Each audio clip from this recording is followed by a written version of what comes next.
management overview, but it is Wednesday, January 15th. It's 8:30, and there's 6 board members present. There's any announcements from any departments before we get going here today? Nothing new for us, Mr. Chairman. Thank you. All right, sounds great. Go ahead whenever you're ready. Thanks. Thank you, Mr. Chair. For the record, my name is Garrett Van Diest. This will be the Palmer Management Area Overview, and this can be found in RC4 tab 6.1. So our Palmer area staff includes Chris Brockman, our area biologist, and myself, Garrett Van Diest, our assistant area biologist. In addition, we also get a lot of help from Will Newberry, our front counter supervisor, and Keely Wall, our regional wildlife biologist, as well as our front counter staff, Bob Bussman, Trista Sims, Amy Baxter, and Grace Hoyt. The Palmer office is responsible for managing wildlife in units 14A, 14B, 16A, and 16B. Palmer is a high-volume office, and the issues impacting the Palmer office grow every year. There's been a high amount of development in the Mat-Su Valley, and there's been a lot of change happening here in my entire life living here. There's 117,000 people in the Mat-Su Valley, and this is projected to increase to 130,000 by 2027. There's a high public service, front office, and sealing demand in the Palmer office. We seal animals from throughout the state. Every year we seal about 400 bears. We used to average sealing around 140 sheep per year, although recently that's been around 80, as well as a good number of mountain goats and numerous fur bears. We collect jaws of 14A antlerless moose and road-killed moose for aging.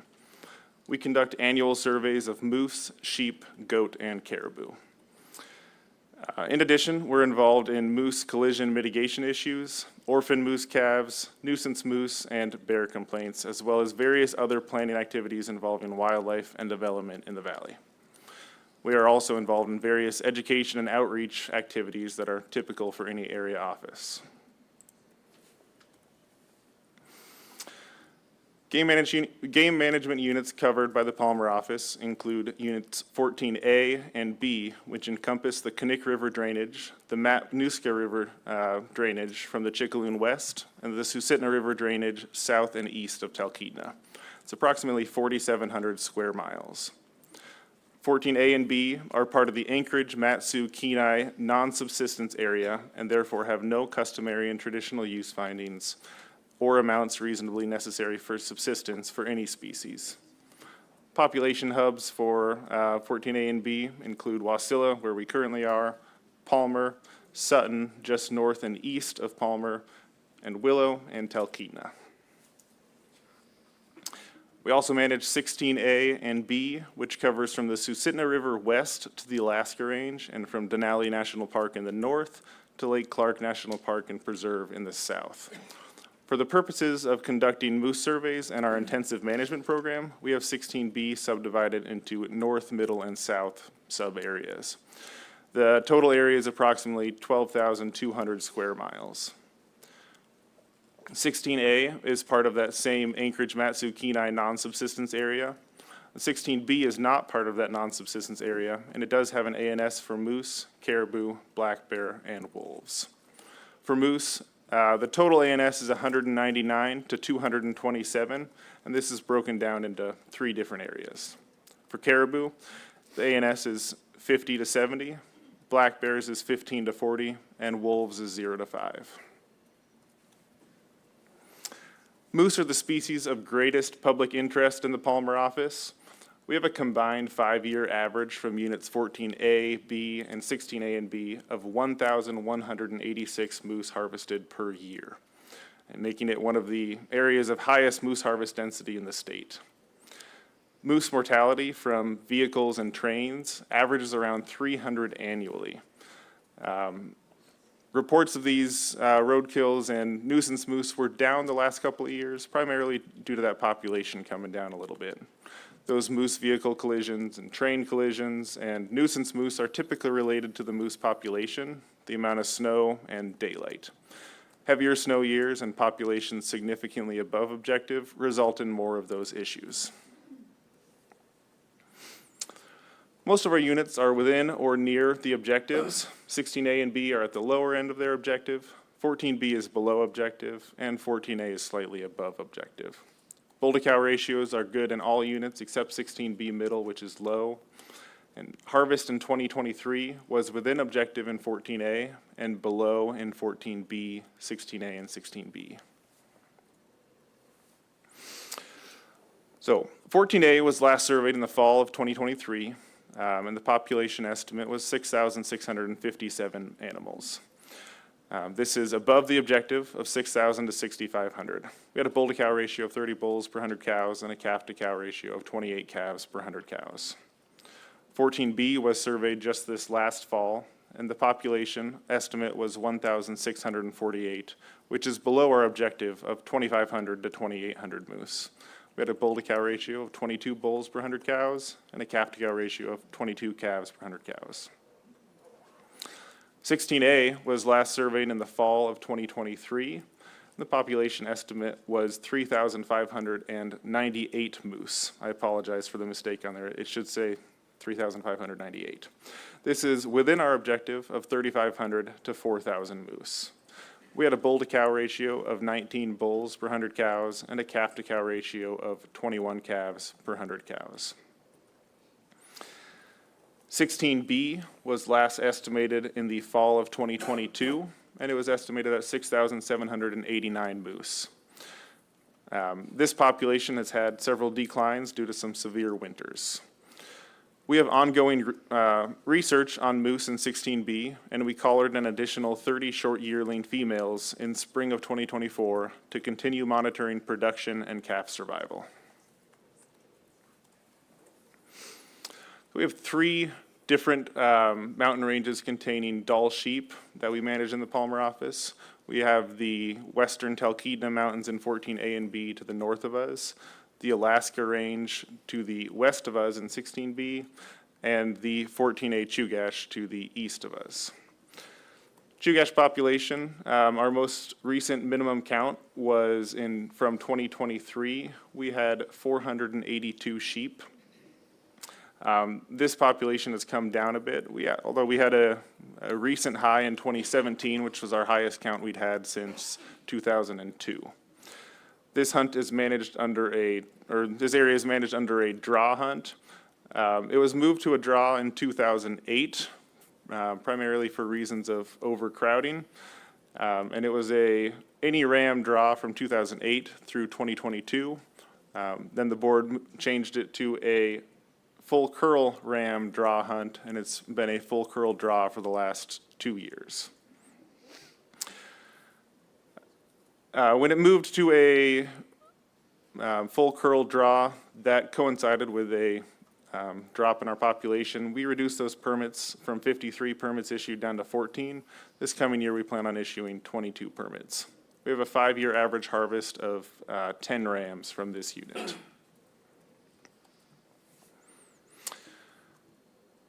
Our other sheep populations, the Talkeetna Mountain sheep populations appear to be stable at low levels. The index units we attempt to complete every year have shown consistent numbers since declining to their current levels in 2020. We surveyed some portions of the 14B Talkeetnas this last summer that hadn't been done since 2015. The areas at the further extent of their range appeared to have substantially declined since 2015, while areas at the more core of their range appeared to be stable. Our Unit 16B Alaska Range population was last surveyed in 2022. Counts in the northern extent of that unit declined substantially since the previous survey in 2011, while the lower portion of the unit appeared to be stable, or the more southern portion of the unit appeared to be stable. Overall, Unit 16 Alaska Range sheep also appear to be stable at a low density. Both the 14A and B Talkeetna Mountains and the Unit 16 Alaska Range are managed under a general season full curl hunt, and we've had a 5-year average harvest of 9 rams from each of these ranges. We have mountain ranges, 2 different mountain ranges containing mountain goats. In the Talkeetnas, it's a scattered population. There's no open hunting season. There's less than 50 goats out there. We don't do annual surveys on them, but we do observe them during our sheep surveys, and we never see more than groups of a handful. Our Chugach population peaked in 2020. This hunt is managed under a draw hunt. That draw hunt goes for the month of September, and then if there are any goat points remaining after the month of September, we open up a registration hunt. This Chugach population of goats has been fairly stable and doesn't seem to be as impacted by some of the weather issues that sheep populations have been. This spring, we will be deploying goat collars in 14A Chugach goat population.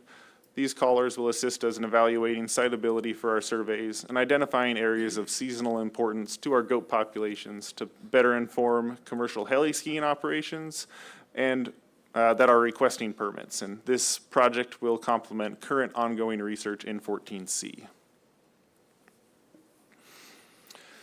We have two populations of caribou. One is the Rainy Pass herd in Unit 16B. This is managed under a general season hunt with a bag limit of 1 bull. This is a low-density caribou herd. We don't do surveys on them, but we do observe them during our sheep surveys. And we've averaged harvesting 15 caribou per year for the last 5 years from the Rainy Pass herd. Our Talkeetna population of caribou is managed under a draw hunt, DC 590, with a bag limit of 1 caribou. This population is very difficult to access. It's primarily only accessed by aircraft. We decreased the number of permits issued from 200 down to 100 in 2023, and we'll be decreasing those permits down to 50 permits issued in 2025, as surveys indicate population has declined and calf recruitment has been low. We have a 3-year average annual harvest of 42 caribou from this herd. This year's hunt is still open, and as of January 8th, we have harvested 29 caribou. This last year, we had another low calf-to-cow ratio of 5 calves per 100 cows.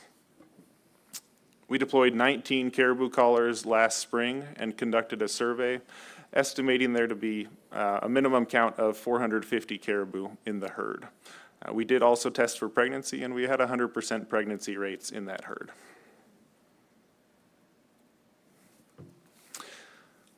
Our black bear populations, we haven't conducted surveys on them recently, but based on harvest information, skull size, and percent females, as well as anecdotal reports, they appear to be stable or increasing in 14A and B and 16A and B.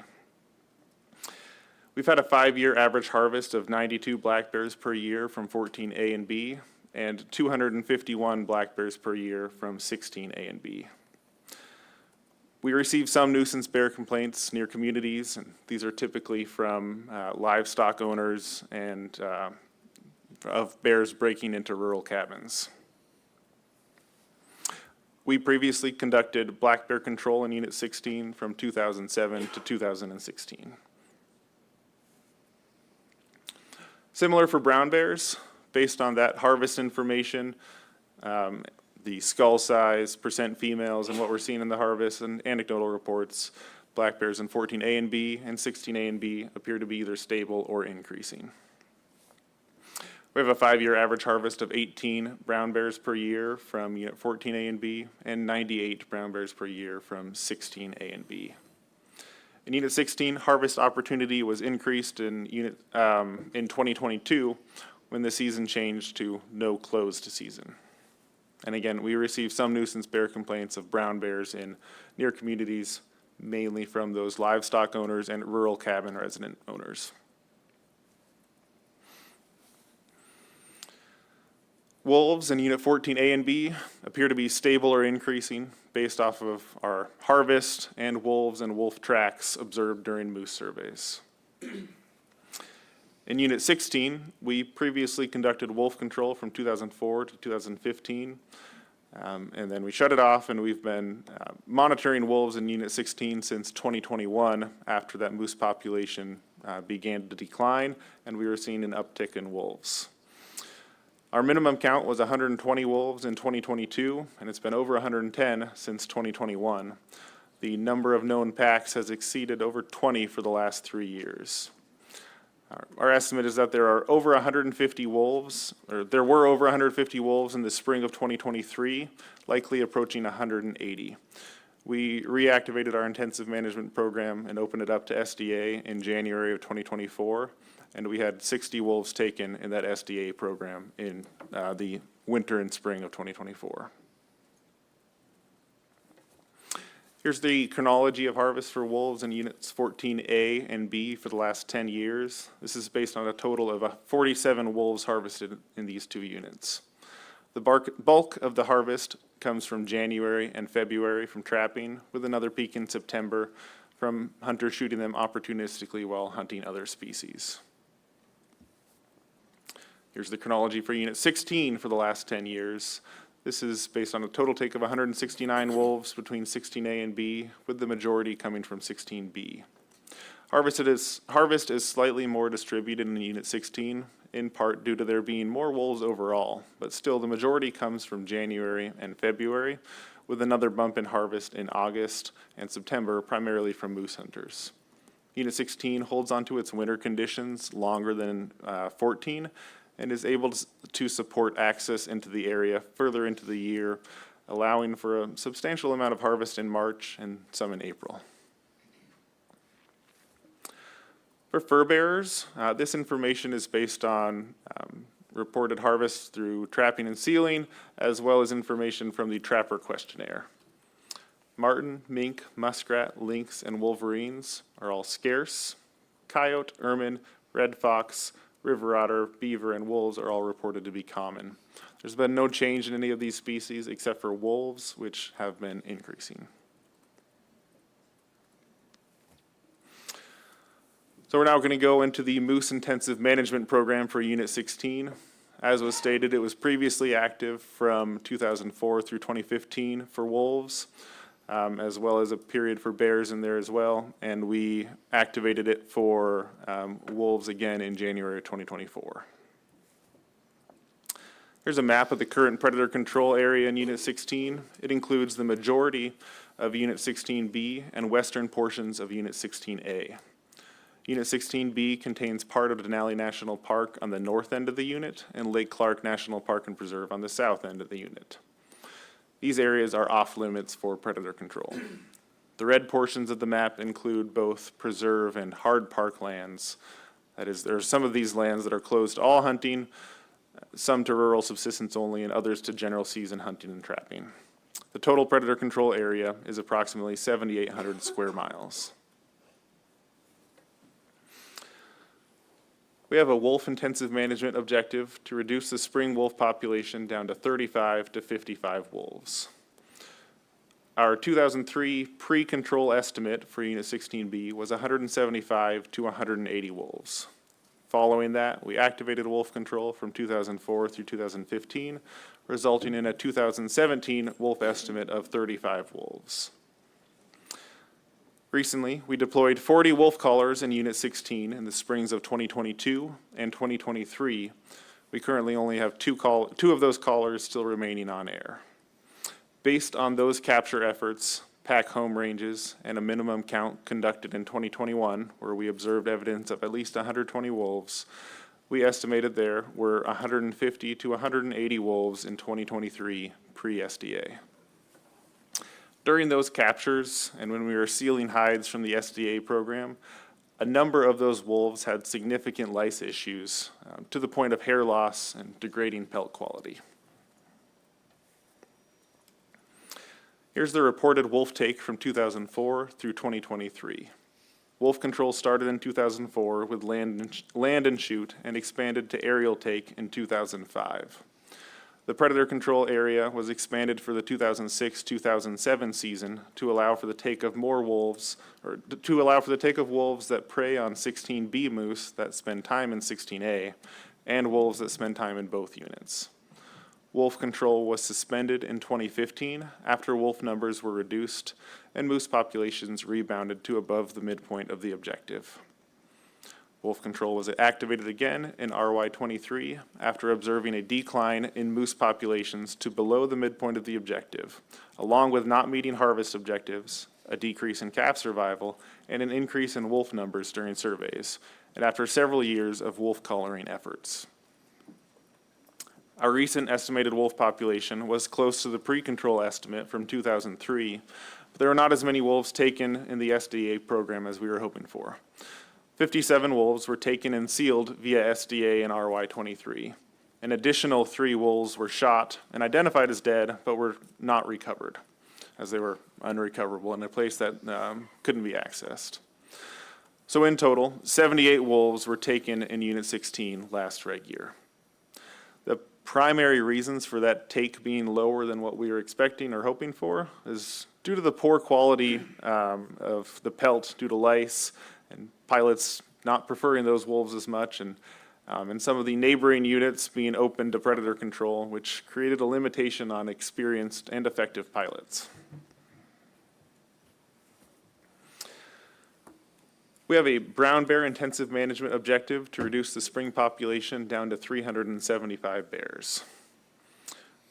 Our most recent brown bear estimate comes from 2007, where we estimated there to be 625 to 1,250 bears. We do not have a current estimate for brown bears, but based on harvest, skull size, percent of females, we have no population concern.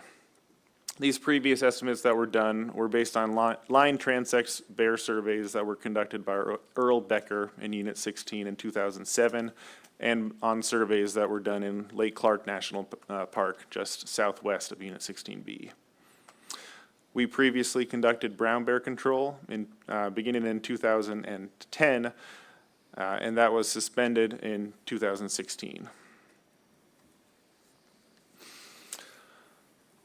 So pre-brown bear control, from 2001 through 2009, we averaged harvesting 93 bears annually. Harvest peaked in reg year 10 when we harvested 148 bears during the first year of brown bear control. And interest in that brown bear control program waned after the first year. Brown bear harvest dipped to a 20-year low in 2018 after predator control was suspended and the return to more restrictive seasons. Recently, brown bear harvest has been increasing while percent females has remained low. Currently, there is a 2 bear bag limit for brown bears in Unit 16. No resident locking tag is required, and there is no closed season. And we have a spring and fall baiting season. We have a black bear intensive management objective to reduce the black bear population to 700 bears.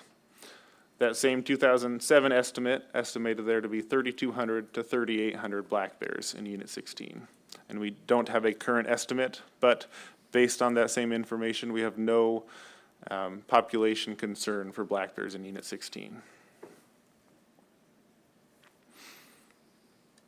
We previously conducted black bear control beginning in 2007. In 2009, black bear snaring was added, and in 2016, that bear control program was suspended. Recently, black bear harvest has been increasing from the 5-year low in 2019 of 132 bears up to 291 bears in RY23, while percent females has remained low. Currently, there is no closed season for black bears with the spring and fall baiting season, a bag limit of 5 bears, and black bears may be harvested the same day airborne provided the hunter is at least 300 feet from the plane. Our 16B moose population status. We have an intensive management population objective of 6,500 to 7,500 moose. Our recent estimate comes from 2022, estimating there to be 6,789 moose. Our calf to cow ratio was 10 calves per 100 cows, and our bull to cow ratio was 25 bulls per 100 cows. We have a management harvest objective of 310 to 600 moose, and our RY23 harvest was 206 moose. We have not met that harvest objective since 2020. One of the triggers for activating our intensive management program is when that population estimate gets to below the midpoint of the objective. As I mentioned, 16B moose is broken down into 3 different sub-areas, the north, middle, and south. 16B north is at 86% of the midpoint of the objective. 16B middle is at 94% of the midpoint of the objective. And 16B south is actually above objective at 116% of our objective, but the south also had the lowest calf to cow ratio of all three of those areas. Overall, Unit 16B is at 97% of their midpoint of the objective. Here's the last 20 years of moose population data. Back in the early 2000s, we were significantly below objective. After several years of wolf control from 2004 through 2015 and bear control during that time period as well, combined with a series of more mild winters, the population increased to its peak in 2019 of 10,084 moose. That same winter had severe snowfall in the unit, and we lost a substantial portion of the population to winter kill. We did not have an active antlerless hunt in the area during that time, and we were not able to take advantage of that high moose population. That decline has continued through the last several years to where we are at today. Thank you, Mr. Chair. Thanks so much for that presentation. Questions from board members? I have one to start with. I know you mentioned that the population of the Mat-Su Valley here is growing and it's going to continue to grow. Whenever there are these large developments that are, scheduled to go in, big housing developments, how does the department, or do they get to weigh in on impacts to wildlife and that? Can you talk about that a little bit?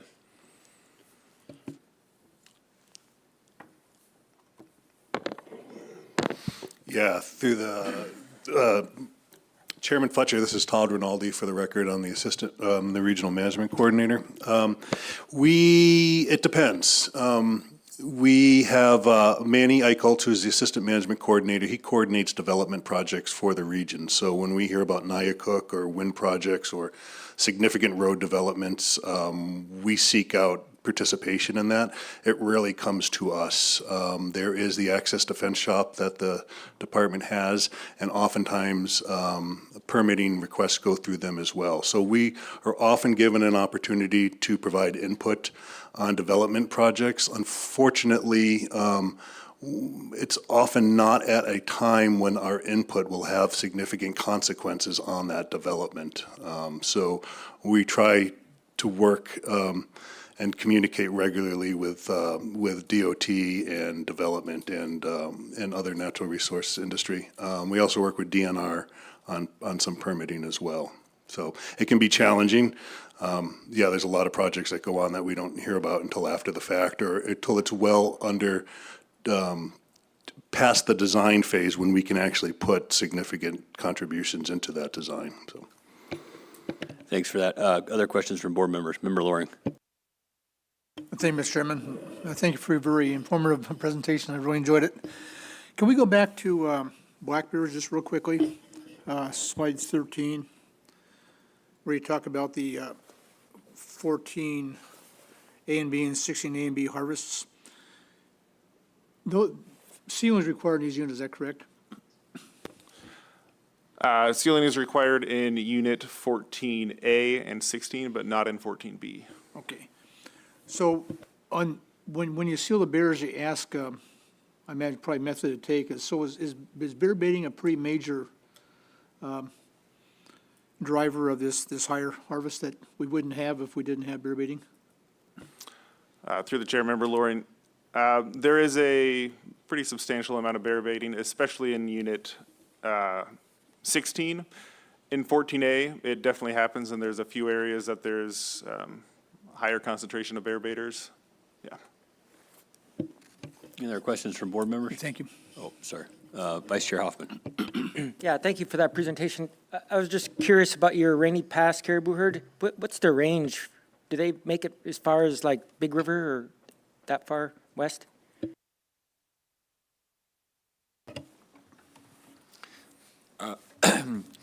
This, for the record, this is Chris Brockman, Palmer Area Manager. Through the chair, We don't have any collars in that herd or any kind of monitoring like that. Historically, they've covered that portion of the Alaska Range, basically south of Denali National Park, all the way down to the really northern edges of Lake Clark National Park. And they do go quite a ways west into Unit 19, but I'm not sure how frequently they do that.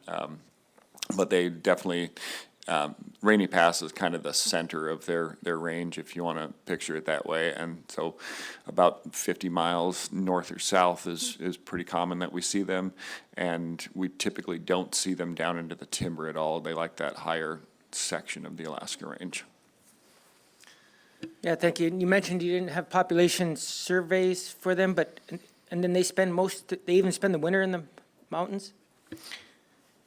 Through the chair, that's correct. They don't seem to move at all, and actually our SDA pilots have recently reported that a large number, I believe they reported 300 of them are right there in Ptarmigan Valley near Rainy Pass right now.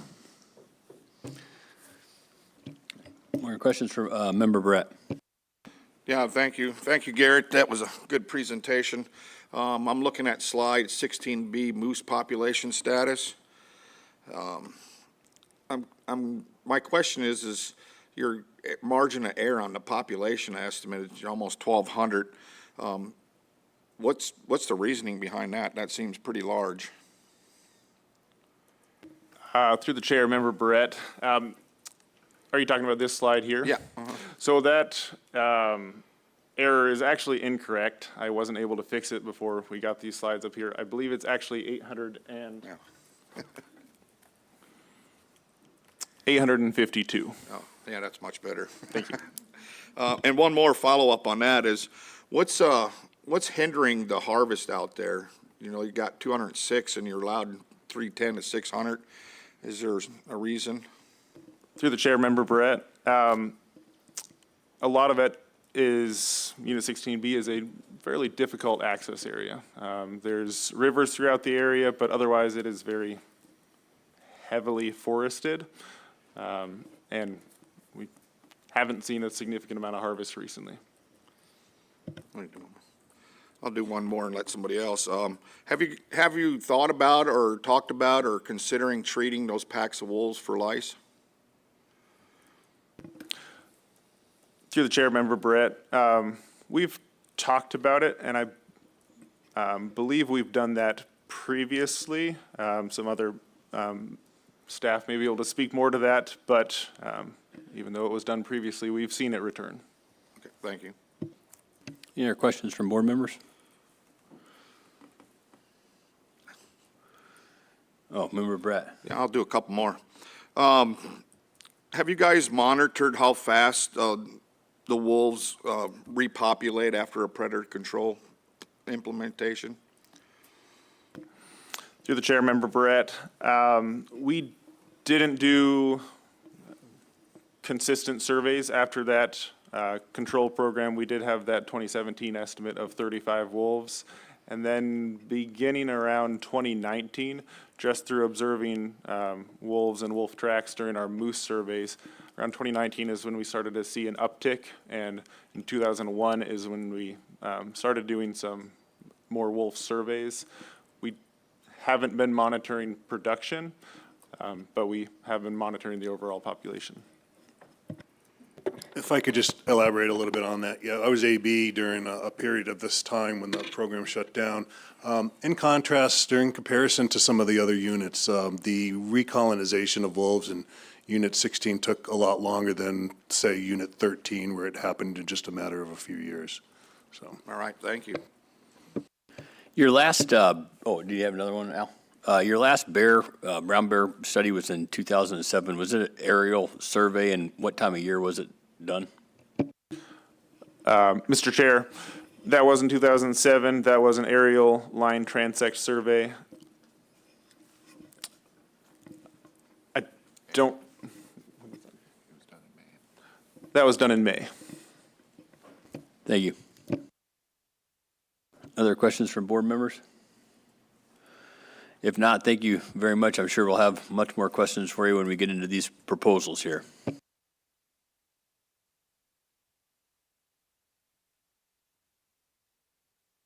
And good job on the presentation. And I'm jealous of that beard.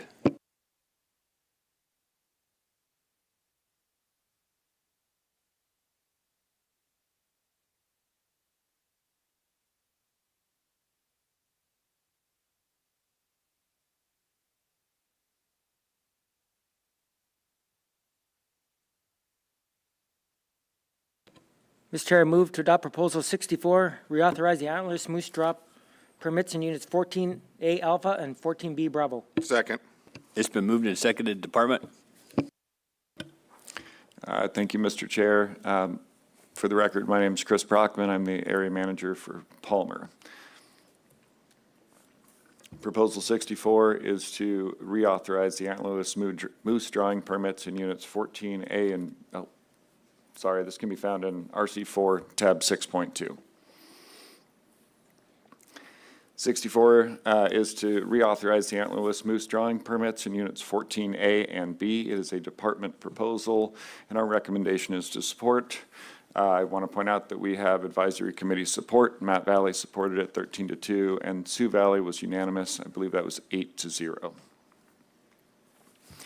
Our current regulations for Unit 14A is a general season archery only hunt with antler restrictions of spike fork 50-inch or 3 brow tine, which goes from August 10 to August 19, and that is open to residents and non-residents. We have a 1 bull, no weapons restriction hunt for spike fork 53 brow tine moose from August 25 to September 25, open to residents and non-residents. We have a 1 antlerless moose by drawing permit with a cap of 2,000 permits. That season goes from August 25 to September 25. And then there are 2 hunts that occur in the winter from November 1 to December 25, and that is for residents only. We also have a 1 moose by targeted permit with weapons restrictions. We're limited to 200 permits, and that is a to-be-announced season, and we have not used it recently. We also have a drawing 1 antlered bull permit with a cap of up to 90 permits. That occurs in the fall from August 25 to September 25. And it is a resident-only hunt.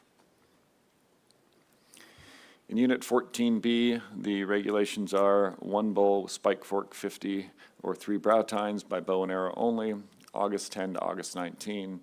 We have 1 bull with spike fork 50 or 3 brow tines from August 25 to September 25. We have a 1 bull drawing permit with 100 permits that can be issued from August 25 to September 25, and that is for residents only. And we have 1 moose by targeted permit with weapons restrictions. We're capped at 100 permits, and that is a to-be-announced season, and that is why 14B is included in the antlerless reauthorization. This slide shows the Unit 14A moose population. It shows the upper and lower population objectives for moose in 14A, and it shows the number of permits in the blue bars that are issued. So as you can see there, back in 2011, the population was estimated at approximately 8,000 moose, which was well above the upper objective of 6,000 to 6,500. That population continued to increase through 2017, and during that time, we were issuing more and more drawing permits to try and stop the growth and actually reduce that population and get it back down to our objective.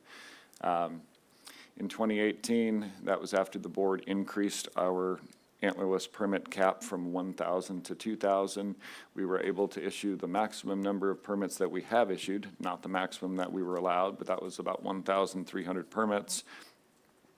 And after a few years of that, and in combination with the severe winter of 2019-2020, the moose population began to decline, and as it approached our upper end of our objective, we reduced our antlerless permit numbers. And currently, the last year we issued 366 permits, and this year we expect to issue 199. This slide shows the Unit 14A moose population and objective in the top section of the graph, and the Unit 14B population, the blue bar, and its objective in the bottom portion of the graph. What we can see there is that the two populations followed a somewhat similar trajectory in growth and then decline, and some of that is based on the winter conditions for the decline. And the growth period there coincided with periods of mild winters.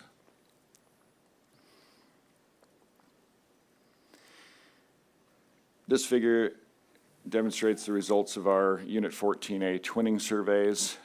There's a couple things I'd like to point out, and one is twinning rates are indicative of the condition of the moose. If they're healthy and doing well, they typically have higher twinning rates. There is, however, a lag in what the twinning rates say and their condition, and that's because it's really the condition of the moose the prior year. What kind of shape are they in the fall when they breed? That's what is going to dictate the twinning rate in the spring. So there's a little bit of a lag there. As our population was growing, conditions were really good in 2014 and 15, 16. Twinning rates were actually very good, even though the population was high. In 2018, which was before we started getting into our bad winters, the twinning rates started to decline. And then after the 2019-2020 year, we had some of our lowest twinning rates. And on one hand, that was right when the population was coming down, and it was coming down due to poor production as well as our efforts to reduce it through the antlerless hunt. In recent years, we've seen an uptick in our twinning rates, which I believe indicates that our population is getting down to a level that's healthier, and we've been reducing our permits to try and stabilize it at that lower level, which is still above our upper end of our population objective. This figure demonstrates the 14A moose harvest. The bull harvest is in blue. The antlerless harvest is in red. As you can see, we've been within or above our harvest objectives in 14A for a long time. For many of those years when the population was high, we were actually exceeding the upper end of our objective, and our peak year of harvest in RY15, we were actually almost 1,100 moose in the harvest just in Unit 14A. Our antlerless harvest makes up a huge portion of the harvest here in Unit 14, and some years it exceeds the bull harvest for the unit. Unit 14B followed a similar trend in harvest as it was growing from 14 through 17, and it peaked in 17 and has been declining since. It has not been meeting its harvest objective for most of the years, but we did meet the harvest objectives in RY16 and 17. And we are currently well below our harvest objective in Unit 14B.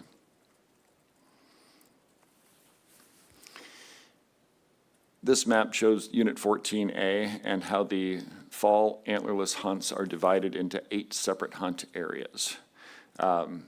We spread our pressure out in the fall by separating it into these areas, and some areas receive a fair number of permits, while other areas that have a lower density population, we typically issue fewer permits for. DM 413 and 414, which are our winter antlerless hunts, occur throughout all of 14A, so they are not currently divided into these areas.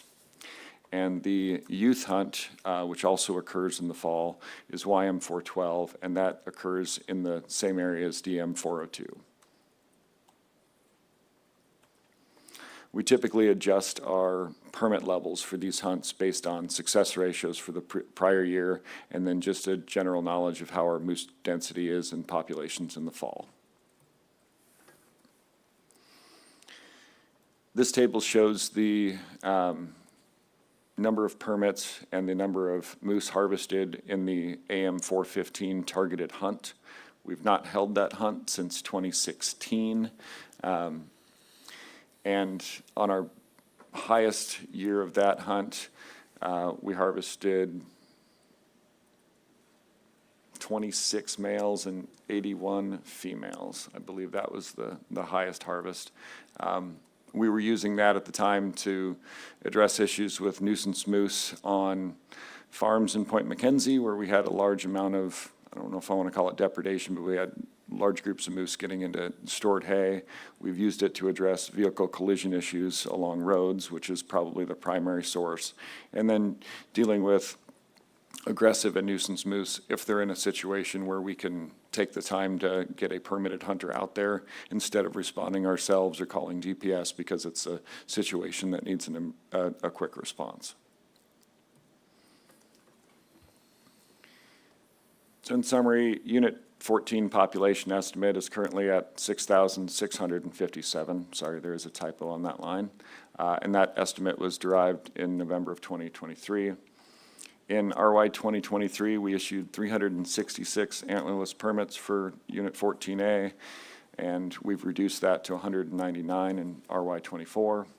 Success over the last 3 years has been steady at 49% of our hunters. The number of permits is adjusted in accordance with population changes. We've been responsive as the populations come down and reduced our permits. And in 2024, our twinning rate is starting to go back up. It's the highest we've seen since 2017. Proposal 64 is to reauthorize the antlerless moose drawing permits in Units 14A and B. It's a department proposal, and the department supports this proposal. Antlerless moose harvests are necessary to achieve and maintain our population within objectives and reduce our human-moose conflicts in the Mat-Su Valley. Hey, thanks for that. Questions from board members? Member Loring. Thank you, Mr. Chairman. Thank you for your presentation. I see on the very last slide you have the Mat Valley AC and the Sioux Valley AC are supporting. Are those the only two ACs that kind of oversee this hunt, that they have jurisdiction? Through the chair, that is correct. I have a question for you. Do you have any way to capture how many moose get killed in vehicle collisions? And does the railroad have to report how many moose they hit to you guys? Mr. Chairman, yes, that's correct. We do get reports from the Alaska Railroad, and we also get reports from DPS on reported vehicle collisions. And so we do have some of that data. Our average over the last 10 years for vehicle collisions is 300. And it's pretty consistent.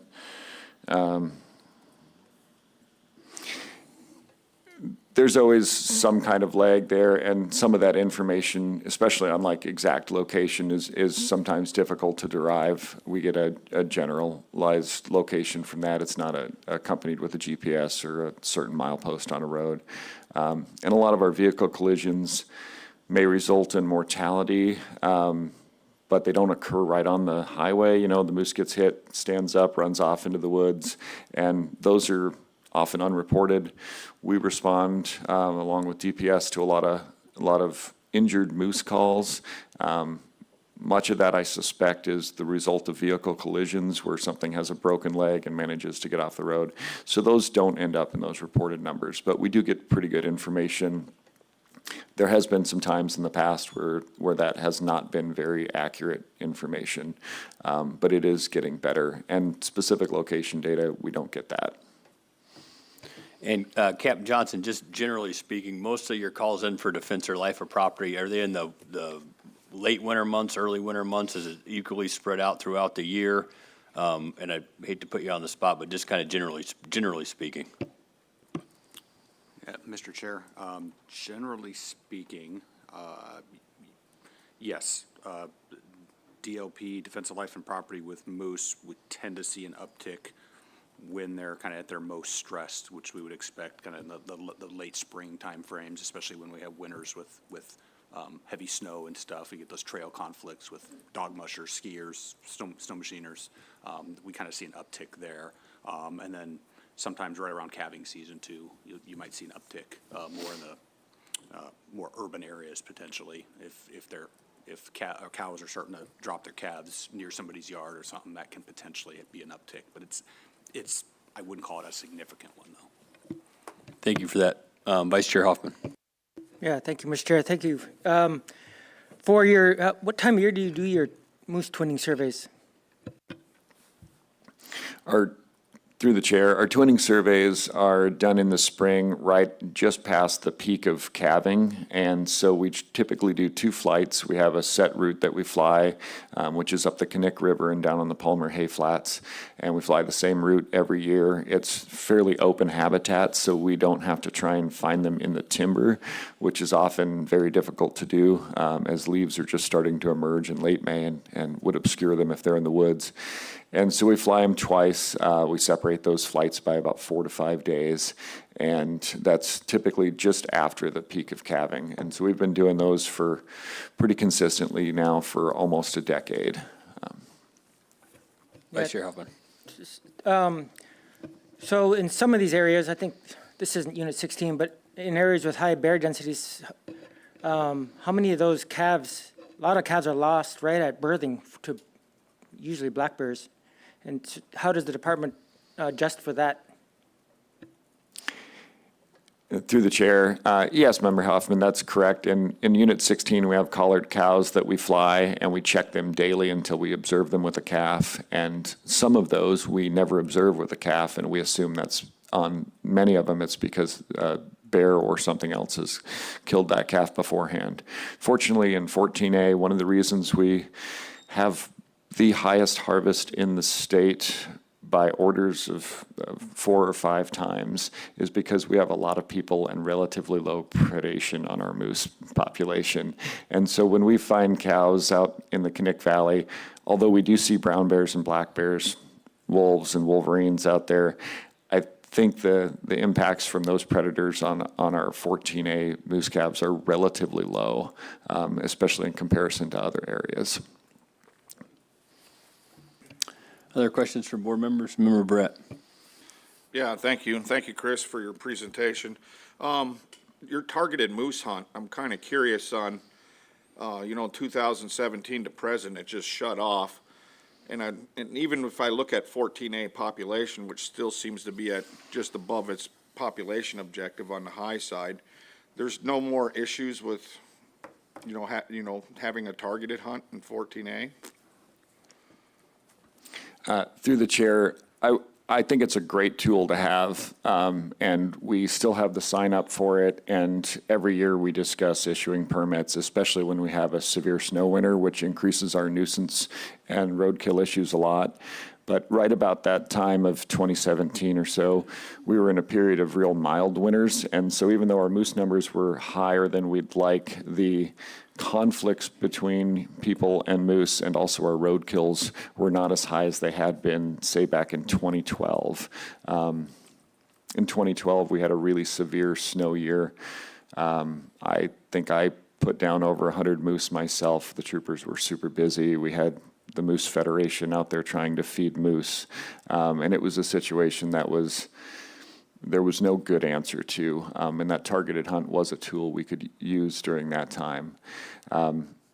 During mild winters, it's not very necessary. Also, the board gave us an increase of up to 2,000 drawing permits, and we started taking a lot more of those moose during the regular draw period.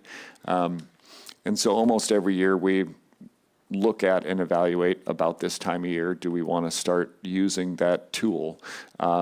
If our population's trending towards the direction we want, then we don't really want to use that just as an opportunity to go hunt moose.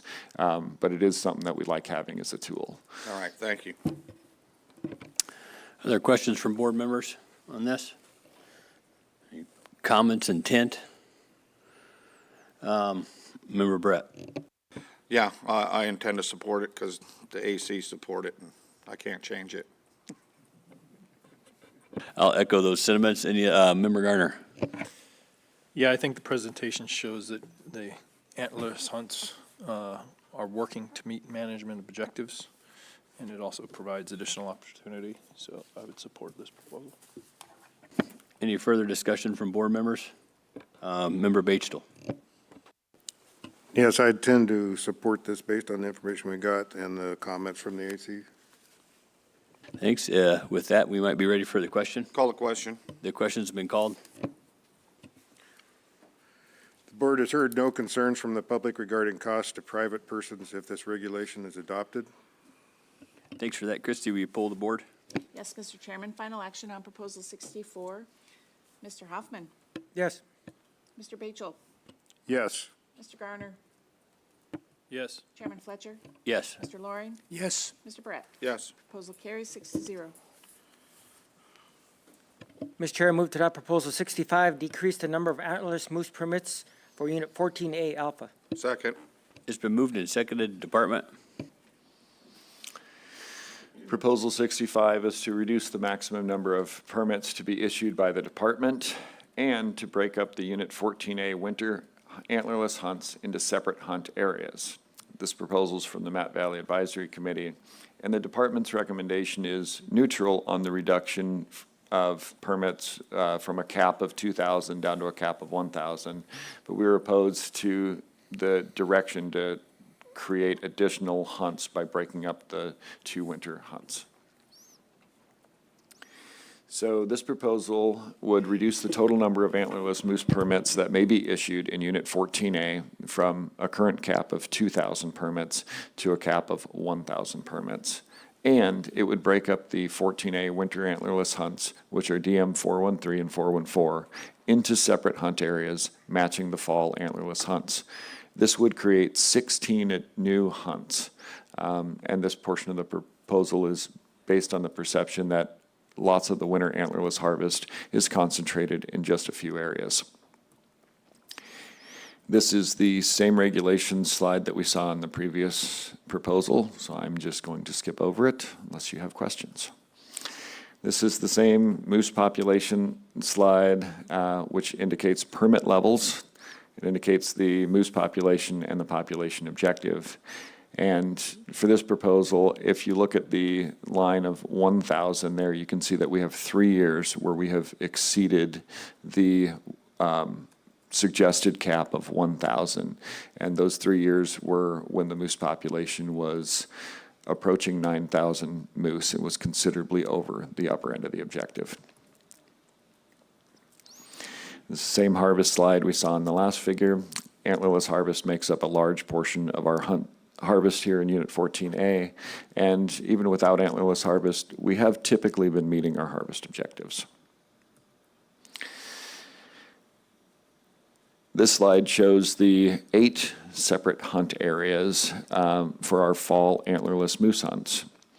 Currently, Unit 14A fall antlerless hunts are divided into these 8 separate areas.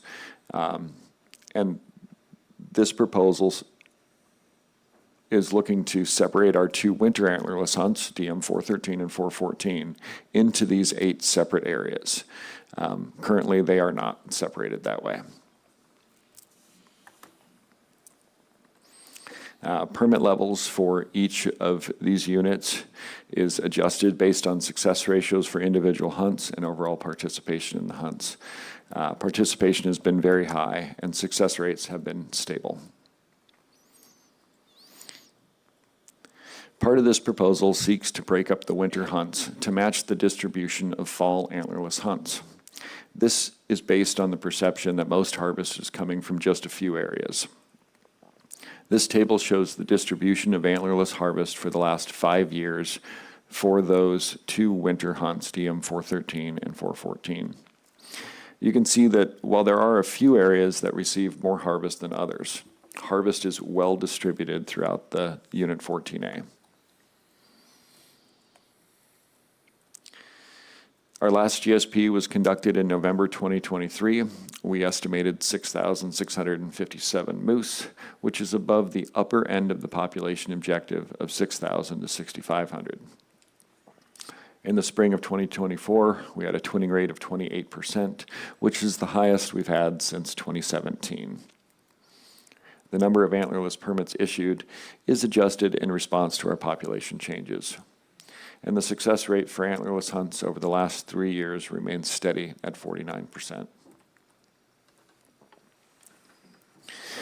Public perception can be that a lot of the effort is in one spot, and that's because, somebody drives past an area and they see somebody out there hunting and they're like, oh, okay, they shot one. And if they see that 2 or 3 times, they start feeling like, wow, this area is getting a lot of pressure. But in reality, hunters disperse across the unit based on where they live, that hunter's perception of where the moose are and what their access methods are and what our conditions are. Back in RY 2018, the board increased our cap on antlerless hunts from 1,000 permits to 2,000 permits, which was in response to our population being significantly above our objective. And in the future, if populations rise to that level like we had in 2013 to 2017, a high maximum level of permits may be necessary to reduce the population, and we could come back to the board and ask for that at that time. It's important to consider that the public can only apply 6 times for each species for a drawing hunt. And if we split up our DM 413 and 414 into 16 additional hunts, that is going to change the way that people can apply for those. They will be limited on their applications. Currently, we are issuing 25 permits each for DM 413 and 414. And the department already has the ability to break those 2 hunts up into separate areas if we see that that is necessary for the management of the population or the distribution of hunters. Adding 16 additional new hunts would create an administrative burden. So the department is neutral on reducing the maximum number of permits, but we're opposed to splitting up the winter hunts.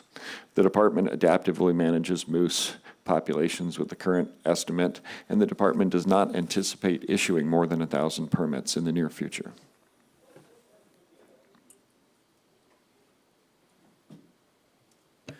Thank you for that.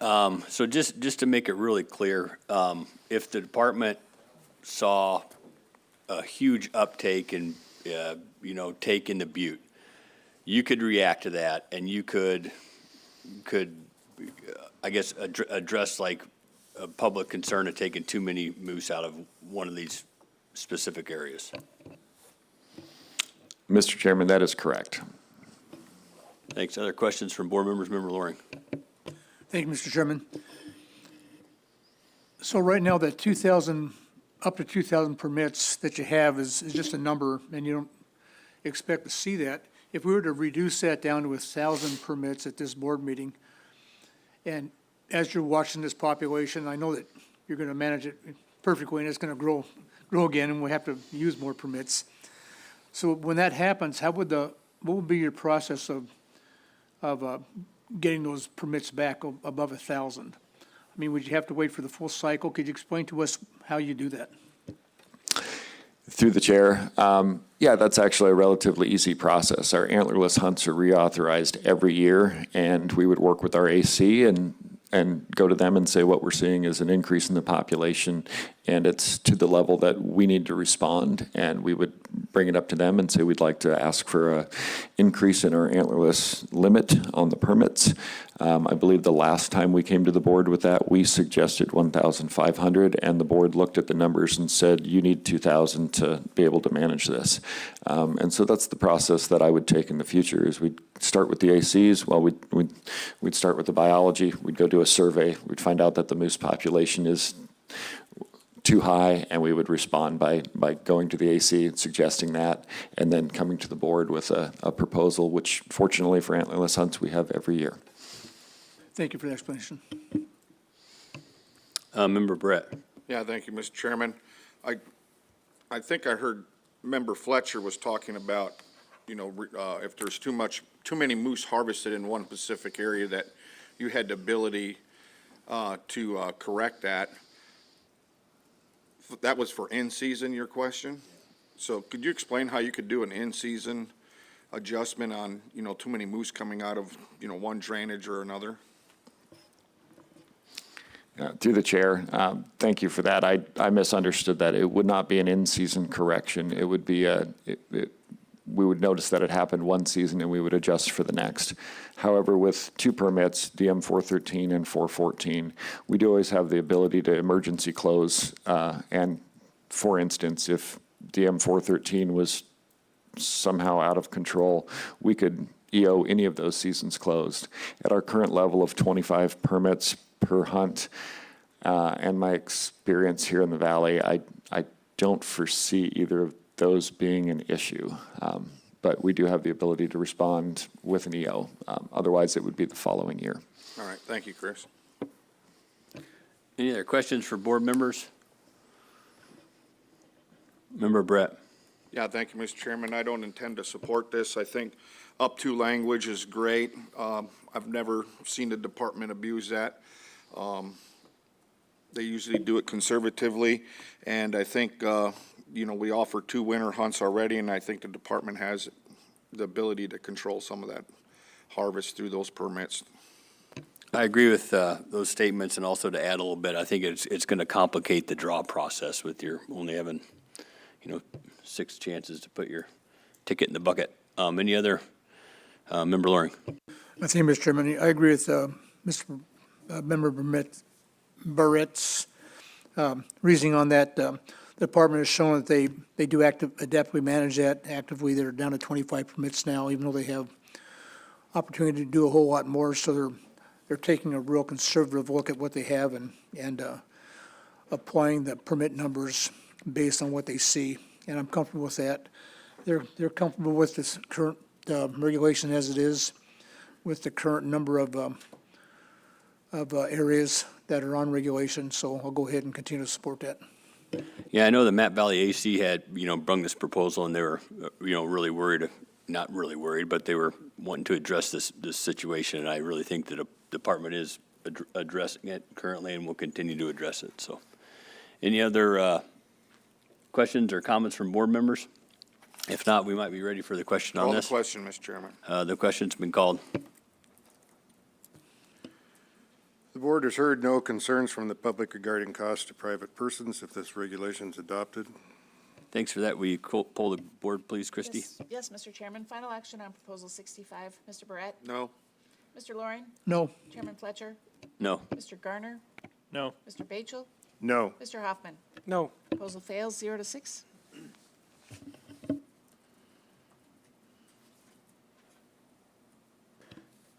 Mr. Chair, I move to adopt Proposal 66, open a fall archery-only moose hunt in Units 14A Alpha and 14B Bravo. Second.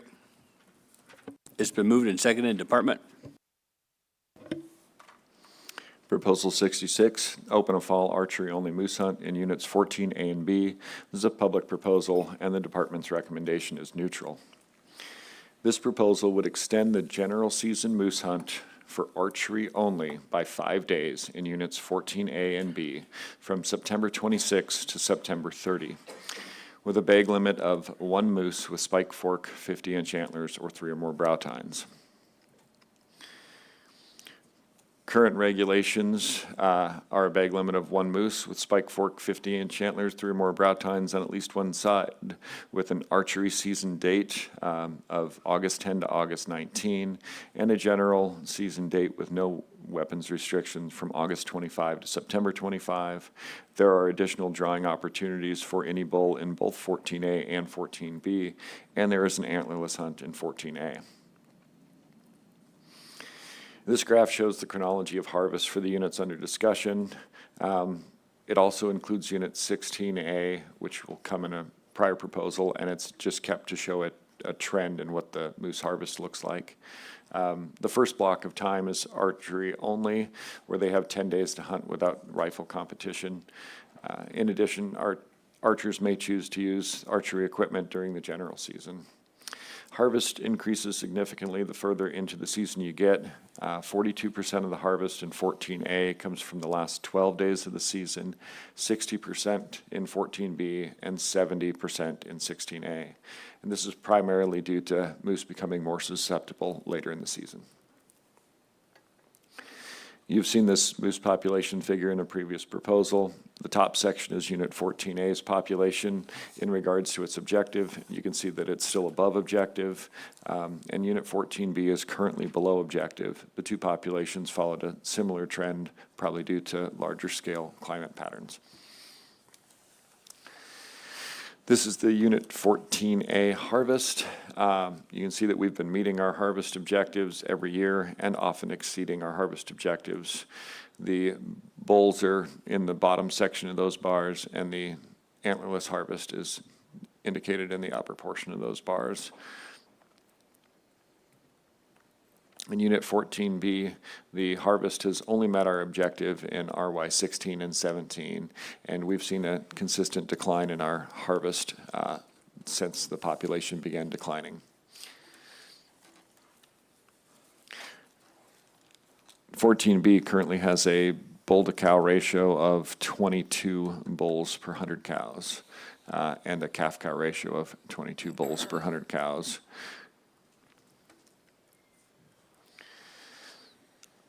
Archery-only seasons were first adopted for 14B in 95 and for 14A in RY 98. In the last 5 years, 9.2% of moose harvested in 14A are by archery only, and 6.1% of moose harvested in 14B are by archery. Approximately 70% of the archery moose are taken during the archery-only season. As we get later into September, bulls will be more susceptible to harvest as they approach the rut.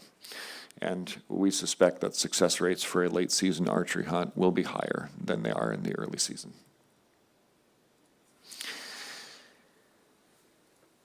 This is a public proposal. The department is neutral on this proposal. Adding 5 days to the general season for archery-only hunters will likely result in additional harvest. Thanks for that. Questions from board members? Member Loring. Thank you, Mr. Chairman. On your last slide in the summary, you're showing 70% of the archery moves are taken during the that early archery only season. So there is opportunity, and there are moves being taken during the regular general season with the bow and arrow. Is that correct? Through the chair, that is correct. There's no limitation in the general season to not use archery, and people do successfully use archery. Okay. And just one quick follow-up. Are you getting very many, I know this is an area where there's more people and more folks utilizing the resource, getting either any actual or perceived conflict reports? Do they come in very often, or are they few and far between archery hunters and gun hunters, or, I mean, in the hunting community? Through the chair, we get fairly consistent complaints of conflicts between hunters. Unit 14A has about 2,500 square miles of moose habitat, and on years where we're harvesting, 1,000 moose during that period, we have a lot of hunters in a relatively small area. I don't recall any complaints from archery hunters complaining about rifle hunters, or rifle hunters complaining about archery hunters specifically, but we definitely have conflict with our hunting community due to crowding issues. Thank you. Any more questions from board members? Any comments, intent?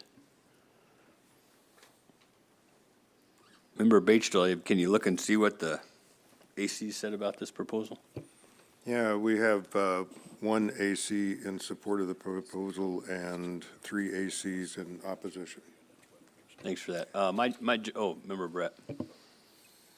Yeah, thank you, Mr. Chairman. I don't intend to support this proposal.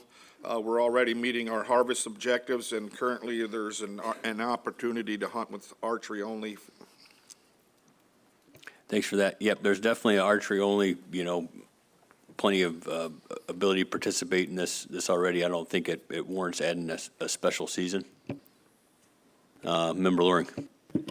Thank you, Mr. Chairman. Yeah, as already mentioned, there's an early archery only season right now with participation, and 70% of the moose taken under archery is taken that early season, but there's still another 30% taken during the general season. So those archers that want to hunt a little bit later, maybe taking advantage of the early rut, are doing that, and are being successful. And so I won't be supporting this either. I think they have plenty of opportunity. Thanks. Further discussion? If not, Member Batesdale. Yeah, I agree with Member Loring on that I think that there's plenty of opportunity during the general season, and it's being taken advantage of. Thanks. With that, I think we're ready for the question. Call a question. The question's been called. The board has heard no concerns from the public regarding cost to private persons if this regulation is adopted. Thanks for that. Christie, will you pull the board, please? Yes, Mr. Chairman, final action on proposal 66. Mr. Loring? Oh. Savannah, are we okay for sound? And Mr. Barrett? No. Mr. Hoffman? No. Mr. Bachel? No. Mr. Garner? No. Chairman Fletcher? No. Proposal 66 fails, 0-6. Yeah, it looks like this cleared itself up, so I'm not getting that flashing green light anymore. Mr. Chair, I move to adopt proposal 67, open a fall archery only moose hunt in unit 16A alpha. Second. It's been moved and seconded. Department? Proposal 67 is to establish a late-season archery moose hunt in Unit 16A. It is a public proposal, and the department is neutral. This proposal would extend the general moose hunt in Unit 16A by 5 days by adding the period of September 26 to September 30 for archery only. The bag limit would remain 1 bull moose with spike fork 50-inch antlers or 3 or more brow tines. Current regulations for 16A are 1 moose with spike fork 50-inch antlers, season dates of archery only from August 10 to August 19, and general season without weapons restriction from August 20 to September 25. Previous additional drawing opportunity for any bull moose in 16A does exist, but we have not been issuing permits for that recently due to being below our population objectives. This is the same slide as you saw in the previous proposal. It indicates the progression of harvest and the archery-only harvest in that first section. Harvest does increase significantly the further into the season you get, with 42% of the harvest in 14A coming in the last 12 days, 60% for 14B, and 70% of the harvest occurs in the last 12 days for 16A. This graph shows the moose population for the last 20 or so years. There was a peak around 2017, which is similar to what we saw in the surrounding units, and then that population declined in 2019 along with some severe winters.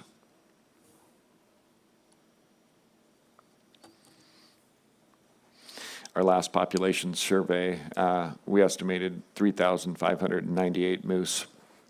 And our population objective is 3,500 to 4,000 moose. Our most recent survey had a calf-cow ratio of 21 calves per 100 cow and a bull-cow ratio of 19 bulls per 100 cows, which is slightly below our bull-cow objectives. Our harvest in Unit 16A, in regard to the objectives there, we were meeting objective in RY 15, 16, 17, and 18. And then in RY 19, as the population began to decline, our harvest began to decline as well. And in recent years, RY 20 through 23, we've been at about 50% of what our harvest objective is. The archery-only season was adopted in RY 95. In the last 5 years, 7 moose have been taken in Unit 16A by archery, which that adds up to about 1.3% of the total harvest. And only 1 of those moose was taken during the archery-only season. Bulls will be more susceptible to calling in late September than they are during the August archery season, and success rates will be higher. The bull-cow ratio is currently at 19 bulls per 100 cows, and we are managing for an objective of 20 to 25. Adding days to the end of the general season for archery-only hunters will likely result in additional harvest, although it's not expected to have a population-level impact.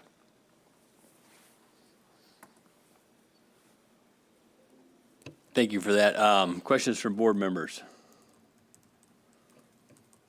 I guess just to restate a little bit, while we were talking about Unit 13, and we had an extension to a season for archery only.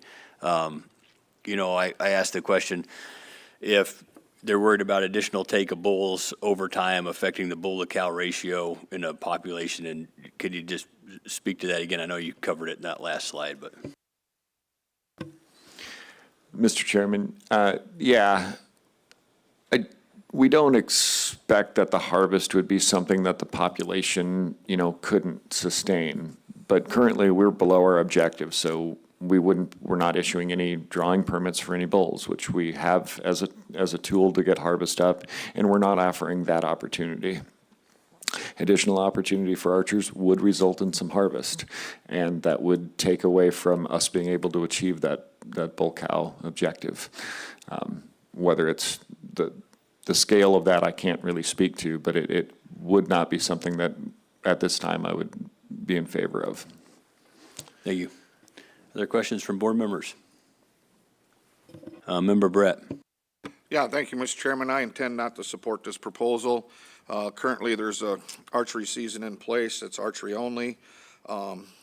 People seem to focus on the rut, thinking it's slightly more successful because you can call, but the early August season, if you learn how to hunt August-type moose, they're pretty dependable on where they're going to be once you find them. So I'll be not supporting this. Member Gardner. Thank you, Mr. Chair. Yeah, slide 40 shows that only one moose was taken during the actual archery season. The remainder of those archery taken moose were actually taken during the general season. So I would say they're utilizing the opportunity of the general season with their weapon of choice, and so I would not support this proposal. Yeah, the vast majority of the ACs oppose this proposal as well. I'm kind of going to echo both the members that spoke comments as well as the department comments, and I don't think I'm going to be supporting this proposal either. Member Bachtel. Yeah, I don't support this proposal. It looks like in the last 5 years, there's been most of the moose taken during the general season, which means by archery, which means there's other archers out there trying during that season at the same time. Yeah, that's a good point. Any further discussion? If not, we're probably ready for the question. Call the question. The question's been called. The board has heard no concerns from the public regarding costs to private persons if this regulation is adopted. Thanks for that. Christie, will you pull the board? Yes, Mr. Chairman, final action on proposal 67. Mr. Garner. No. Mr. Bachel. No. Mr. Hoffman. No. Mr. Barrett. No. Mr. Loring. No. Chairman Fletcher. No. Proposal fails 0-6. Mr. Chair, I move to drop proposal 68, change the bag limit to the fall Tier 2 moose hunt in Unit 16 Bravo. Second. It's been moved and seconded. Department? Proposal 68 is change the bag limit for the Unit 16B fall Tier 2 hunt to 1 bull moose. The regulations in Unit 16B are pretty complex. I'm going to try and go through this as detailed as I can. So what dictates where we're at with how we administer our permits is the calculation of the surplus bulls in the population. If that calculation is less than 199, we are in a Tier 2 only situation. We can issue up to 400 permits, and there is currently a fall Spike Fork 53 brow tine hunt and a winter any bull hunt. And so the fall hunt goes from August 20 to September 30, cap of 400 permits, and the winter hunt starts December 15 and ends March 31st. If our surplus bull calculation is between 199 and 240, we still have a tier hunt, but that tier hunt is winter only, December 15 to March 31, and the bag limit for that is 1 bull. But we also have a general season Spike Fork 50 fall hunt with an antler restriction, and that goes from September 1 to September 20, and there is no non-resident season. If we're over 240 permits, but less than 300, or 240 surplus bulls, but less than 310, we have a winter Tier 2 hunt up to 260 permits for one bull. We have a fall general season Spike Fork 53 brow tine hunt from August 20 to September 25, and that's open to residents and non-residents. And then if we're over 310 for our surplus bull calculation, we still have the two I just mentioned, the tier and the general season, but we add in a drawing bull permit. Up to 600 permits may be issued. There's a split on those between regular drawing permits for any bull and youth hunt drawing permits for any bull. And those seasons go August 20 to September 25th and November 15th to January 31 for some of the youth hunts. Those are resident only for the drawing any bull. And we also have an any bull draw of up to 500 permits for December 15 to the last day of February. And on the books, there is a registration one bull permit from December 15 to the last day of February, and we've never issued any of those registration permits. So that's our current hunt structure. This proposal only applies to that very first category where the only hunting opportunity is Tier 2 because our surplus bull calculation is less than 199. And we have a fall season. So there are three defined moose populations in Unit 16B, each with separate CNT findings and associated ANS for each of those units. There is a positive CNT finding for moose in the Redoubt Bay drainage. There's a positive CNT finding for moose in that portion south of the Beluga River, but north of Redoubt Bay. And there is a positive CNT finding for moose north of the Beluga River with an ANS. All three of those combine to have an ANS of 199 to 227 moose.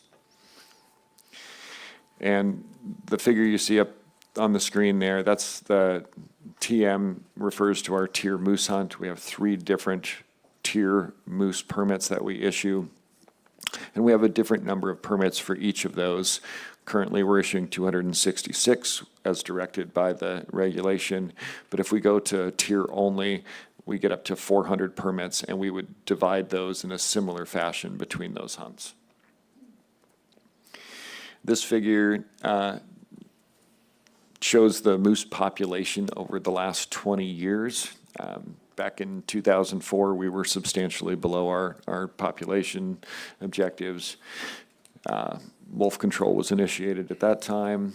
In 2007, black bear control was initiated. That population grew in combination with those actions and some good winter conditions to where we were above objective and meeting our objectives. Currently, the population as of 2023 or 2022 was within our population objective, but at the lower end.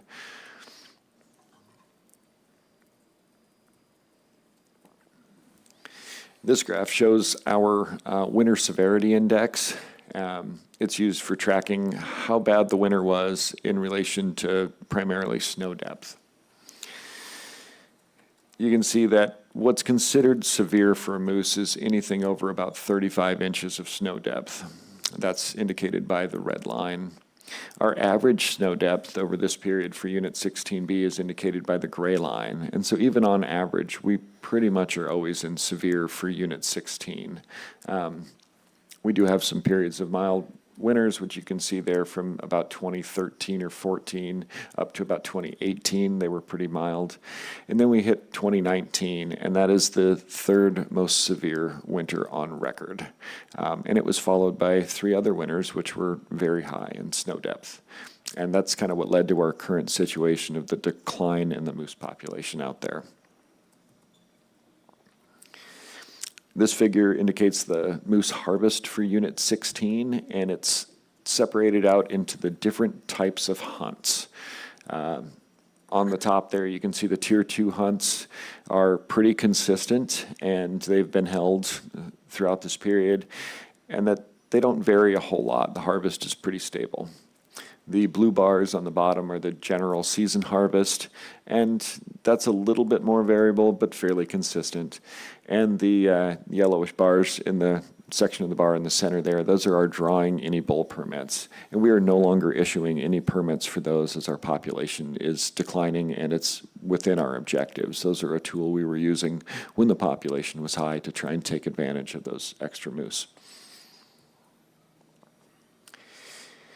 So in summary, the population declined in the year 2019. It declined from a peak of over 10,000 moose down to the current level of 6,789 in our 2022 survey. That is still within the objective of 6,500 to 7,500. Our harvest is below our objective since 2021. The winter Tier 2 season is already an any bull season with an average success rate of 47%. And Tier 2 harvest can be dictated by the quantity of permits issued. It is up to language for the up to 400 tier hunts or permits if we go to Tier 2 only.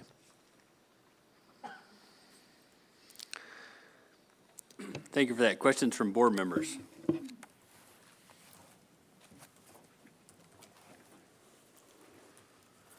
Member Batesville. Yeah, so you pointed out that if the bull surplus is less than 199, you can have up to 400 permits for the fall and winter bull hunt with a one bull limit. What is the number of permits you've been issuing? What was that? Through the chair, we've been issuing 260 permits, which is indicated for everything over the 240 surplus bulls. Thank you. Member Loring. Thank you, Mr. Chairman. What's the success rate by hunters on those permits?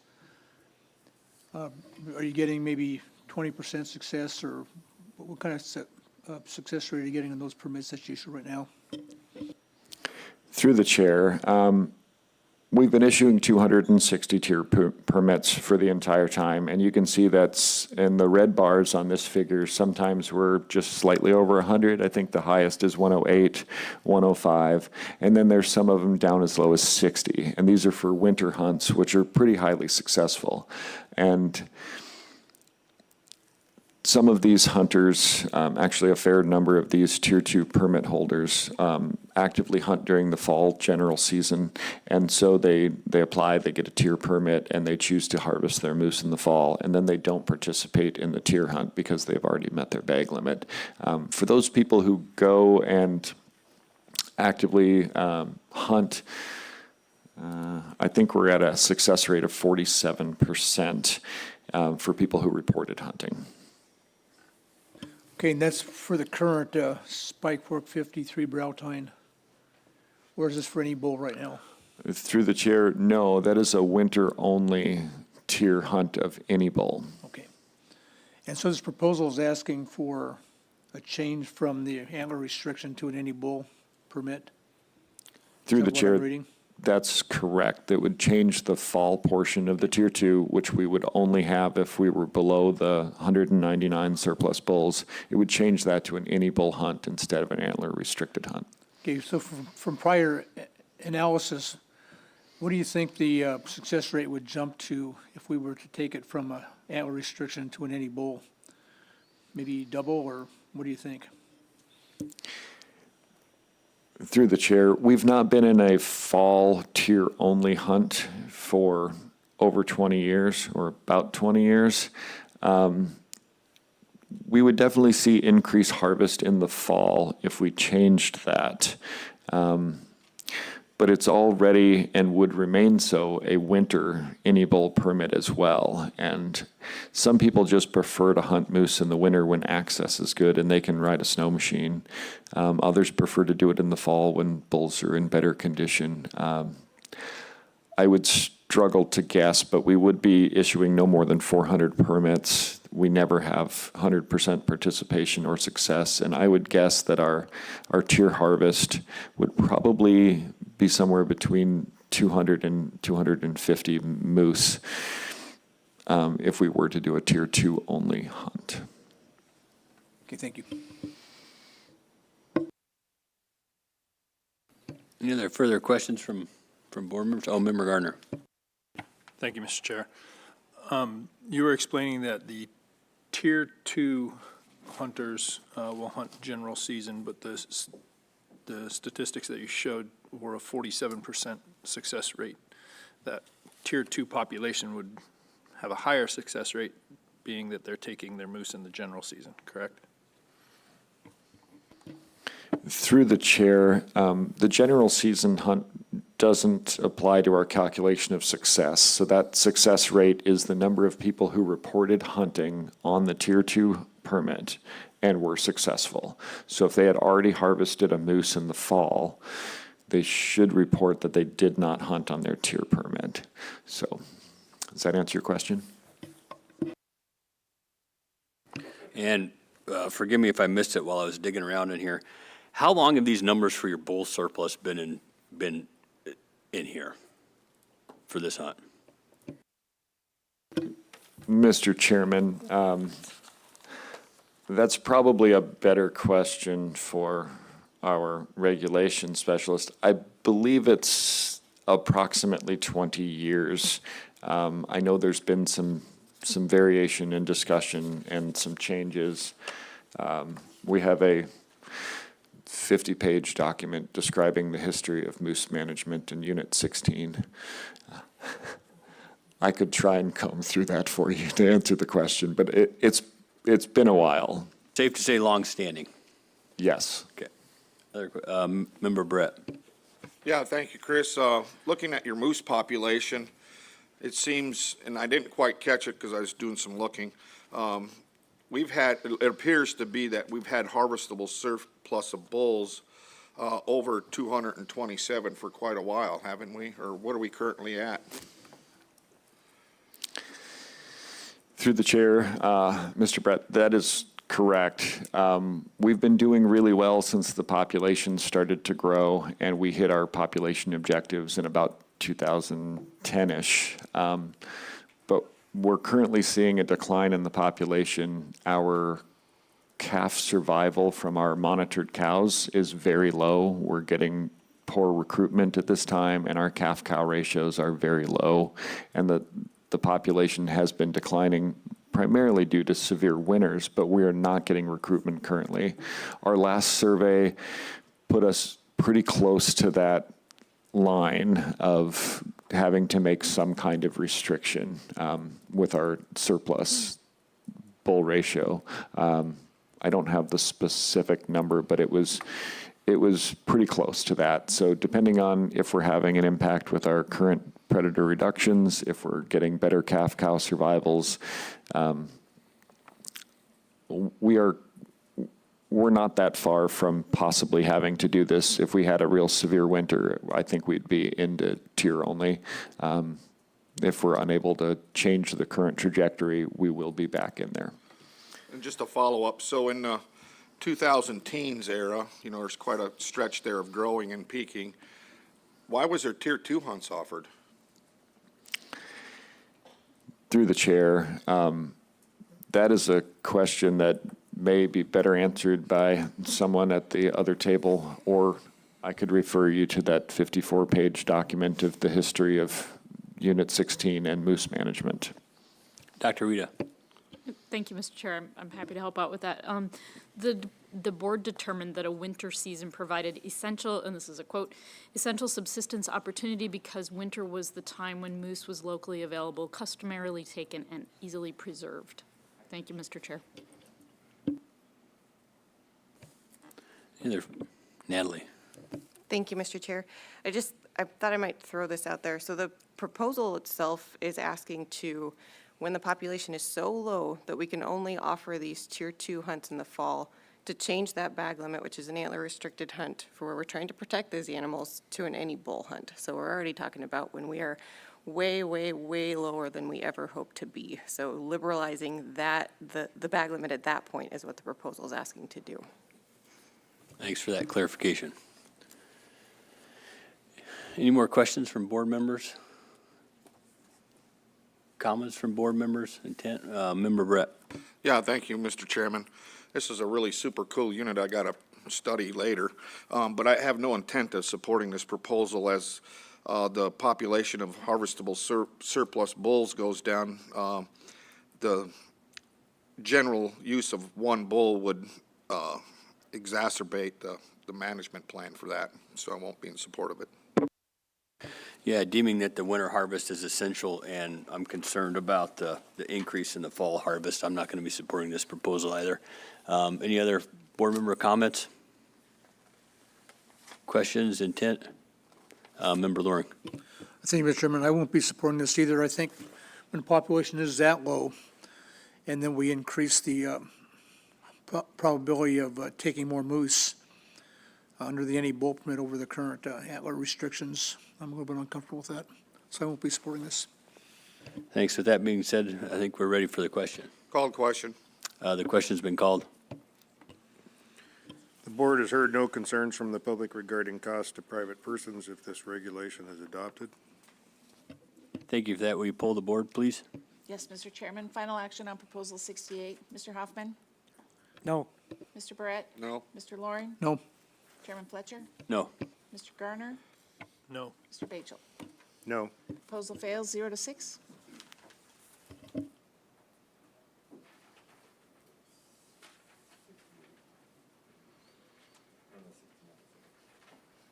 Mr. Chair, I move to adopt Proposal 69, shorten the season for the Tier 2 moose hunt in Unit 16 Bravo. Second. It's been moved and seconded. Thank you, Department. Thank you, Mr. Chair. Proposal 69 is shorten the season for the Tier 2 moose hunt in Unit 16B from the current date of December 15 to March 31 to a date of December 15 to February 28. And just so I don't forget, the department would prefer that if you do want to do this, that we change that to the last day of February. This is our complex regulation slide that we went through in the last proposal. This proposal is only talking about the winter season, and it would apply to all of these levels of hunting. So if there's any hunting at all, the tier option is there for a winter hunt, which goes from December 15 to March 31 currently. We have the same 3 tier hunts, and an ANS of 199 to 227. This is our moose population figure that we saw on the previous slide. You can see that it peaked back in about 2017 to 2018 and has since declined. Tier harvest has remained relatively stable throughout time. We've been issuing 260 permits, as is in regulation, and the number of permits would go up if we go into a tier-only situation. The drawing any bull permits are only issued when the population is doing well and we are trying to take advantage of additional opportunity that is out there. This graph shows the chronology of harvest for Unit 16B Tier 2 moose for the last 5 years. 43% of the harvest has come from the month of March. This is when there is more daylight, the rivers are frozen, which allows for better travel conditions. The snow is deeper, which pushes moose down out of the higher elevations and onto the rivers. And so a good portion of the harvest has come from March. This population declined from a peak of a little over 10,000 down to 6,789 in 2022. That is within the population objective. Our harvest has been below the harvest objective since RY21. The majority of the tier harvest comes in March, 43% of it, and that's really when conditions are ideal for winter travel. If this proposal would pass, we would still have 2.5 months of hunting opportunity for them to harvest a tier moose. Although harvest would likely decrease if we take that prime period of travel out of that hunting. The department is neutral on this proposal. There would still remain opportunity for harvest. It would not likely significantly decrease harvest. It would, however, remove the month where most of the harvest occurs and constrict hunters to a shorter time frame. Thank you for that. Questions from board members? Member Brett. Yeah, thank you, Mr. Chairman. I would like to make a motion, move to adopt that the end date for the December proposed hunt would be the last day of February. Second. It's been moved and seconded. Do you want to have this explanation on that amendment? Yes, Mr. Chairman, it's just like a housekeeping thing. It keeps the department, because of leap year messing things up. So the last day of February works in most cases for regulations. Thanks for that clarification. Makes sense to me. Any other board members' discussion about the amendment? If not, I think we're ready for the question on the amendment. Call the question. The question's been called on the amendment to the last day of February. On that amendment, Mr. Batchel, Yes. Mr. Garner, Yes. Chairman Fletcher, Yes. Mr. Loring, Yes. Mr. Barrett, Yes. Mr. Hoffman. Yes. Amendment carries 6-0. Thank you. That we have amended proposal in front of us here. Any discussion on this amended proposal?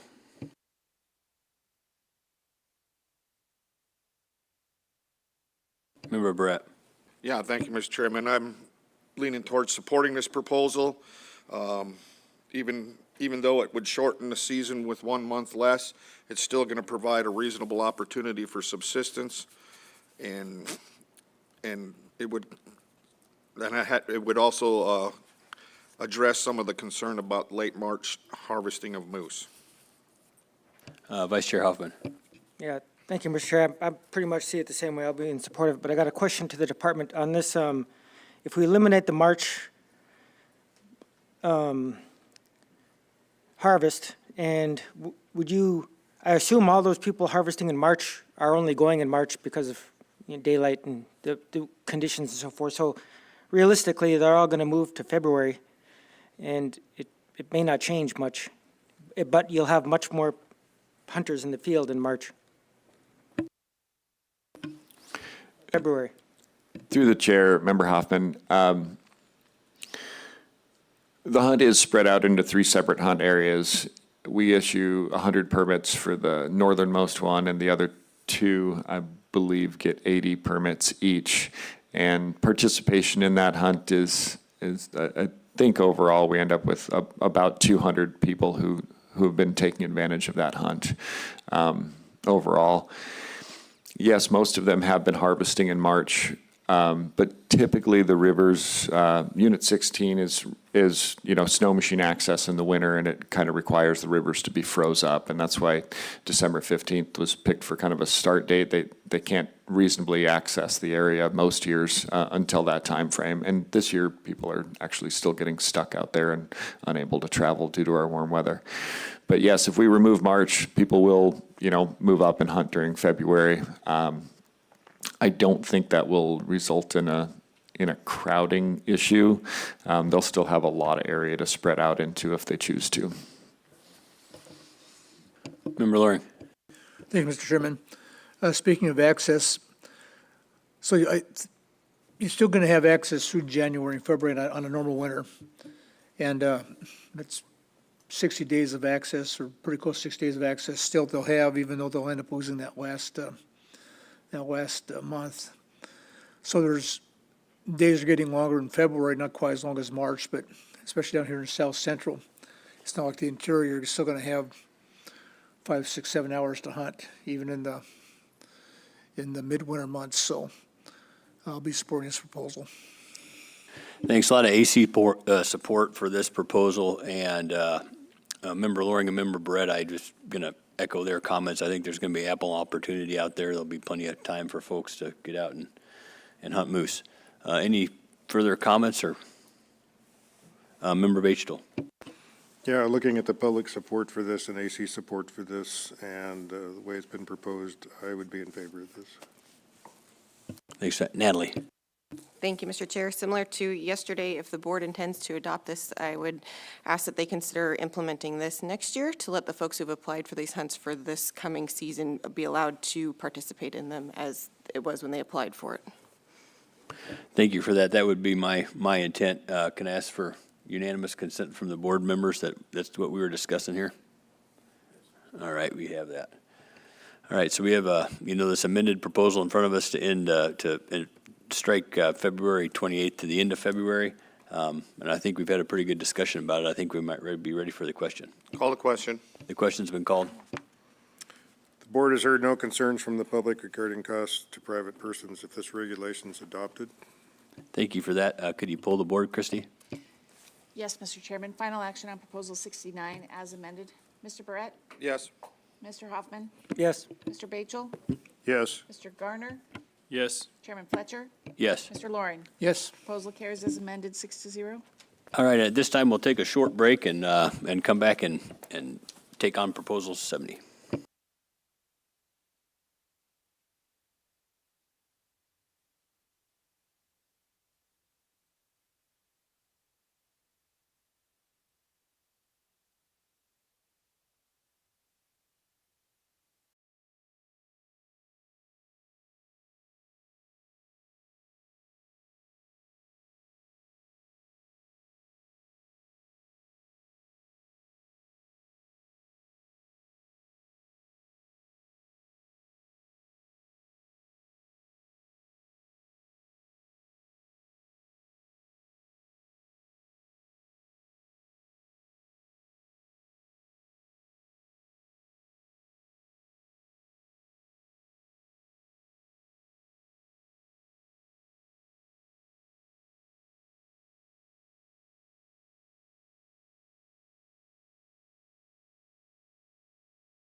Mr. Chair, I move to adopt Proposal 70, extend the hunting season for brown bear in units 14A Alpha and 14B Bravo. Second. It's been moved and seconded. Department? Thank you, Mr. Chair. Proposal 70 is to extend the brown bear hunting season in units 14A and B. It is a public proposal, and the department would like to support this proposal with the amendment that the brown bear season be extended to June 30 in both 14A and B, as the next two proposals will address similar suggestions. Our current regulations, 14A is one brown bear every regulatory year with the season of September 1 to May 31. 14B is one brown bear every year with a season of August 10 to May 31. Locking tags are required for residents. Brown bears may be taken over bait in both 14A and 14B. The bear baiting season runs from April 15 to June 30. So this proposal would extend the brown bear season by 15 days from May 31 to June 15th in both units. We've had a 10-year average harvest of 20 brown bears for 14A and B combined, and that harvest has been composed of about 57% males on average. You can see that the harvest is relatively stable and not extremely high. We've not ever exceeded 35 bears in the harvest with those two units combined. And the 1 year where our percent females was relatively high and higher than we'd like to see was a year when our total harvest was very low. So that's probably just a factor of not very many bears were harvested that year, so getting a high percentage females didn't take very many bears. The bulk of our harvest for these two units occurs during the second half of May, with some harvest also coming in the fall season when hunters are pursuing other game.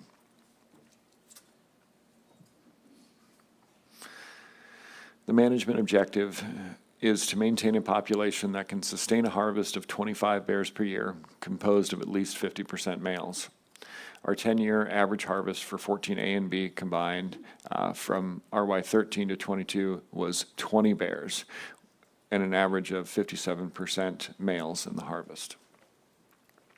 Brown bear harvest shifted toward the spring in RY 18, which was shortly after brown bears were allowed to be harvested at bait stations. The department does not currently have a biological concern for bears. They appear to be stable or possibly increasing. Adoption of this would likely increase brown bear harvest, but would not likely have population level impacts. And it would allow for the taking of brown bears at bait stations further into the spring. So Proposal 70 is to extend the brown bear hunting season in units 14A and 14B. It's a public proposal, and the department supports this proposal with the amendment to extend that to the June 30 in both A and B. Thank you. Hey, thanks, board members. We have a couple of things we could do here. I believe that we probably should table Proposal 70 and take up the next proposal so we can hear the presentation on 71. But what does everybody think about that? Can I ask for unanimous consent on that, or? Oh, I need, Member Loring.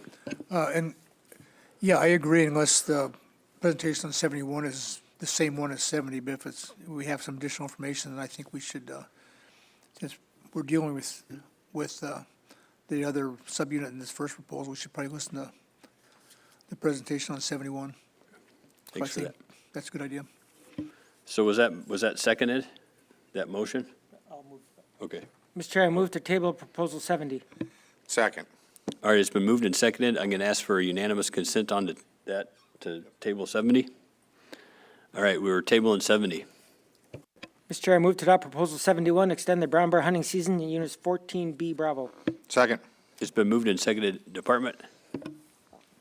Proposal 71 is a public proposal to extend the brown bear hunting season in Unit 14B. The department supports this proposal. Current brown bear hunting regulations in 14B, brown bear hunting season dates August 10 to May 31. Bear baiting season is April 15 to June 30. Bag limit is 1 brown bear, and a resident locking tag is required. This proposal would extend the brown bear season by 30 days from May 31 to June 30 in Unit 14B.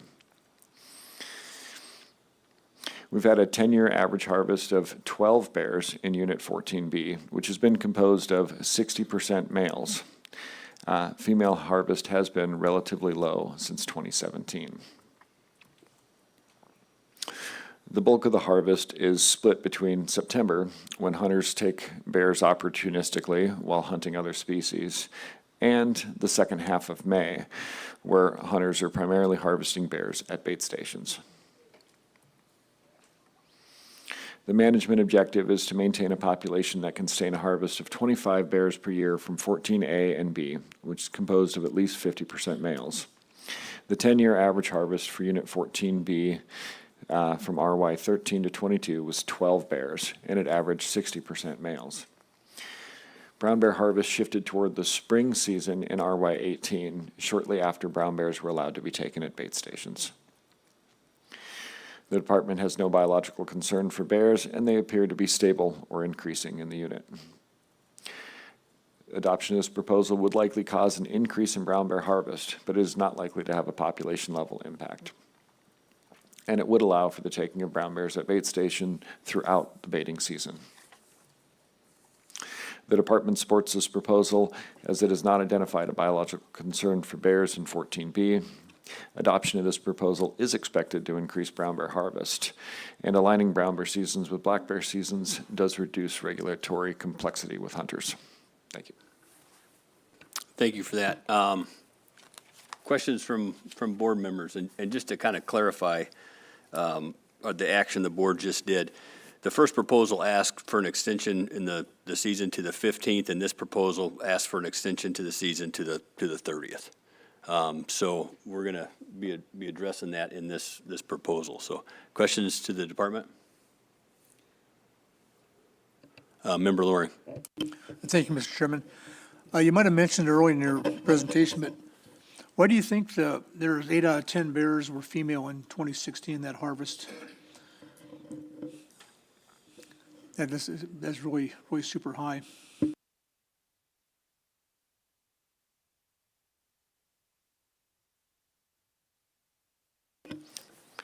Member Loring, through the chair, it's hard to say, but 10 is a relatively low sample size, and so it doesn't take a whole lot to get there.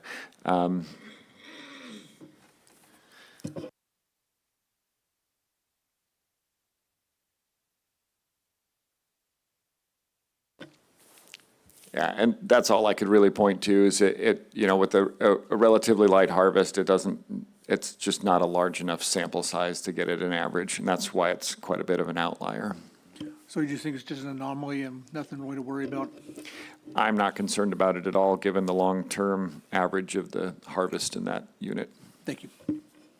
And just to clarify, I've been corrected. The first proposal deals with both A and B, and this proposal is just dealing with 14B. So. Further discussion from board members. I have a question for you, and I think I know the answer, but just to get on the record here, when is the majority of the breeding season for brown bear in 14B? I don't believe it's any different than most other locations in South Central, in that it would start with breeding activity around the end of May and probably peak in the first week or so of June for breeding activity, but it may continue all the way through the month of June. Member Brett. Yeah, thank you, Mr. Chairman. Chris, would the department be opposed if we added 14A into this proposal? No, the department would not be opposed to that, as that was suggested in the previous proposal. Thank you. Member Loring. So, Ms. Berg, you're thinking about just amending this proposal to 14B and then maybe TNA on 70? That's your idea? I would add 14A to this, and then we would potentially take no action on proposal 70. I think that's a pretty good Way to go. Member Brett. Yeah, thank you, Mr. Chairman. I move to adopt that we add 14A to Proposal 71. Second. It's been moved and seconded. Discussion on that amendment. Member Brett? Yes, there's been at least one AC that asked for an amendment, and the department wasn't opposed to it. Even though this proposal, or this addition would potentially have harvest increase, there's no conservation concern, and it's a sustainable hunt. Thanks for that explanation. Any further discussion on the amendment? Member Loring. No, just probably based on the whole proposal, just that if hunters wanted to take a bear with a little higher quality fur, they can definitely hunt in the early part of the season. So we're not really forcing anybody to take a lower quality bear. They rub a little longer, but so I'd be supporting the amendment. Thanks for that explanation. We might be ready for call the question on the amendment. Call the question on the amendment. The question's been called on the amendment, and just to clarify this, we're going to include 14A into this proposal. Any questions on that again? If not, we're ready for a roll call on the amendment. On the amendment, Mr. Chairman. Mr. Barrett? Yes. Mr. Hoffman? Yes. Mr. Batchel? Yes. Mr. Garner? Yes. Mr. Fletcher? Yes. And Mr. Lauren? Yes. Amendment carries 6-0. All right, we have the amended proposal in front of us to extend the brown bear season all the way to the 30th of June in 14A and 14B. Any questions or comments from Member Loring? And just clarify the comments I made for the amendment should have been made here, so just go move those comments to this discussion. Thank you. Any further questions from board members? I guess I have a couple questions. This would be a big extension. You know, we're at 30 days in the spring. How does that fit into a conflict with other user groups? I know in my hometown in Talkeetna, the 30th of June, we have thousands of tourists walking down Main Street.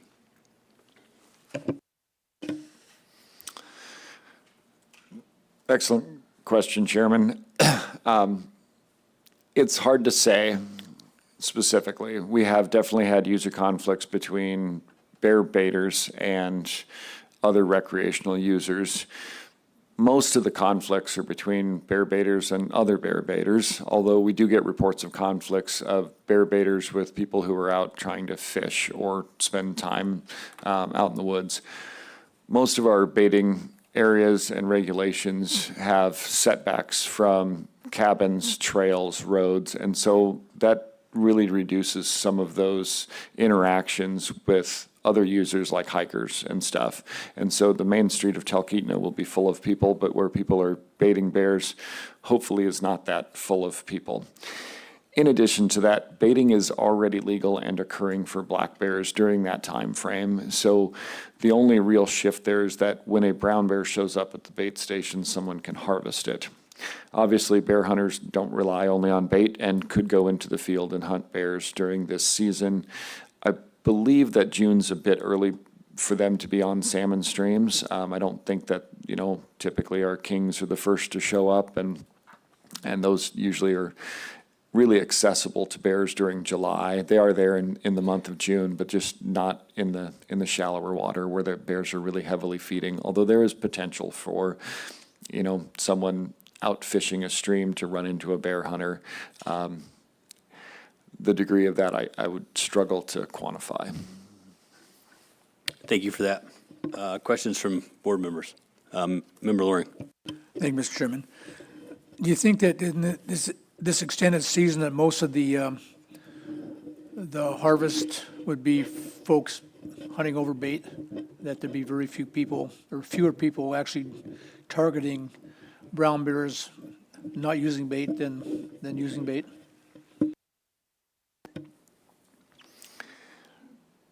Through the chair, Member Loring, I do believe that people would certainly take advantage of the baiting opportunity, and that would likely lead to our highest method of take for Unit 14A and B.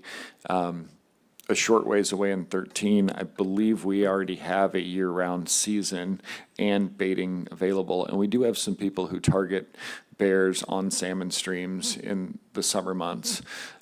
So that will certainly occur as well. And I would struggle to try and quantify how many bears would be taken at bait later, but I do believe that'd be the primary method of harvesting bears.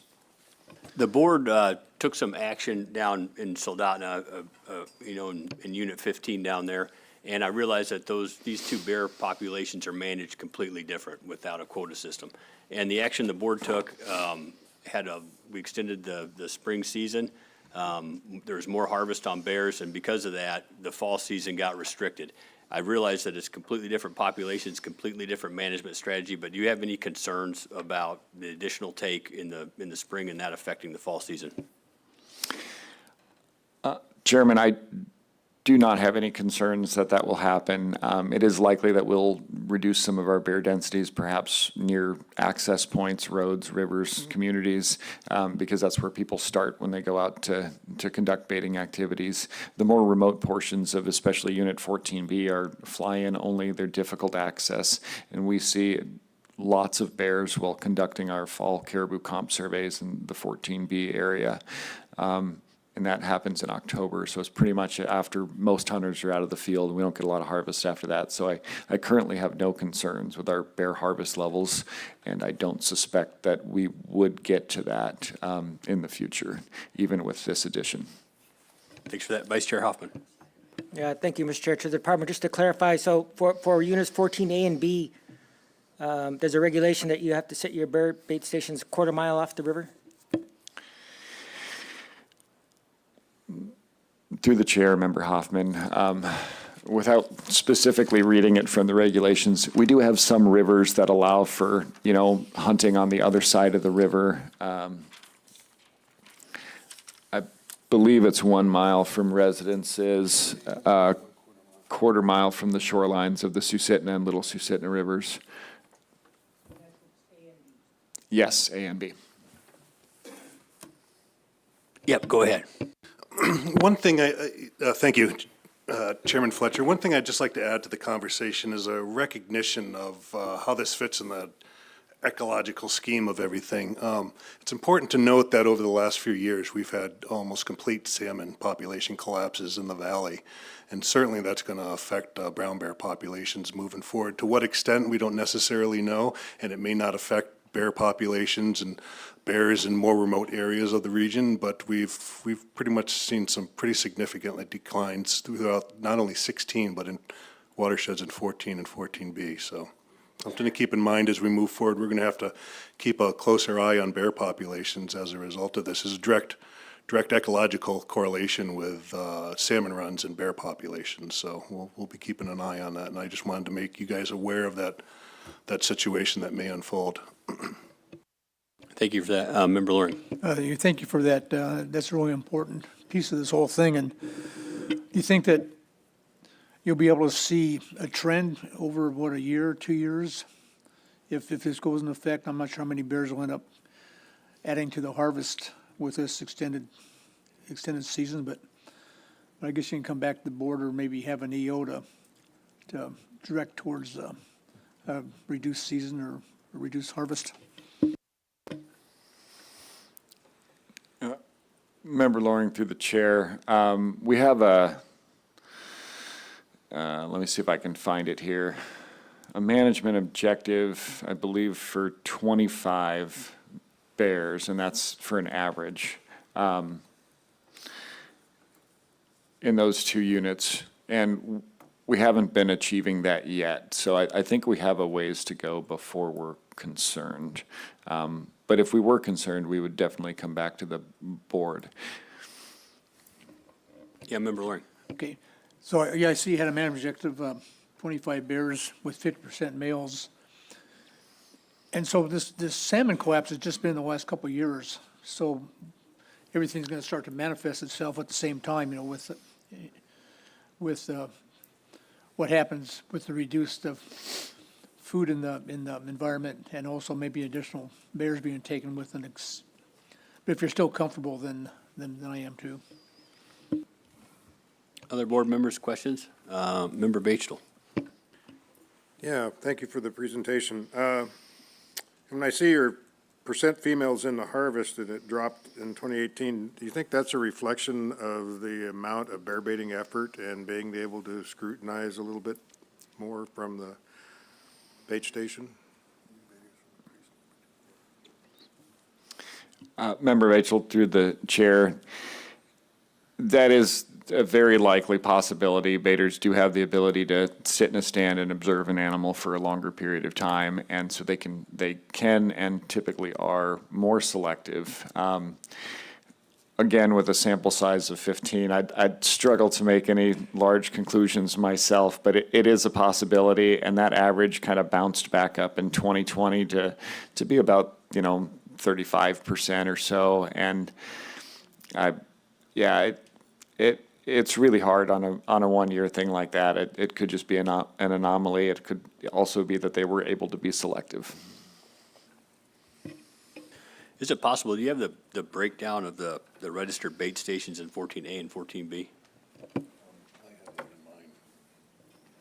We could, Through the chair, Mr. Rinaldi's going to look for that pretty quickly, but we do have a lot of bait stations, and it's a very popular method of hunting in 14A and B. Member Brett. Yeah, thank you. Well, Todd's looking for that. I intend to support this proposal. At this time, it'll provide more opportunity. It will simplify regulations by aligning the black bear season with the grizzly bear baiting. We expect harvest will increase, but there's no conservation concern at this time. Thank you for that. Oh, go ahead. Any other questions from board members? Member Gardner. Thank you, Mr. Chair. I was wondering, is there a noticeable decrease in hide quality from the end of May to the end of June? I think they were digging there a little bit. Through the chair, the question was on hide quality in the month of June? Yep, that's correct. If there was a noticeable difference in hide quality from the end of May to the end of June? Through the chair, there is, but it's also not a consistent thing. Some bears come out of their dens pretty rubbed and have pretty poor hides. And other bears in 14A and B look really good at the end of June. And so at that point, it's kind of a hunter selection option. But we're definitely, as we're progressing into the summer, more and more of them are shedding out, and the quality on average goes down. And the question earlier about number of bait stations, in 14A, we had 175 registered bait stations last year, and I believe we had 62 in 14B. Thanks for that. Is that trend increasing? Is it pretty stable? Chairman Fletcher, I can speak to that. That was part of my presentation on Proposal 2. Yeah, bear baiting has been decreasing since 2020. I think we went from like 1,150 bait stations in the region to about 950. So it's gone down a little bit, but whether or not that's just noise or, that was a 5-year average, though. Thanks for that clarification and reminding me. Member Brett. Yeah, thank you, Mr. Chairman. On your question of hide quality, my experience of over 30-some-odd years of looking at brown bears and black bear hides, things that are consistent is usually adult bears change very little bit from spring to fall, and juvenile bears entering into adulthood are the ones most likely to rub. They have a lot of wool or getting rid of their woolly hair and replacing it with more guard hairs, and so you get a lot more rubbing and a lot more hair loss on those type of bears as a rule of thumb. Any more questions or comments from board members? Any intent? Can anybody look up what the ACs weighed in on this? Oh, yeah, Member Lauren. I think, Mr. Chairman, I'll be supporting this proposal. I think that if hunters want to really select high hide quality, Bears in this area, at least in 16 anyway, they start popping out in March, the big boars, end of March, April. So the really high-quality hides are available earlier on. But then the department thought, and I think too, that most of the effort in this later month will be on bait stations, and they'll be able to select specific animals, and they can pass up a bear that they don't like and maybe select for a bear that has a little better quality or different color that they want. So I'd like to give them that opportunity. And I'm really sympathetic to the user conflicts that you brought up earlier. I know they're going to exist, and as we get later into the summer, there's going to be more folks out. But I think the bear baiting regulations have a lot of direction on spatial separation, from cabins and from riverbanks and that kind of stuff, which is going to probably mitigate some of that also. So I'll be supporting this. Member Batesville. Yeah, you asked the questions about the AC. There's two ACs that support this, or three ACs that support this. One of them amended and one that doesn't support this. And, thanks for looking those up because I asked you to do it. But just to, we kind of combined two proposals here.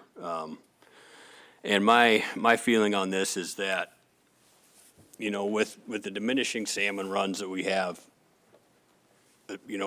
around the state in the Mat-Su especially, I'm a little bit concerned of how that's going to affect the brown bear population. I realize it's a really big burden that you put on bear baiters. Whenever you have a brown bear come in and start hitting your bait stand, you're not going to have black bears coming in and hitting it. But I'm still a little, reluctant to extend this all the way till the 30th.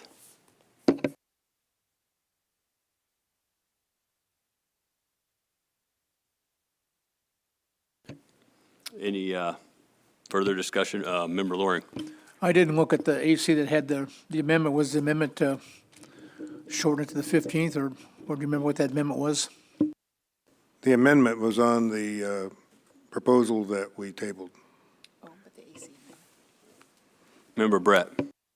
Yeah, thank you, Mr. Chairman. So, yeah, they were in support of 71. They had the amendment in proposal 70, and that would be to move it to the 30th of June. Any further comments or questions from board members? We've had a pretty good discussion about this. Call the question, Mr. Chairman. All right, the question has been called on our amended proposal 71. And just to clarify really clearly here, we're taking 14A and 14B, and we're extending the brown bear season all the way to the 30th of June. Everybody's clear on that? The question's been called. The board has heard no concerns from the public regarding costs to private persons if this regulation is adopted. Thanks for that. Christie, will you pull the board? Yes, Mr. Chairman. Final action on proposal 71 as amended. Mr. Garner? Yes. Mr. Batesville? Yes. Mr. Hoffman? Yes. Mr. Barrett? Yes. Mr. Loring? Yes. Chairman Fletcher? No. Proposal fails by a vote of 5 yeas to 1 nay. Thanks for that. And now I think we can move to No, take. it passed.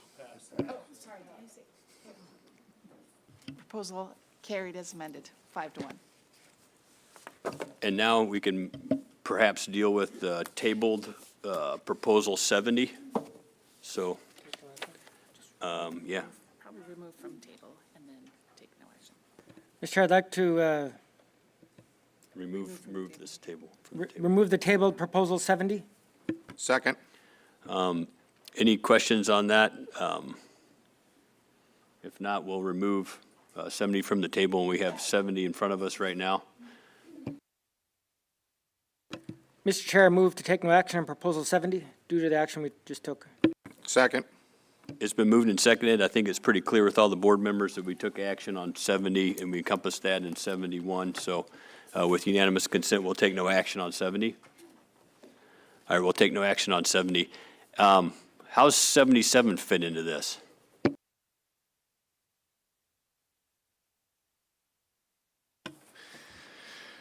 Mr. Chairman, Proposal 77 is to extend the brown bear hunting season in 14B to the end of June, and so that was addressed in the last proposal.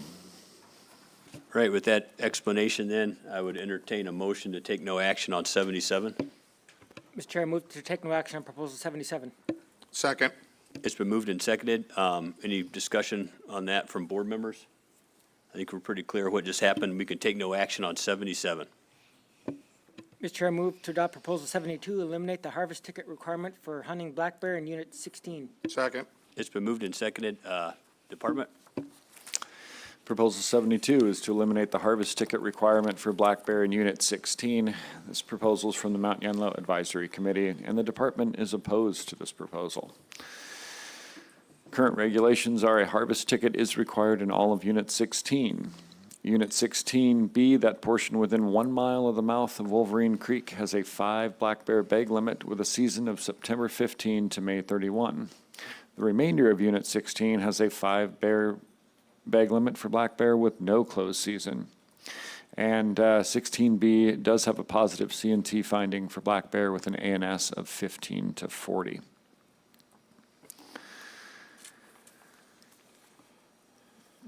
An average of 718 hunters per year reported hunting black bear in Unit 16 since 2013.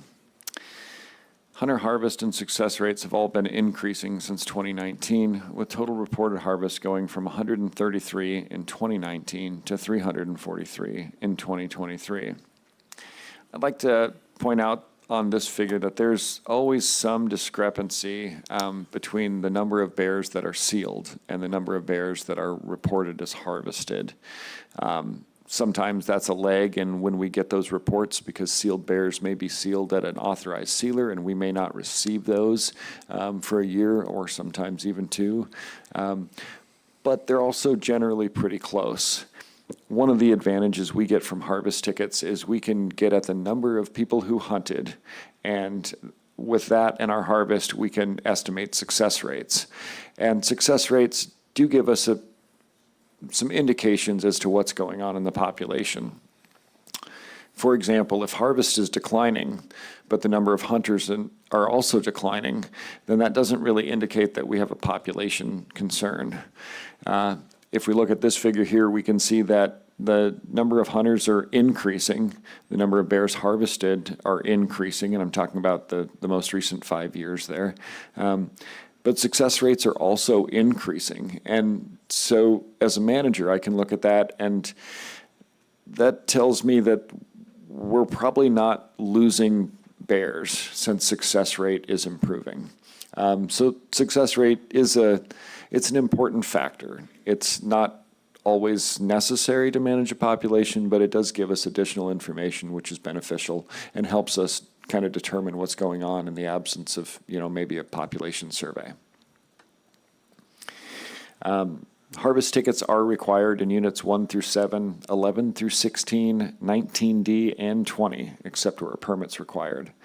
Harvest tickets provide us with information on effort for successful hunters, or for unsuccessful hunts. Consistency of regulations through time and across commonly traveled boundaries is also beneficial to hunters and prevents common violations. And we don't currently have any biological concern for black bears in Unit 16. So the department is opposed to this proposal. We're opposed because we would like consistency of regulations through time and across commonly traveled boundaries because it is beneficial to hunters by reducing confusion and prevents common violation. In addition to that, effort and location data for unsuccessful hunters can be used as a metric in determining management strategies. Thank you. Thank you for that, Department. Any questions from board members? Member Brett? Yeah, thank you, Mr. Chairman. So I'm taking, when people in this proposal, or this author's talking about the proposal and the department's talking about it, that the harvest ticket that they're referring to is actually the harvest report. There's 2 separate deals on your blue card. There's the harvest tickets, which you notch at the kill site, and then there's the harvest report, which you submit to the department. So we're talking about the report. Member Barrett, through the chair, it's my understanding that those 2 items are linked. So if someone is required to have a harvest ticket, they're also required to get the report and report on that. Thank you. And one other question. You mentioned that there's potentially a delay because south of the range, appointed sealers can seal bears down here, and there's potentially a delay of getting that report from them. Isn't that about the same as harvest reports or harvest tickets, that you're not collecting, not everybody's turning in on time also?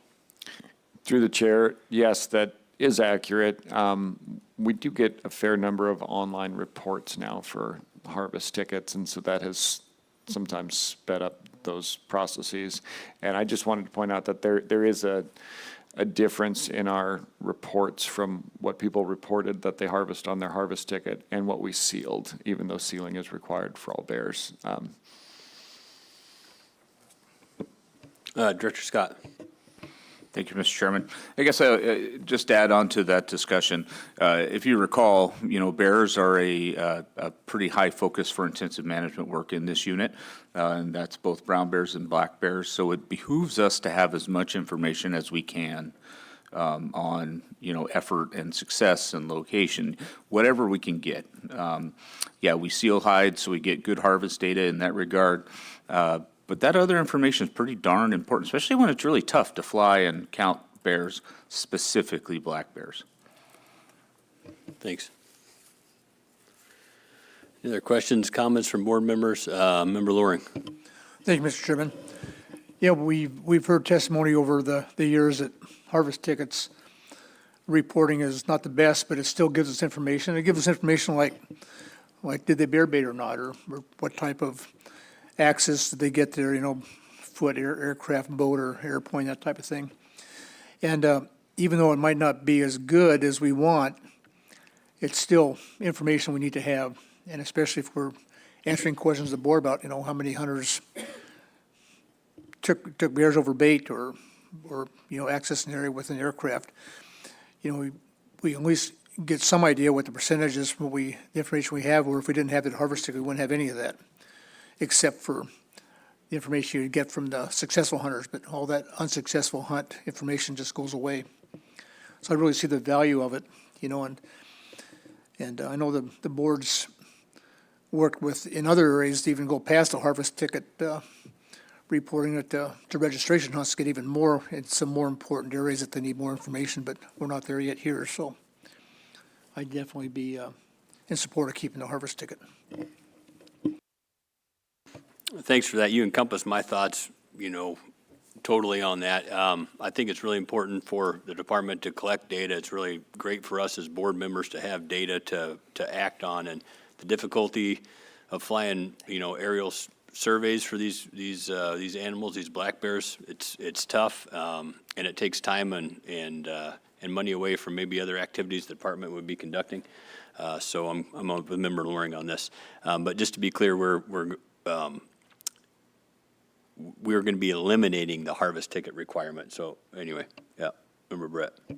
Yeah, thank you. Chris, in your data, how many hunters that did not hunt or were unsuccessful submit their harvest tickets?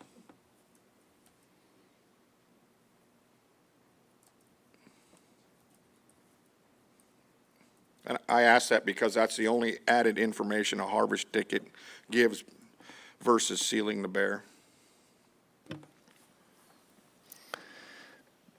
So, Member Barrett, you can see in this figure that we had a average of 718 hunters that reported hunting black bear in Unit 16.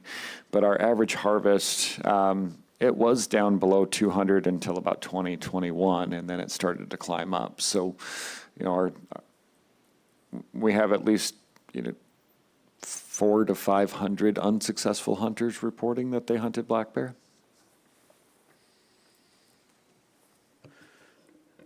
Director Scott. Yeah, thank you, Mr. Chairman. And through the chair, Member Brett, I guess I'm a little confused.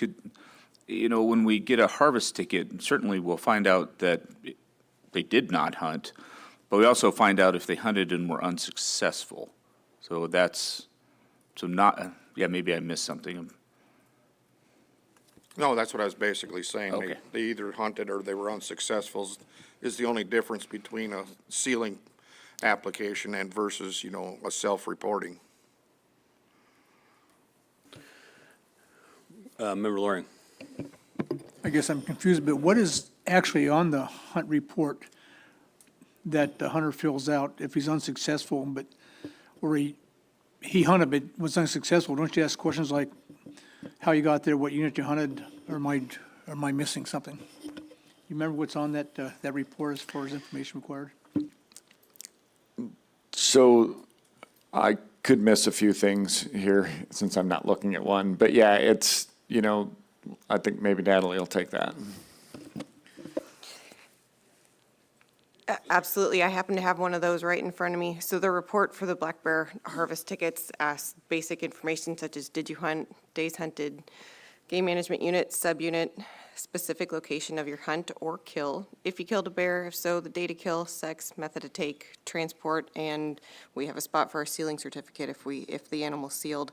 We also request information on commercial services used, and transportation, that kind of stuff. So that's all the information that we collect.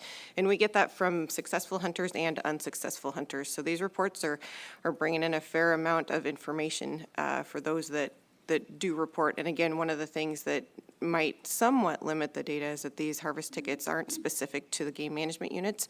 For example, as you already heard from Chris, a lot of people hunt 14A and 16A, both in the year. So depending on where they go, we might get information specific to one or the other. But that sealing information combined with this gives us a better idea of how many people are out there hunting. And that's why one of the reasons why we're interested in keeping this here. It hasn't, and not that I've heard anyway, I know others will disagree, but it's not looking like it's a major burden or limits participation, and we'd like to keep it, so. Member Brett. Yeah, thank you. On this chart that you have here with your hunter harvest, is that primarily from bear baiters that are already registering?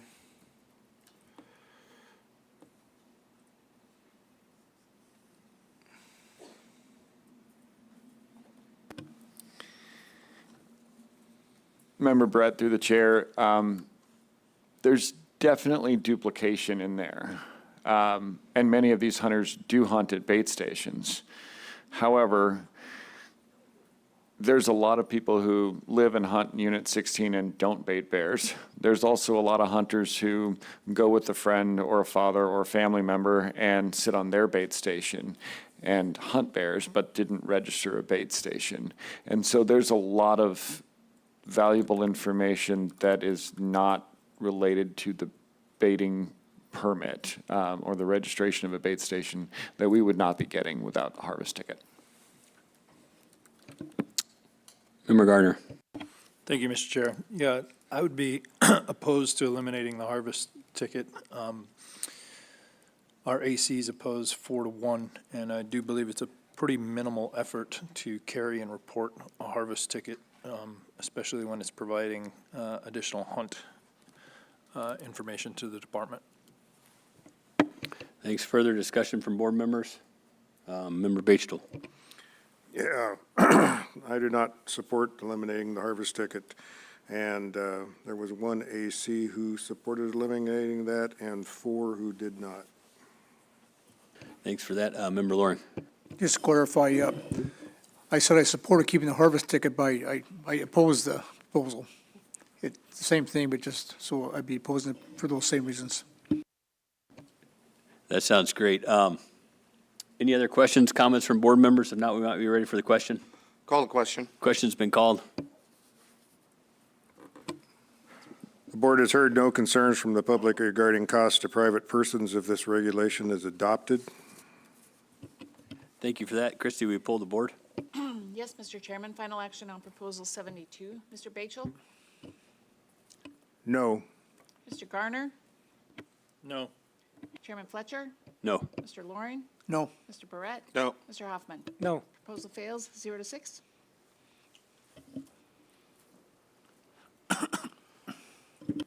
Mr. Chair, I move to adopt proposal 73, change the bag limit for sheep in unit 14A alpha draw hunts to any ram. Second. It's been moved and seconded. Department? Proposal 73 is to change the bag limit for Dall sheep in Unit 14A from the current full curl to any ram. Current regulations, the bag limit of one ram with full curl horns or larger. The area is split into 3 separate drawing permit areas with season dates of an early season, August 10 to 25, and a late season, August 26 to September 20. Our current cap is 100 permits, which we have not ever issued, and there is an aircraft 10% of those permits that we do issue are allocated to non-residents, and there is an aircraft restriction in place for sheep hunting from August 10 to September 20. The area in question went from a general season harvest ticket full curl bag limit to a drawing any ram hunt starting in RY08. The initial reason for that going to a drawing hunt was primarily to address crowding, although managers and proponents gave several other justifications at the board meeting.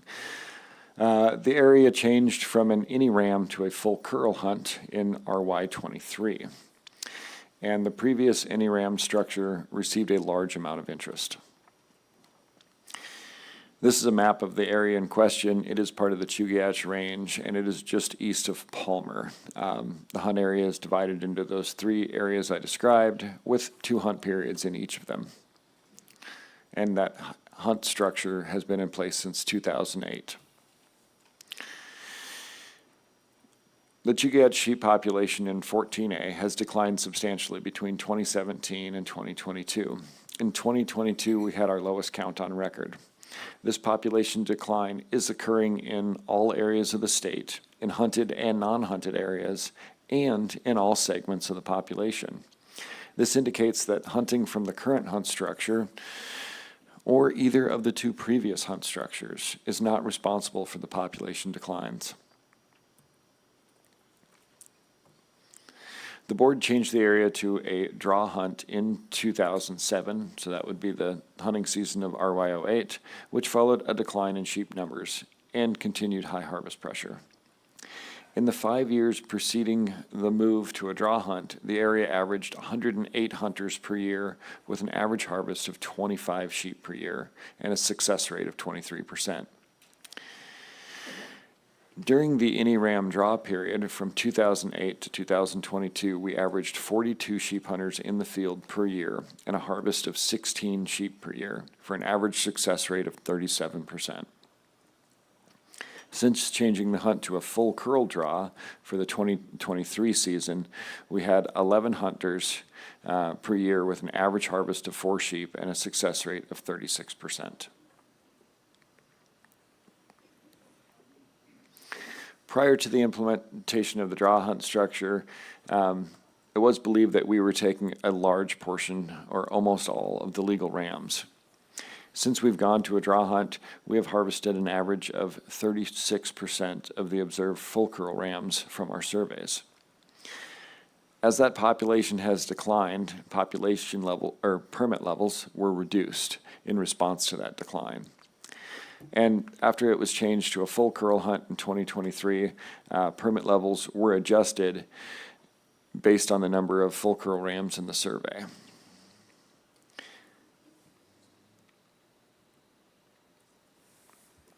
So nearly all of our full curl rams were harvested in the years preceding the drawing permits.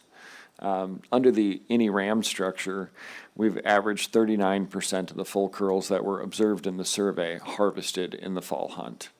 And just so the board's aware, this hunt can be managed under either structure by adjusting permit levels to the population and to the number of full curl rams. And we can modify that based on direction from the board. If they would like more opportunity, any ram definitely provides that. And if they would like more of a selective, hunt and have fewer sheep and less opportunity, but sheep of better quality, maybe that's something we would be looking for the board to give us an idea on what they would want for a management goal there. I do want to point out that the any ram hunt was a very popular hunt structure. It provided the average opportunity, or average hunter, and by average hunter, I'll clarify that. There are sheep hunters, and they're passionate about hunting sheep, and most of them don't have a problem with judging full curl. And then there are hunters who would love to hunt sheep, but they aren't someone who's passionate about it enough to where they've done it a lot and really learned it. And that barrier of judging full curl is a true barrier for those folks. And so when I say average hunter, I'm talking about the hunter who would love to go sheep hunting, but they are not an avid sheep hunter. They really liked that hunt. It was the second most popular sheep hunt in the state, with over 9,000 applications in RY22. And in RY23, applications decreased by 54% when it was changed to a full curl. I was going to say there's only one any ram hunt in the state that doesn't have a weapons restriction remaining, but I believe that was eliminated yesterday. So the department is neutral on this proposal. We can manage it under full curl. We can manage it under a drawing any ram permit. Both are completely sustainable.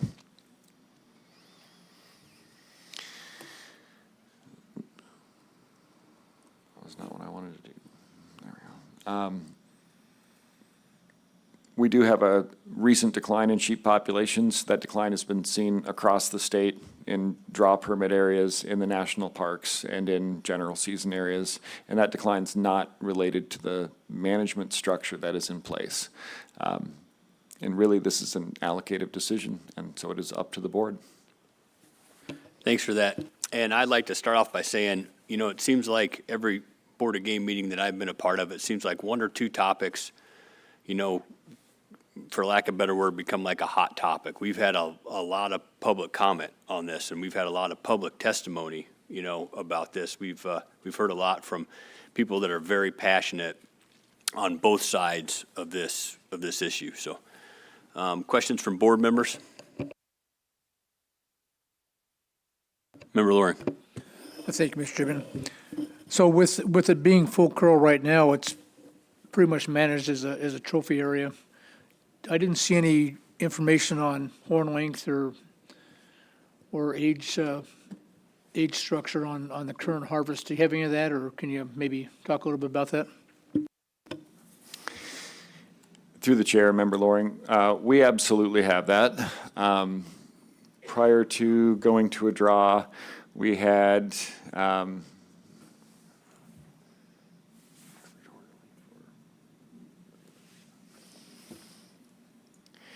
for 3 years prior to going to a draw, we had maximum horn lengths of right around 40 to 41 inches for a couple of years. But the average horn length during that period was about 36 inches, and I'm approximating that.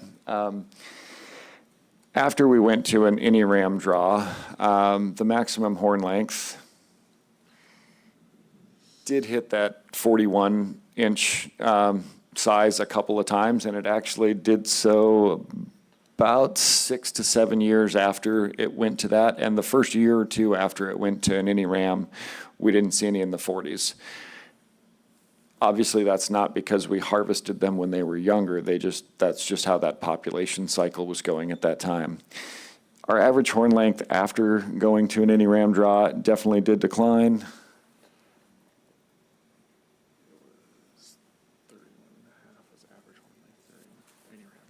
It went down to 31.5, but a good portion of that is because some of that harvest is very young rams, which have very small horns. I think our age structure of the harvest looks like a bell curve. And so over the 14 years that it was any ram, we had one 1-year-old in the harvest. And if you unfortunately, I don't have it on my computer for display here, but it just makes a perfect bell curve with, 6.5 years old being the center of that bell curve. And so there's a fair number of, 5 and 6 year olds, and there's also a fair number of 7 and 8 year olds. We have sheep that made it all the way to 12 years old and got harvested during that hunt. And we have sheep that were, harvested at younger ages. And so hunters actually spread their harvest out across the age classes in this hunt area really well. One more follow-up. Do you find that most sheep that reach 8 years old are full curl by that time, or is it a little bit different than the other area we talked about yesterday? In this harvest, in this area, it does seem that way. And when I say most, it's by far the majority. But there's one that I remember specifically, and it's because it was about a 3/4 curl 10-year-old, and it was one of the smallest sheep I've ever measured, and I've measured a fair number of sheep. I want to say it was 30 inches and 10 years old and not full curl. And that's a sheep that I don't suspect would have ever been harvested in a full curl hunt. I do know there are some people who are good at aging, but I wouldn't have paused when I saw that one on the hill. I'd have kept walking for sure. Okay, must have migrated from the Kenai Peninsula, huh? Yeah. Any other question? Vice Chairman Hoffman. Thank you, Mr. Chair. Just a clarification to the department, how would this affect the non-resident hunter portion? This does not affect our 10% allocation to non-residents of our draw permits. Any other questions from board members? I have a quick question for you. I know we implemented the full curl requirement, or 8, just 2 years ago. Do you have an idea of how many years it's going to take to kind of get a little better picture of what that did to this population? I know it's a tough question, depending on surveys and everything.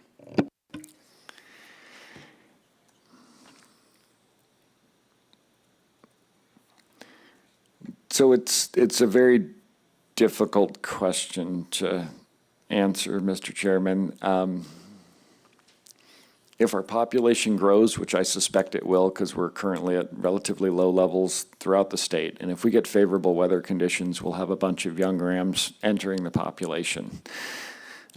It's going to take approximately 8 years for those to become legal for harvest. And as the population grows, I would suspect that we would start to see an accumulation of rams in the population if they're not being harvested on any ram scale. And in 8 years, hopefully the hunting starts to improve under full curl. But it really depends on kind of how the board would like us to manage that. Under full curl, we could issue 100 draw permits, which is our current cap, and we wouldn't have any concern about the population being over-harvested with a full curl management strategy. We haven't done that in the past because it was my impression, and I think previous managers' impression, that the reason we went to a draw was to reduce crowding and improve the quality of the hunting experience in the area. And so we've tried to balance the number of rams, the number of full curl rams, and the number of hunters in the field so that when people drew that permit, they had a reasonable chance at a nice ram and a great chance at less than full curl ram if that's what they chose to hunt. I mean, it's still mountain hunting, and they still have to put in a fair bit of physical effort to be successful.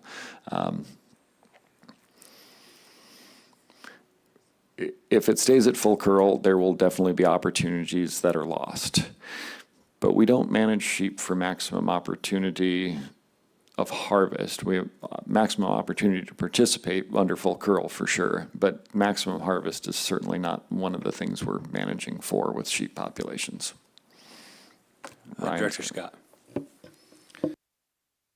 Yeah, thank you, Mr. Chairman. I guess I'll just reiterate some comments I made in the Unit 13 proposal. Having a couple of these areas that are any ram are not a deal breaker by any stretch of the imagination. Mr. Brockman outlined some good reasons to provide that. But I would ask you to consider consistency. You made a decision in another unit in this region to make that change. there's good reasons to make that change. This one, it's been in place for a couple seasons. You asked a great question, Mr. Chairman, how long it's going to take. Obviously, Mr. Brockman's much better versed than I am. It's safe, right? We know that full curl is going to keep us out of trouble, at least for the time being. And as we, hope for favorable weather conditions, we have multiple, I dare say, somebody will probably tell me I'm wrong, but we have multiple sheep research projects going right now, and we have allocated more time and resources to sheep than in many, many, many years that'll try to get at some of these questions and start to, provide some of the data. It won't be necessarily applicable, apples to apples, Unit 14 or Unit 13, but some insight into what's going on with sheep in general that I think would inform this. So I just wanted to add that for your consideration during your deliberations. This area, as far as I know, is not necessarily managed as a trophy area. Yeah, it's full curl, but I believe we just heard that I'm not going to try to remember that, but I didn't hear huge horn links. We heard some nice ones, but not a series of them. And it's not a place that we've come out and said, gosh, this is a trophy management area like Toke, the TMA or something like that. So just something for you to chew on, Mr. Chairman and members of the board. Thanks. Other questions from board members? Comments? Intent? Member Brett? Yeah, thank you, Mr. Chairman. I'm leaning towards not supporting this. I think when we have a decline in the population, even though we could probably manage this because it's a smaller area and allow the harvest of less than full curl by definition, I still think that, and it's been said here, that full curl management will provide even more opportunity for participating in sheep hunting.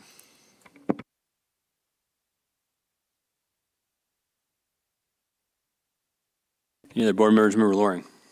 Thank you, Mr. Chairman.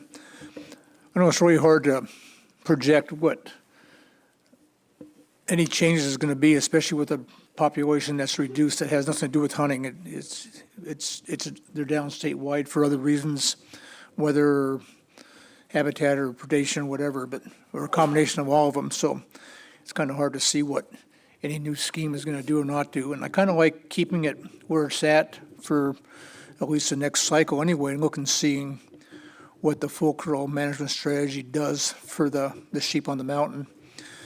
And, everybody has to start sheep hunting at some point. I did, and everybody else out here in the audience was a first-time sheep hunter under full curl.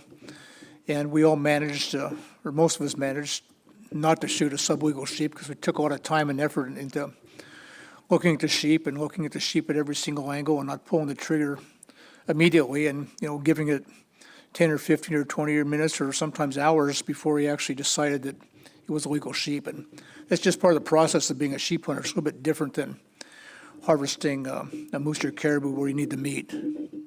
So I kind of understand about new sheep hunters not being,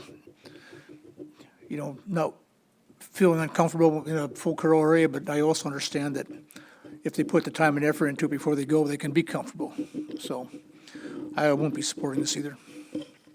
Vice Chair Hoffman? Yeah, thank you, Mr. Chair. I agree with most everything Mr. Loring just conveyed, but for myself, I won't be supporting this either. We just changed it to full curl strategy, and I really hate to change the regulations back and forth unless we have a really good reason. So. Yeah, thanks. Just speaking for myself, I think it's really important for everybody, not just board members, to kind of have an open mind about stuff, listen to a good, healthy conversation and be able to change your mind. But when we made this decision 2 years ago, I don't see anything else changed from that to change my mind.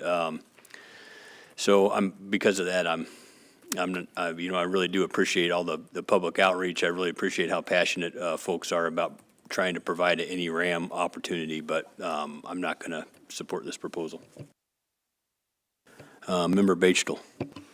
Yeah, I wasn't here 2 years ago when that decision was made, but I agree that that was put in place 2 years ago, and I think taking it one more cycle and seeing what happens would be a good idea. Thanks for that. Further comments from board members, intent from board members? If not, we might be ready for the question. Call the question, Mr. Chairman. The question's been called.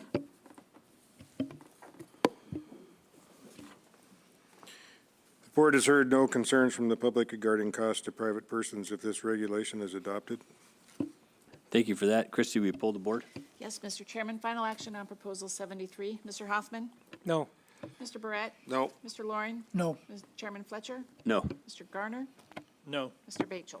No. Proposal fails, 0-6. Great, and thanks. At this time, I think we'll go to lunch. We'll meet back here at 1:30.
Mr. Chair, I'd like to adopt Proposal 74, establish a resident archery-only sheep drawing hunt in Units 14 Alpha.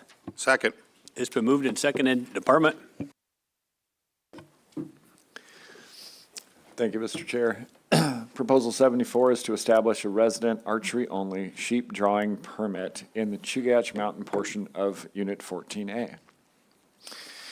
Current regulations are a bag limit of 1 ram with full curl horns. The area is split into 3 sub-areas for the hunts, and each of those areas has an early and late season. Currently, we are capped at 100 permits, and 10% of our issued permits are allocated to non-residents. There is an aircraft restriction that goes from August 10 to September 20. This proposal would create an archery-only draw hunt for residents in Unit 14A, Chugach Mountains. This would combine the hunt areas of DS 170, 180, and 190. The season dates for this proposed hunt would be October 1 to October 15, and the bag limit would be 1 ram with full curl horns. This map shows the 14A portion of the Chugach Mountains. It also shows the 3 existing hunt areas for our current drawing hunts. If this proposal were passed, that would all be 1 hunt area for this proposal. We saw this in the last proposal, so I'll move a little quicker, but the 14A Chugach population declined substantially between 2017 and 2022. We are currently near the lower end of what we've seen for the sheep population in this area. We saw declines similar to this in all of the other areas that have been surveyed and throughout the state in both hunted and unhunted areas. Prior to the implementation of the draw hunt, it was believed that most of the full curls were harvested. During the period when this was an any ram hunt, that number of full curls harvested during the season was reduced down to 36% of the full curl rams that were observed during the fall or the summer surveys. And in the last 2 years, when we've been at full curl, believe we've only been harvesting about 15 to 20% of our rams, but let me check on that. It was 15% for 2023. This table is new, and what this table is depicting is the Unit 14C participation in harvest in a archery hunt, which is open for any ram. So our proposal is a little different. It's proposing a full curl hunt. The time period's a little bit different. This time period is October 1 to October 10, and the proposed period is October 1 to October 15.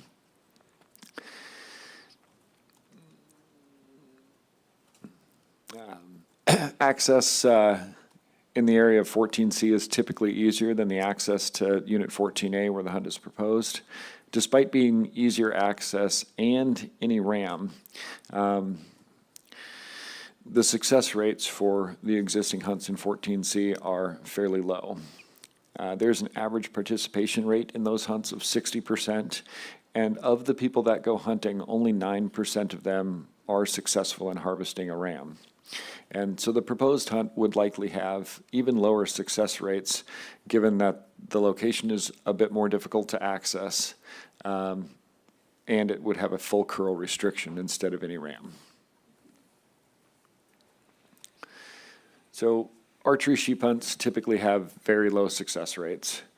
Some full curl sheep that we observe during our fall surveys do survive through the hunting season and would be available for this hunt.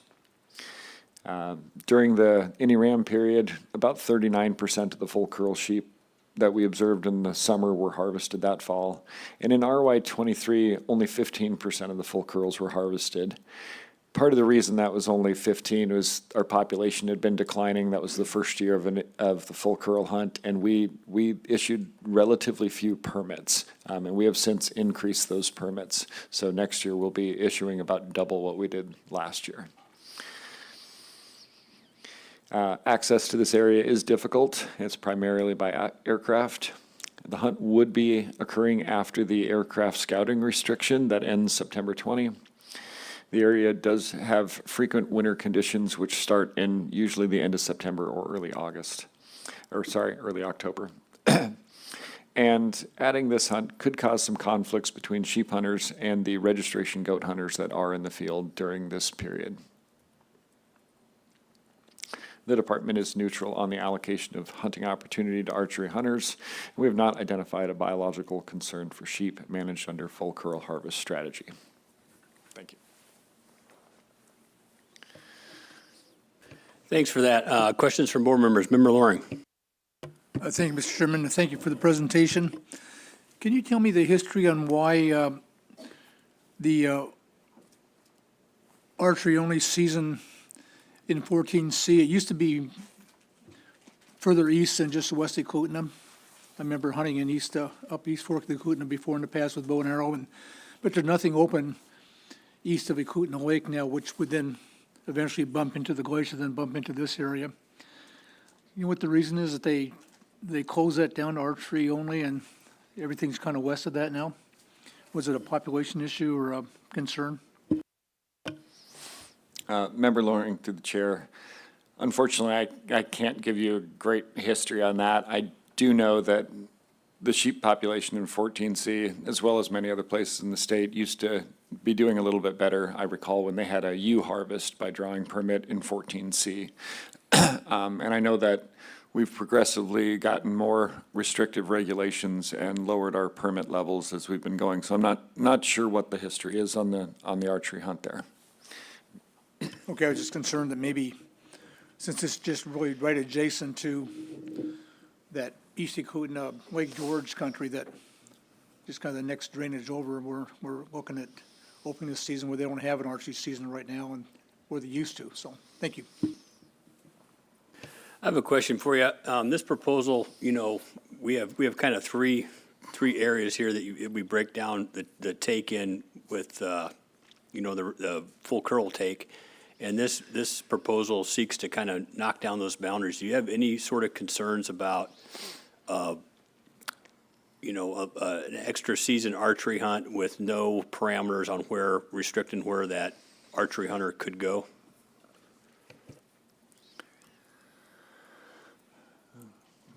Mr. Chairman, the department is neutral on whether it's archery hunters or rifle hunters.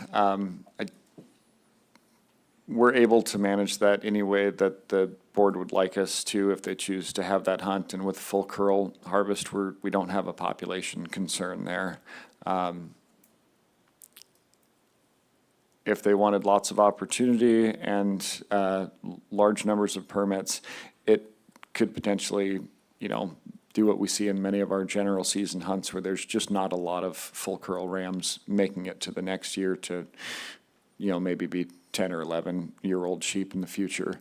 And that kind of gets to what the board would like to see us do for management there. Do we want more opportunity, or do we want a more exclusive hunt with less opportunity and a chance at a bigger ram or lower harvest generally, which isn't dictated by the population but by the management?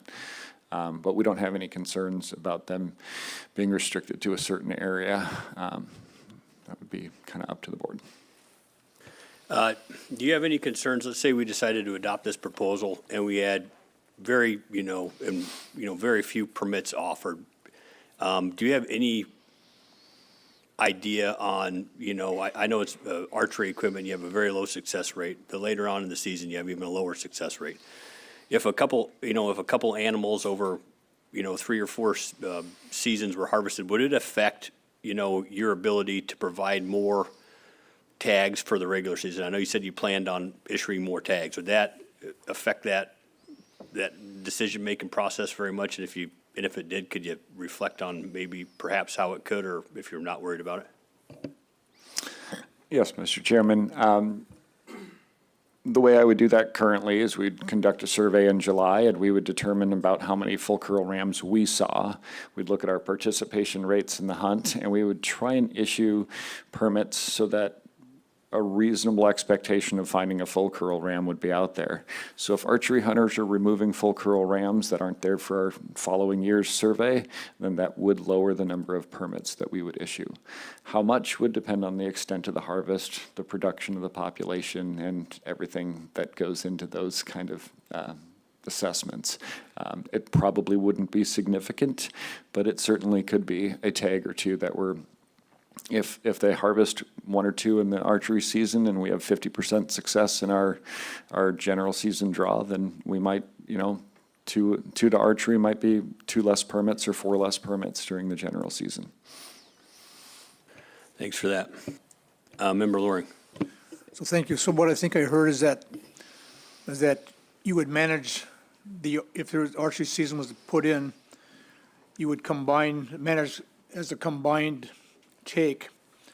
And so there would probably be a reduction possibly in the general season or the regular rifle season, or archery could still be used during rifle season if there were animals taken during the archery only season. And so there could be a reduction the following year depending on that. Is that what I'm hearing right? Through the chair, that is correct. And if archers were incredibly successful and harvested 5 rams, then it would be a noticeable decrease in the number of permits for the general season. Member Brett.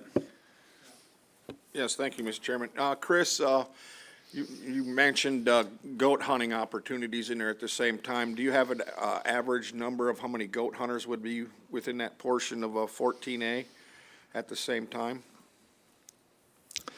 Through the chair, yeah, we do the management of the goat hunt there has changed recently. This last year, we did a open registration, so we didn't limit the number of permits.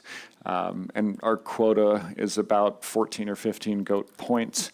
And I think on average, we're probably looking at about 10 groups of hunters that are in the field looking for goats in 14A in the first week. That could likely change at any time because it's an open registration. And in the past, we have limited the number of registration permits we issued. That is not but I don't prefer to do it that way. It creates a line at the door, and sometimes we fail to meet our quota for goats that way. But I would think that first week there, probably 10, and it's really weather dependent. We issued the permits October 3rd-ish, or opens about October 3rd for the goat hunt. And if the weather's great and it's dry and clear and people have good access, then I wouldn't be surprised if we had 20 groups of hunters in there on the first week. And if it's pouring rain and nasty, we might have 0. Other Thank questions you. from more? Go ahead. Do you have another one? Member Loring.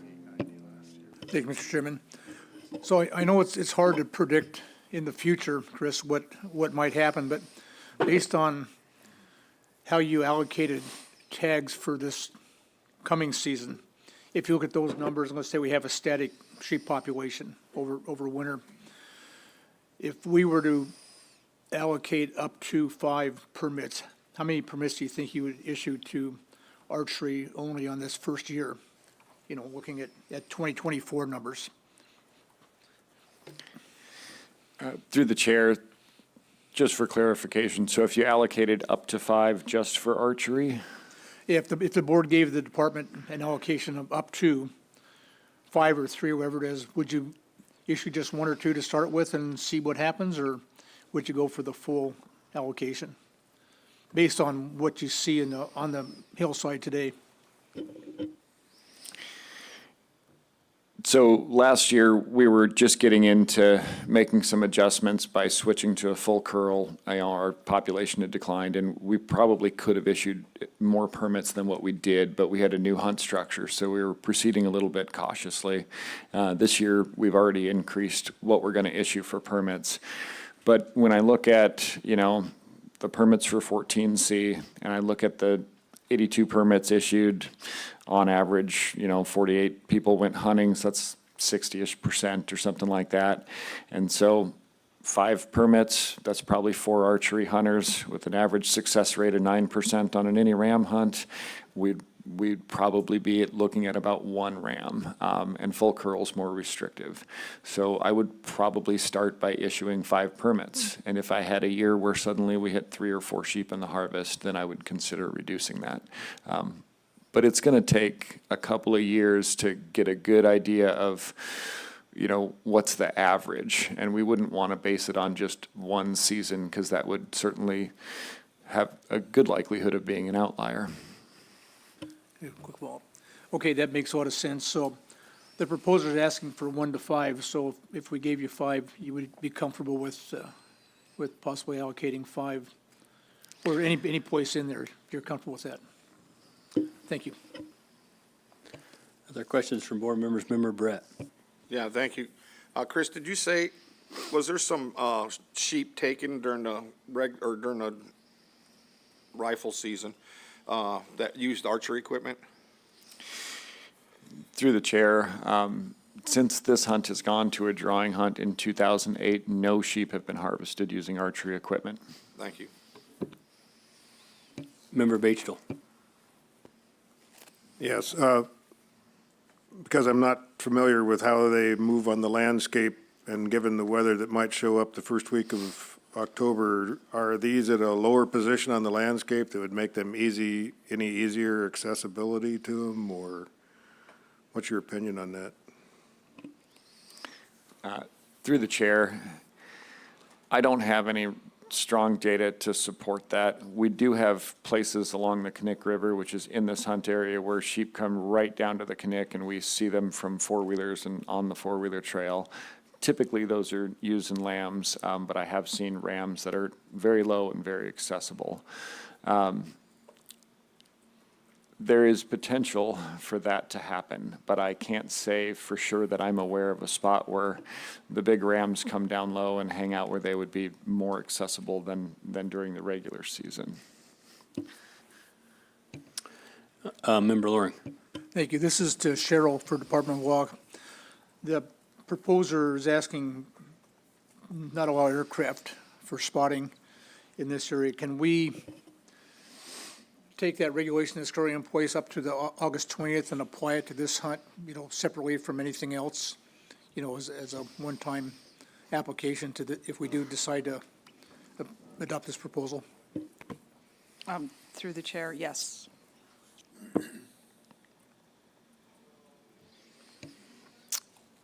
Questions and comments from board members? Member Brett. Yeah, thank you, Mr. Chairman.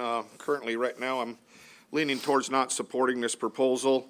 I think, the author of this proposal was seeking an opportunity to hunt without competition of rifle hunters. There's going to be a goat registration hunt in there, which is primarily going to be rifle hunters. And I think it would complicate the management of the sheep in 14A. Yeah, when I was looking at this proposal, I was thinking that there might be an opportunity here to issue a few archery-only tags in there. But after hearing the department's concern and hearing the department planning on issuing a few more permits to the regular season they have planned in there and how that could affect it, and being as on top of that, this is relatively new, switching to full curl in there only 2 years. Anyway, that's what I'm kind of thinking right now. Any other board members? Member Gardner. Thank you, Mr. Chair. Yeah, being that archers can hunt the general harvest and then have a second opportunity with an archery-only season, and that take would reduce the general hunt, I would be opposed to the proposal. Yeah, Member Loring. Yeah, I appreciate the department kind of fleshing out all those other areas I asked about. And I guess my concern is that there would be a reduction in the current allocation to the rifle user group if there were sheep taken under the special archery hunt. And also that archery hunters can participate with that methods and means if they do draw a regular tag for the general season or the drawing permit general season. So I'd be opposed to this also. Further discussion from board members on this proposal? If not, Member Batesville. Yeah, I agree with Member Loring on that, that I think that there's opportunities for archers during the regular season. And looking at this, we're kind of split between the ACs. There's two ACs that support that, and the Matanuska Valley one opposes that. Yeah, and and off the cuff of what I'm thinking, 14C, we have an archery-only hunt, where we've adopted regulations here that we're gonna have a, full curl regulation, and maybe here in 3 more years, we'll have a lot more information be based on, and maybe we'll be able to provide an opportunity here, but at this time, I can't support it. So, with that, any further discussion? If not, we can call the question. Call the question. The question's been called. The board has heard no concerns from the public regarding costs to private persons if this regulation is adopted. Thank you for that. Could you pull the board, Christie, please? Yes, Mr. Chairman, final action on proposal 74. Mr. Hoffman? No. Mr. Batchel? No. Mr. Garner? No. Chairman Fletcher? No. Mr. Loring? No. Mr. Barrett? No. Proposal fails 0-6. Mr. Chair, I move to adopt Proposal 75, add department removal of wolves, brown bears, and black bears to Unit 16 intensive management plan. Second. It's been moved and seconded. Thank you very much, Department. Proceed. Thank you, Mr. Chairman. Proposal 75 is to add department removal of wolves, brown bears, and black bears to the Unit 16 IM plan. It's a department proposal, and the department supports it. Before I get going too far, I just want to say I know that the board received lots of comments on this. I received a lot of comments and phone calls myself, but it is primarily a housekeeping proposal. So keep that in mind as we proceed. Our current regulations are the intensive management plan under authorized methods and means of hunting and trapping of wolves by the public. Notwithstanding other provisions in this title, the commissioner may issue public aerial shooting permits for public land and shoot permits as a method of wolf removal. C, hunting of black and brown bears by the public in the Unit 16 predation control area. And D, the commissioner may issue public bear control permits to reduce the black and brown bear populations. A couple of things I'd like you to consider. If adopted, department staff would be added to the IM plan and would be authorized to conduct those predator removals. Including staff in IM programs is beneficial if public participation is insufficient to meet removal objectives of the IM plan. Predator removals are likely necessary to achieve and maintain the Unit 16 moose population within its objectives. We've seen that with prior control efforts when the population was low, and the population did respond to those and grow. And public participation may not be sufficient to achieve our predator reduction goals. Last year, we had the SDA program turned on, and pilots reported high incidence of lice and poor hide quality. In addition to that, Unit 13, which is nearby, was open for same-day airborne hunting, and many of our pilots went and hunted wolves in Unit 13, which probably worked out well for their program, but it did cause a reduction in participation in the Unit 16 IM plan. So Proposal 75 is to add department staff to the removal of bears and wolves in the Unit 16 intensive management plan. The department supports this proposal, and it is primarily a housekeeping proposal. Thank you for that. And I would like to, just put on the record as well, we had a tremendous amount of public comment for this. It was a lot.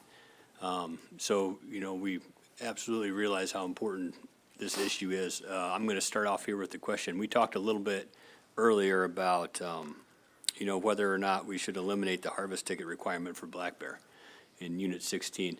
And during that discussion, you said that you guys glean a lot of really good information on black bear from those harvest tickets. Do you do the same for brown bear in this area? Mr. Chairman, we do not have harvest tickets for brown bear, so those are still managed like they are in most of the state, where people can go and hunt, and if they are successful, they seal the bear and we collect harvest information that way. But we do not have harvest tickets for brown bear. Great. Do you think you could walk through a little bit for the public what happens whenever a bear comes in to get sealed? Absolutely. So when a bear is presented for sealing, we collect some personal information to identify who the hunter is, hunting license number, things like that, community of principal residence, just resident, non-resident, that kind of information. We collect location data on where they harvested the bear, methods and mean data, was it archery or firearm, transportation, did they use a guide, did they use a transporter or any other commercial service, method of access to the fields. We also inspect the hide for evidence of sex. We take skull measurements and we pull a tooth for aging. I'm sure there's something in there I left out, but most of the information involving harvest we collect. Was it at a bait station or not at a bait station? How many days did someone hunt for the animal? Things like that. Thank you for that. Other board member questions? Member Loring. Just a real quick follow-up on Chairman Fletcher's question. And you may or may not know the answer to this, but for non-residents, they're required to either have a guide or secondary kindred. So most of those brown bears are probably guided for non-residents. And the guides have to send information into Commerce on their hunters and what they hunted. Do you get any information on number of hunters from Commerce, from the Big Game Services Board side, or is that just kind of a disconnect? Through the chair, no, we don't. I assume it's something we may be able to request, but we've not done that in the past. Director Scott. Thank you, Mr. Chairman, and through the chair, Member Loring. Mr. Brockman is accurate there that we don't automatically get it. We've always been able to request it. You know, it used to be it was just paper copies that it took a long time, so I'm pretty excited to hear they've got an electronic database now to be able to use it. So it is available to us if we need to get it. Other questions from board members? Member Barrett? Yeah, thank you, Mr. Chair. I would just like to put on the record that there was 3 ACs that commented on this proposal, were in support of it, 1 NGO, and then there was an Anchorage AC vote. They only had 5 members vote on it, which was in opposition to it. And then there's multiple, public comments on this and multiple NGOs that were against this. Director Scott. Yeah, thank you, Mr. Chairman. I too want to recognize the immense number of comments we received on this proposal, and frankly, I was taken back by it. I suspect lots of us were. After talking with some folks who made some of those comments and some of the testifiers here, I think I understand where that comes from. Just some concern that by adding department employees, that means. We're likely to finish up here today. We're not going to be in helicopters tomorrow. I kind of want to break that myth. But I think there's some concern there.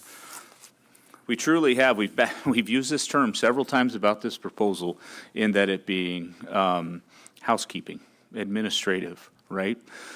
Most of the intensive management plans have department employees included in it. And we were trying to be consistent with that. That's why we're here with this proposal. We've covered, you had an earlier intensive management update for Unit 16. You got a sense for where the moose are. You've got a sense for what we know about wolves and bears. So the plan is not for us to immediately launch into this. If anything, we've learned a lot. I mean, we continue to learn. This program, intensive management, is always going to be a hot button issue. Maybe not habitat manipulation. If we could get the roller chopper out to some of these places, people would probably be into that. But we continue to learn in the process about how to address people's concerns and what those concerns are going to be. And they're pretty consistent, frankly, you know. And so before we were to ever launch into this, you know, you would be aware of it. The public will be aware of it. Could we just go do it without telling anybody? Yeah, legally, I suspect we could. I don't think it's the right way to do it. You know, and if we think back to the Unit 13 Caribou proposal, you know, one of the things I talked to the board about was just, you had the proposal, you knew, we provided our recommendation, and we talked about what those next steps were, a feasibility assessment, then potentially an ops plan, you know, things like that. And to take the time that's necessary to gather the information and the data and to come up with a solid plan and to be transparent about that. This one isn't even that complicated. The plan is in the book, right, for predator removal of both wolves and bears. There's an active predator removal program. I believe it's on right now, correct? We've also seen that there's some challenges there. Lots of folks have chosen to go to Unit 13 that may have otherwise operated in Unit 16. We have some biological issues with lice in the wolves. So it may be at some point that the department, you know, we are more efficient if we need to go out and do this. And it may be at a point in time that we need to go do it. But this truly is simply trying to be consistent with other plans and to be transparency in that consistency to add us to those plans. Thank you, Mr. Chairman. Yeah, thank you very much for that explanation. Other board members, comments, questions to the department? Intent? Member Brett. Yeah, thank you, Mr. Chairman. I intend to support this proposal. I believe the department uses its tools very responsibly and respectfully, and it would align with several or many of our other intensive management plans. Thank you for that. Other board members? Intent? Comments? Member Loring. Thank you, Mr. Chairman. I'm going to support this proposal also. If it was voted down, then we possibly could be removing something the department can already do, you know, under the current management plan that's in place. And I don't want to see the department lose any tools to make this process successful, so I'll be supporting this also. Yeah, I think the department's keeping good track of the predators here that are involved in this. And, you know, adding, you know, department personnel to this IM plan aligns it with several other IM plans, and I'm going to support it as well. Any other board members? Member Bachtel.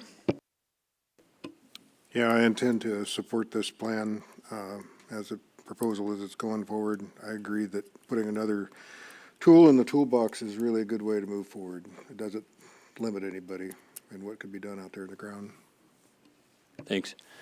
With that being said, we might be ready for the question. Oh, Member Loring.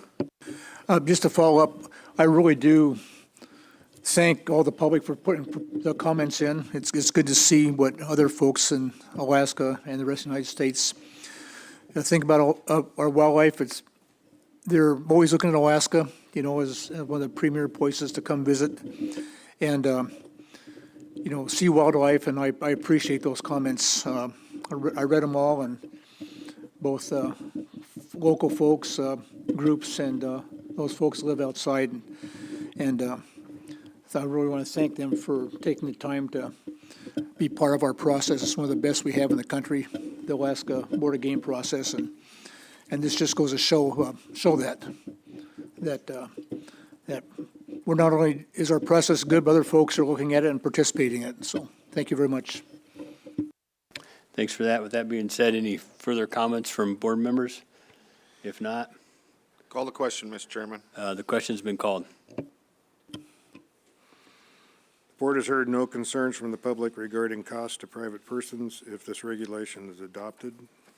Thank you for that. Christie, will you pull the board? Yes, Mr. Chairman, final action on Proposal 75. Mr. Loring? Yes. Mr. Barrett? Yes. Mr. Hoffman? Yes. Mr. Bachtel? Yes. Mr. Garner? Yes. Chairman Fletcher? Yes. Proposal carries 6-0. Mr. Chair, move to, Go ahead. Before you Cheryl. move on to the next proposal, Mr. Chair and members of the board, I just wanted to clarify again that this is pure housekeeping, that this is really just to make the language in the IM regulations more consistent so that there's not an appearance that the department doesn't already have this authority, and it makes it clear to anybody who's seeing it. The statute gives the department this authority, but we've got some different language and different regulations, and so I think that that's might be where some of the confusion and the people submitting the public comments is coming from. So I appreciate you approving this because it does help make the language match. But the statute, subsection E, gives the commissioner the ability to determine whether the staff participates. So you're passing the board's IM regulation that the board needs to do, and so that's just recognizing what's already legally in place. So I just wanted to get that on the record so that people aren't confused about that, and I think that that might be what led to those comments. Thank you. Yes, thank you very much for that, that clarification. Quite a few of the comments that I've read through definitely had that confusion involved in them.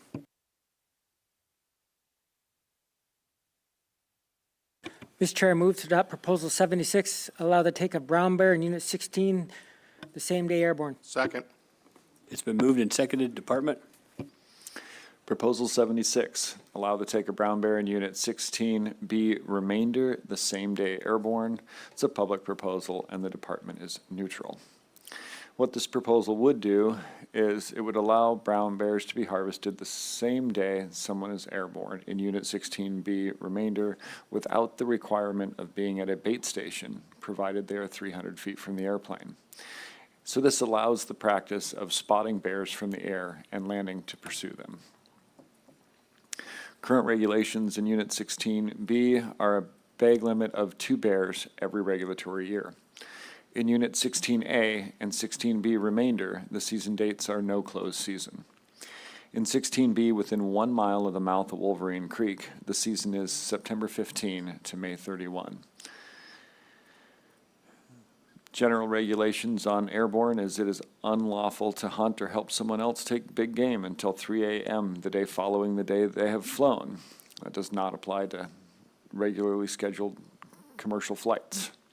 16B has a negative C&T finding for brown bear, and some exceptions to the same-day airborne regulation. You may hunt deer the same day you are airborne, provided you are 300 feet from the airplane. In specified units, including Unit 16, black bears and brown bears may be taken at permitted bait stations, provided you are 300 feet from the airplane. And you may hunt black bear in Unit 16 from October 1 to October 9, the same day you have flown, provided you are 300 feet from the airplane. This figure discusses brown bear harvest. We've harvested an average of 77 bears per year in the last 5 years, with only 29% of them being female. The most recent survey for brown bears in Unit 16 was conducted back in 2007, and it estimated a brown bear population of 625 to 1,250 bears. The department does not currently have any biological concern for bears in Unit 16. The same-day airborne for black bear in Unit 16 was approved in 2022. And since then, an average of 19 black bears have been harvested by individuals who used airplanes, did not harvest at a bait station, and reported hunting 0 or 1 day. If passed, this regulation may increase brown bear harvest.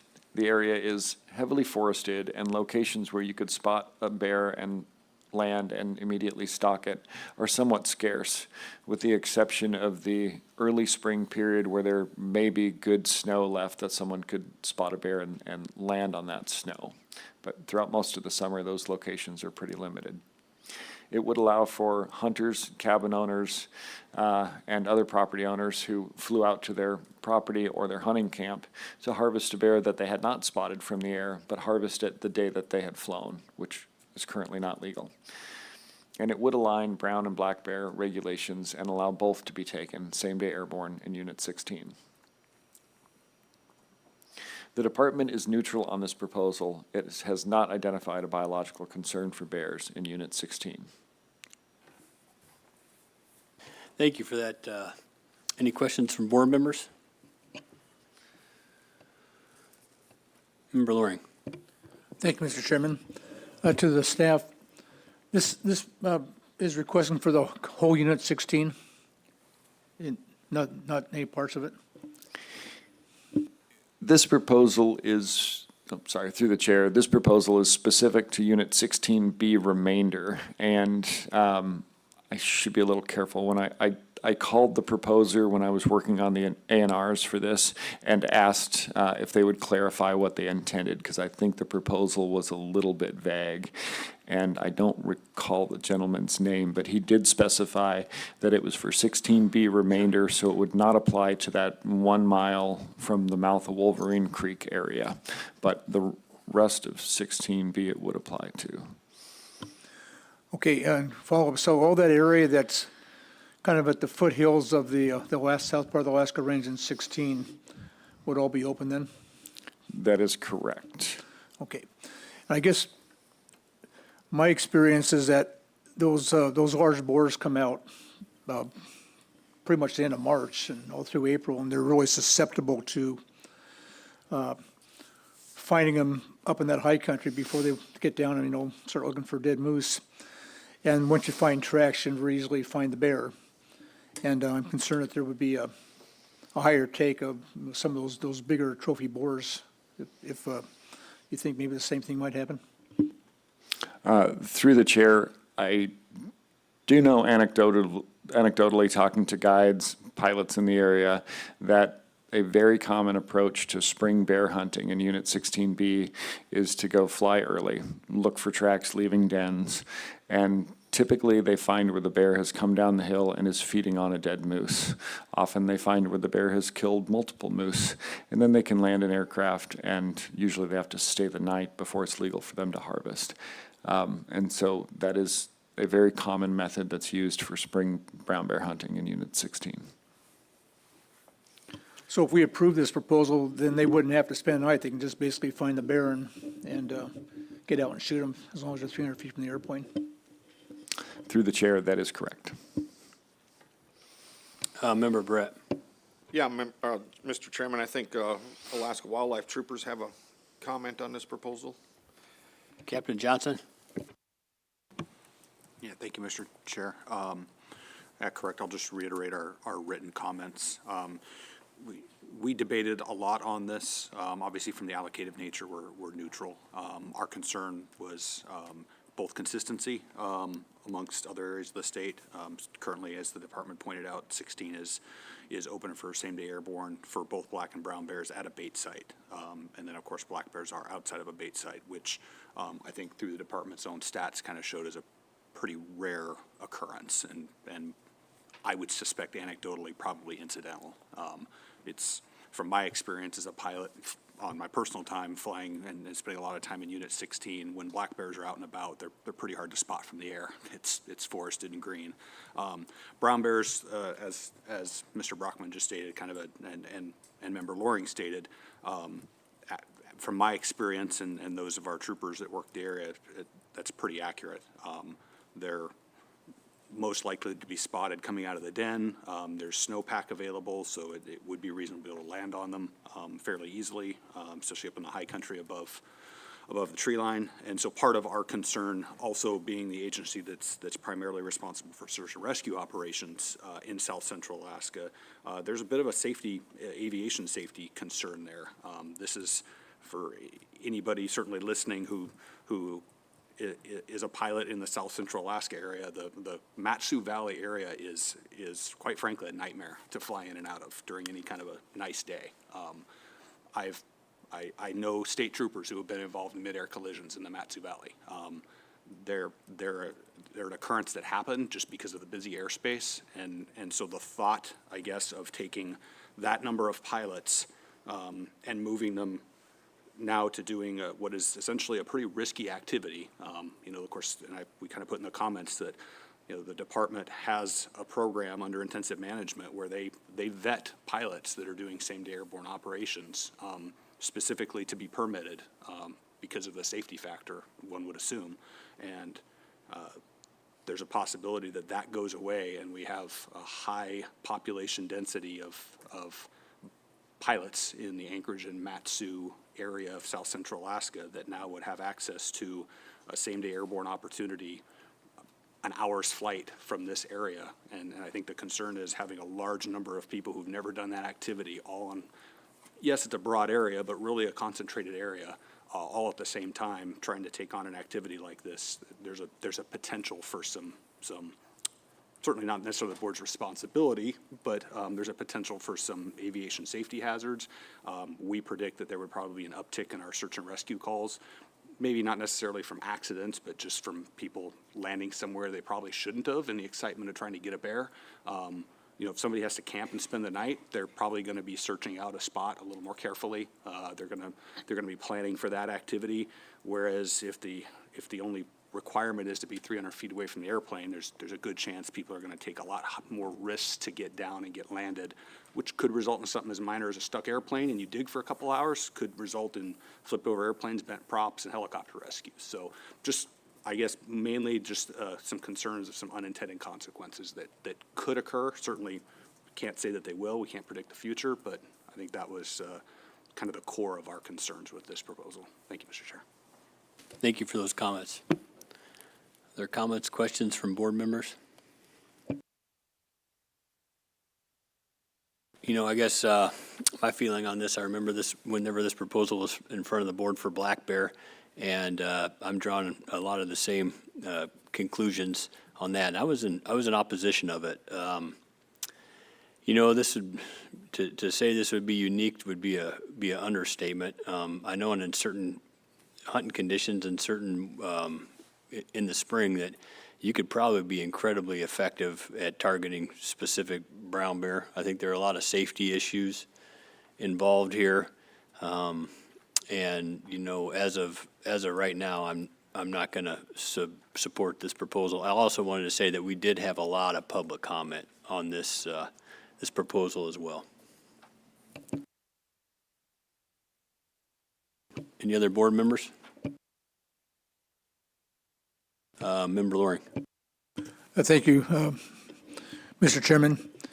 Yeah, I fully support your comments, and I'm comfortable with, using aircraft in a prairie control program, an IM program, and I'm okay with it at bait stations, but I think if we, especially with brown bears, if we go out on a general hunting season, I'm not comfortable with extending same-day airborne to that. We've already voted in opposition to prior proposals for this in other areas, and so I would be opposed to it in this area also.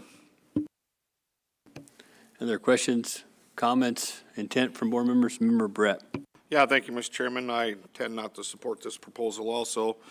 I'm considering the air safety factors that were mentioned by Alaska Wildlife Troopers and in their comments that they have on Proposal 676.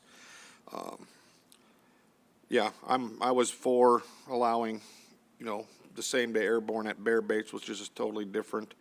And I think hunting brown bears from an aircraft is a lot different than when we allow people to go with black bears. I think it's two different things, especially that time of the season.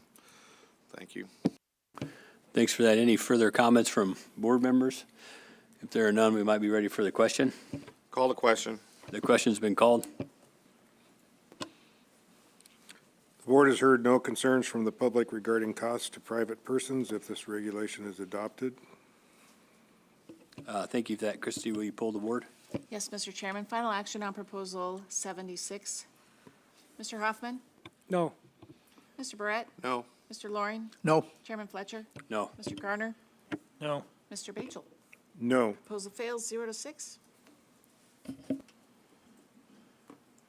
Mr. Chair, I move to adopt Proposal 78, allow the same-day airborne take of wolves in the active Unit 16 Intensive Management Plan. Second. It's been moved and seconded. Department? Proposal 78 allows same-day airborne take of wolves in the Unit 16 IM area. The department's recommendation is take no action. Current regulations are a person may not shoot or assist in shooting a free-ranging wolf or wolverine the same day that person has been airborne. However, the Board of Game may authorize a predator control program that allows airborne or same-day airborne shooting. A person who has been airborne may not use a firearm to take or assist in taking a wolf or wolverine until 3 a.m. on the day following the day in which the flying occurred. Kind of in summary of that, by statute, taking of wolves using an aircraft, SDA, can only be authorized where a predator control program or IM program is adopted, and it requires a permit. The department limits permitted pilots for concerns of safety and increased tracking of the program, and the board does not have the authority to authorize this proposal because statute prohibits the take of wolves the same day a person has been airborne unless under the conditions of a permit issued as part of an intensive management program. So the department recommends take no action as the board does not have authority to allow what the proponent is requesting. Thank you for that discussion from the board on this proposal. Member Brett? Yeah, thank you, Mr. Chairman. The Department of Law also has a comment on this one. Do you mind speaking to that, Cheryl? Mr. Chairman, or through the chair, Member Brett, I think that Chris already covered this, that there's two ways that a hunter could take same-day airborne. One is under the permit, under the IM plan, and the other one is after 3 a.m. the next day. Yeah, so those are the points that we wanted to make. Thank you. Thanks for that. Member Loring? Yeah, thank you. It's pretty clear that the board doesn't have authority here to deal with this. It's a legislative issue, and it's in statute, except for the exceptions that were just mentioned. And so I request we take no action on this. Other board member discussion on that? Member Loring saying taking no action?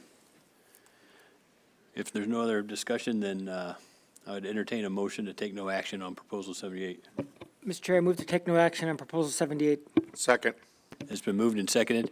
And I think I can ask for unanimous consent on that if I'm looking around the table to take no action on 78. Okay, we'll take no action on 78. Mr. Chair, I move to adopt Proposal 79, extend the wolf trapping season in Unit 14 Alpha. Second. It's been moved and seconded. Department? Proposal 79, extend the wolf trapping season in Unit 14A. This is a public proposal, and the department supports. Current regulations are a trapping season with dates of November 10 to March 31, and a hunting season with dates of August 10 to April 30. What this proposal would do is it would extend the wolf trapping season in 14A by 30 days, so that it would not end March 31, it would end April 30.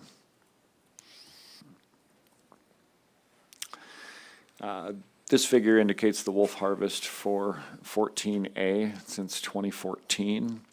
The highest we've hit is 10 wolves in a year.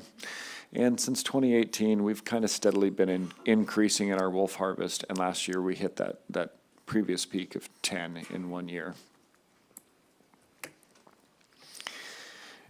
This figure depicts the chronology of wolf harvest in 14A and B, and also in 16. And we included 16 because the wolf harvest in 14A and B is relatively low, and so it just doesn't show the pattern as well as if we include a little bit bigger sample size. As you can see here, we have peak harvest in January, followed by a pretty good harvest in February. And there's also fairly significant harvest that occurs in August and September, which is during is typically harvest of wolves by people who are out hunting and pursuing other game. In Unit 16, where we do have a wolf trapping season that extends into April, 9 wolves have been trapped in April in the last 10 years. So the trapping season extends through April 30 in all other units in Region 4, except for 14A, which is this proposal, and Unit 11. The average harvest in 14A has been 5 wolves per year for the last 10 years. Units 16 and 14B, harvest peaks for those units in January and February, and typically declines in March and April. On average, less than 1 wolf per year has been trapped in April in Unit 16 in the last 10 years. If passed, this would align the trapping seasons with Unit 14B and would align the trapping and hunting season in 14A. The department supports this proposal because there's currently no biological concern for wolves in Unit 14A, and the proposal reduces regulatory complexity by aligning seasons within Central Southwest Region 4. If adopted, this proposal is not expected to increase wolf harvest substantially. Thank you. Thank you for that, Department. Questions from board members? Member Brett. Yeah, thank you, Mr. Chairman. I intend to support this. We passed Proposal 59, which dealt with Unit 11, which is in the same it's in the same section of trapping regulations.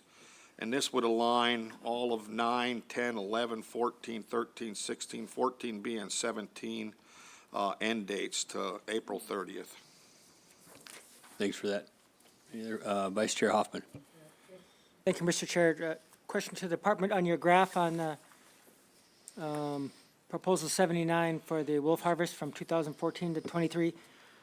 All those are from the original dates, November 10 to March 31st.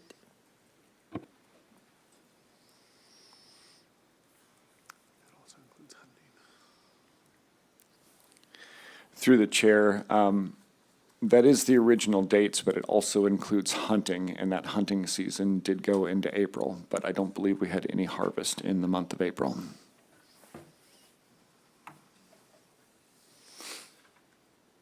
Member Brett. Yes, thank you, Mr. Chairman. I stand corrected. We failed that proposal to lengthen the trapping season in Unit 11. So. Thanks for clarifying that for everybody. So so if we adopted this proposal, it would misalign with the surrounding units. It would only misalign for Unit 11 because we didn't adopt that. But outside of Unit 11, all the other units that I had mentioned would have an end date of April 30th. Maybe this question's for Al. What are wolf hides like in April? There's no telling. They can be very good, you know, when we've heard that there's some lice issues down there. But wolves can vary a lot. They can vary a lot through the whole season. You know, icing conditions, you know, getting ice and stuff on their furs and breaking hairs. They're going out of prime by the time April comes in, is what it boils down to. And I base that off the skin and not so much the hair quality. Does 14A have any unique circumstances that would make checking your trap line in April any more additionally difficult than the surrounding units, or is there any uniqueness there? Mr. Chairman, no, 14A actually has exceptionally good access. We have lots of roads and lots of trails. And I mean, during breakup, anything can become difficult to travel. And there is a time frame where you can't really transition from a snow machine or tracked vehicle to something with wheels. And the rivers break up, so they're no longer crossable. But there's nothing specific to 14 that would make it worse than any other place in the state. And in fact, our network of roads would probably make it easier. Well, I know in May, generally speaking, all of a sudden everybody comes out and starts getting on the landscape again. We got the beautiful weather and all that. Do you anticipate any user conflict if we extended the season in April? Mr. Chairman, I don't expect that extending this season would be noticeable in regards to user conflicts. Anytime there's, a trapper on the landscape, there's potential for, encounters with other users, dog walkers, things like that. In my experience, I haven't heard of wolf trapping in 14A being one of the things that comes in conflict. It's typically people targeting smaller canids like fox and coyotes. the potential's always there, but I don't think that it's something that would be substantial. Thank you for that. Other board member questions? Member Loring. Yeah, real quickly, you did mention lice infestations. How serious is it in 14A? What percentage of the population has it? And I've seen a lot of, lousy wolves down in the lower Yukon, and they're pretty ugly looking. And is it the same situation up here where the hides are just basically worthless on the commercial market? Through the chair, Member Loring, yeah, they're absolutely hideous, to be honest with you. We were catching wolves in Unit 16 as part of our collaring study, and some of the ones we collared, they looked like a rat's tail. There was no hair on the entire wolf except for right on its head and between its ears. And in 14A, we have not had a large amount of lice on the wolves that have been brought in. Most of them have reasonably good hair condition. And it seemed like last year the lice had a larger impact on the wolves in 16 than is typical. And I say that wolves move, even some of our collared wolves from Unit 16 all the way down by the MacArthur River, ended up right up here in 14A on the mountain above us. And so for lice to travel is not only possible but likely, but it seems to affect them differently each year. Member Brett. Yeah, thank you, Mr. Chairman. I just also would like to mention that one of the reasons that we didn't lengthen the season in Unit 11 is there's an active collaring program going on. And myself, I wanted to see that completed without any interruptions from trapping efforts. I know wolves have really long range. I'm sure they're a little bit transitory. Do you see a great movement in wolves moving from 14A to 11? Mr. Chairman, we collared wolves in 16. We did have wolves from Unit 16 go as far north as Denali National Park and as far south as Lake Iliamna. But we didn't have any from 16 go to Unit 11. Thank you. Any other questions, comments from board members?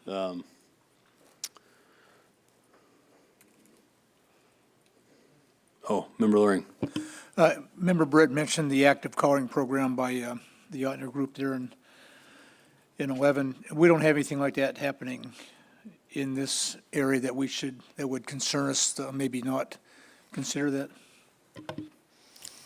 Member Loring, through the chair, we do not have any wolf collaring or wolf studies occurring in 14A, and our Unit 16 collaring effort, we quit collaring when we turned on the same-day airborne program, and we do still have 2 collars on the landscape out there, and we're hoping that they remove them. Thank you. Member Brett. Yeah, thank you, Mr. Chairman. I'd like to make a motion. I move to adopt 14A, the use of traps in the month of April would be restricted. I'll read what it says in the handy dandy for trapping. It's against the law to trap wolves in Units 9, 10, 13, 14B, 16, and 17. I would like to add 14A, October, April, with the use of traps or snares smaller than 3/30 seconds in diameter. Second. It's been moved and seconded. Member Brett, will you explain that motion? Yeah, so that would align with the other several units that are in there, so they're all consistent.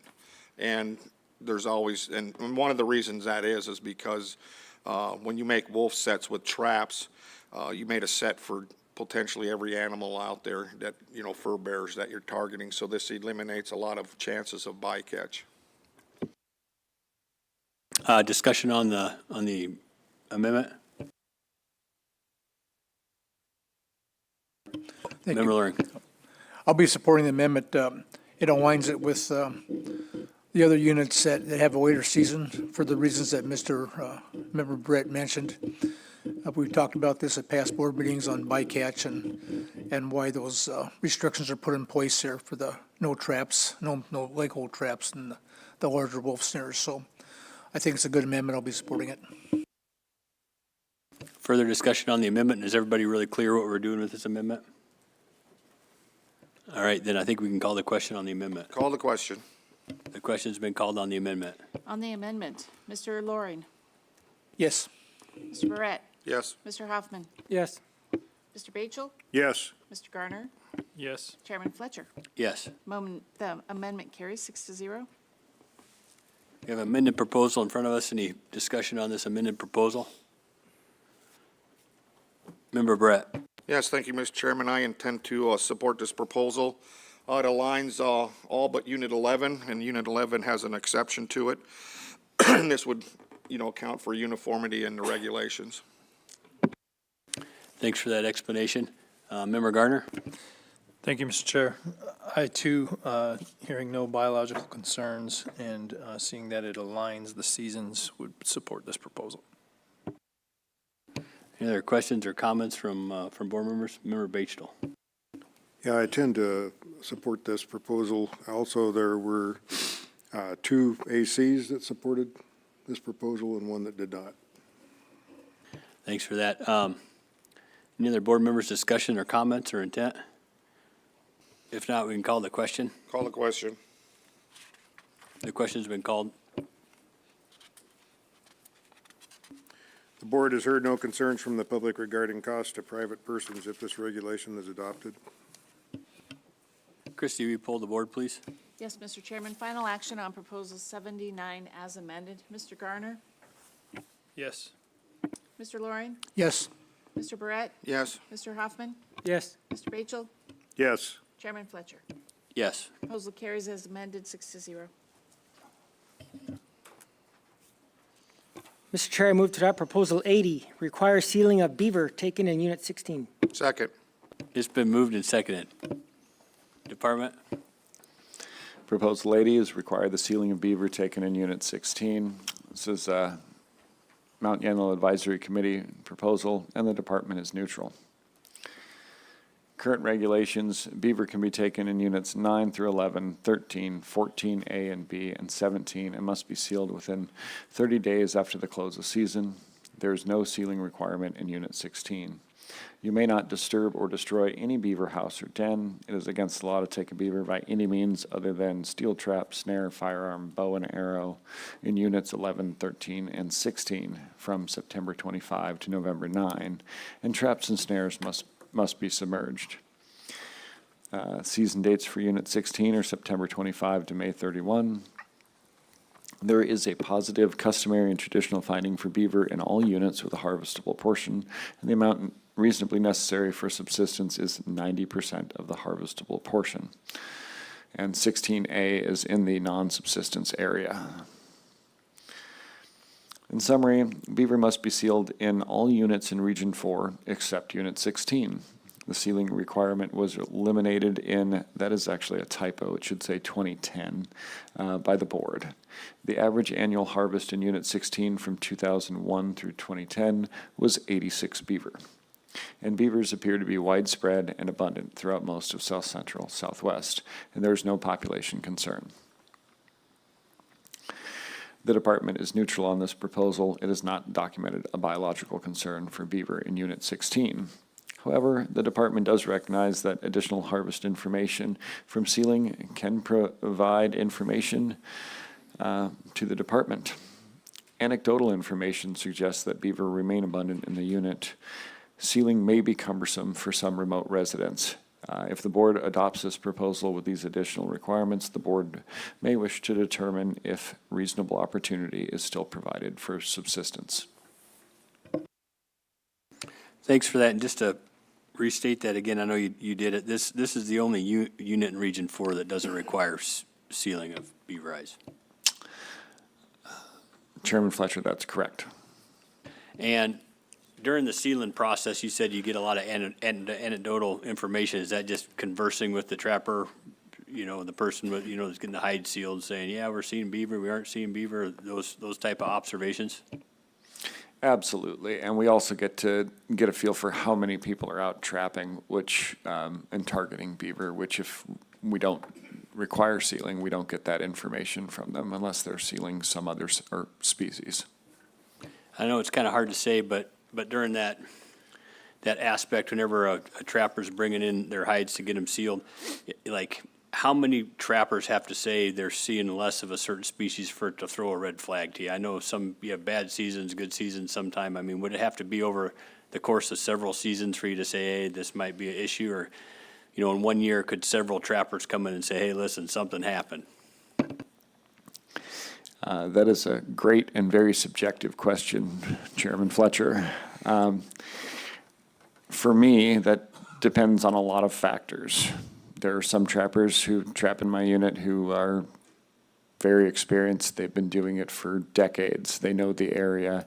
They run the same several hundred miles of trap line. And if they make a observation to me, that holds a lot more weight than someone who went out trapping and was unable to find something they were targeting, but it was the first time they tried to go and trap. So who it is, the number of trappers who report that, whether that matches with what we're seeing while we're out doing our other surveys. We don't do any beaver-specific surveys, but I do have a riverboat. I go fishing, I go snow machining, I spend time out there, and as a trapper myself, I'm always looking for tracks, whether I'm flying a moose survey or recreating on my own or going out to do a browse survey and conduct snow measurements. And so I absolutely listen to trappers. That is a huge portion of what we have. And if what we're seeing is in line with what they're saying, or if what they're saying is something I think we need to look into, we'll go out and take a look. And so it's an important factor in how I manage stuff in this region is we certainly put a lot of weight in what trappers are reporting. Thanks for that, Vice Chair Hoffman. Yeah, thank you, Mr. Chair. I think I got a question for Captain Johnson.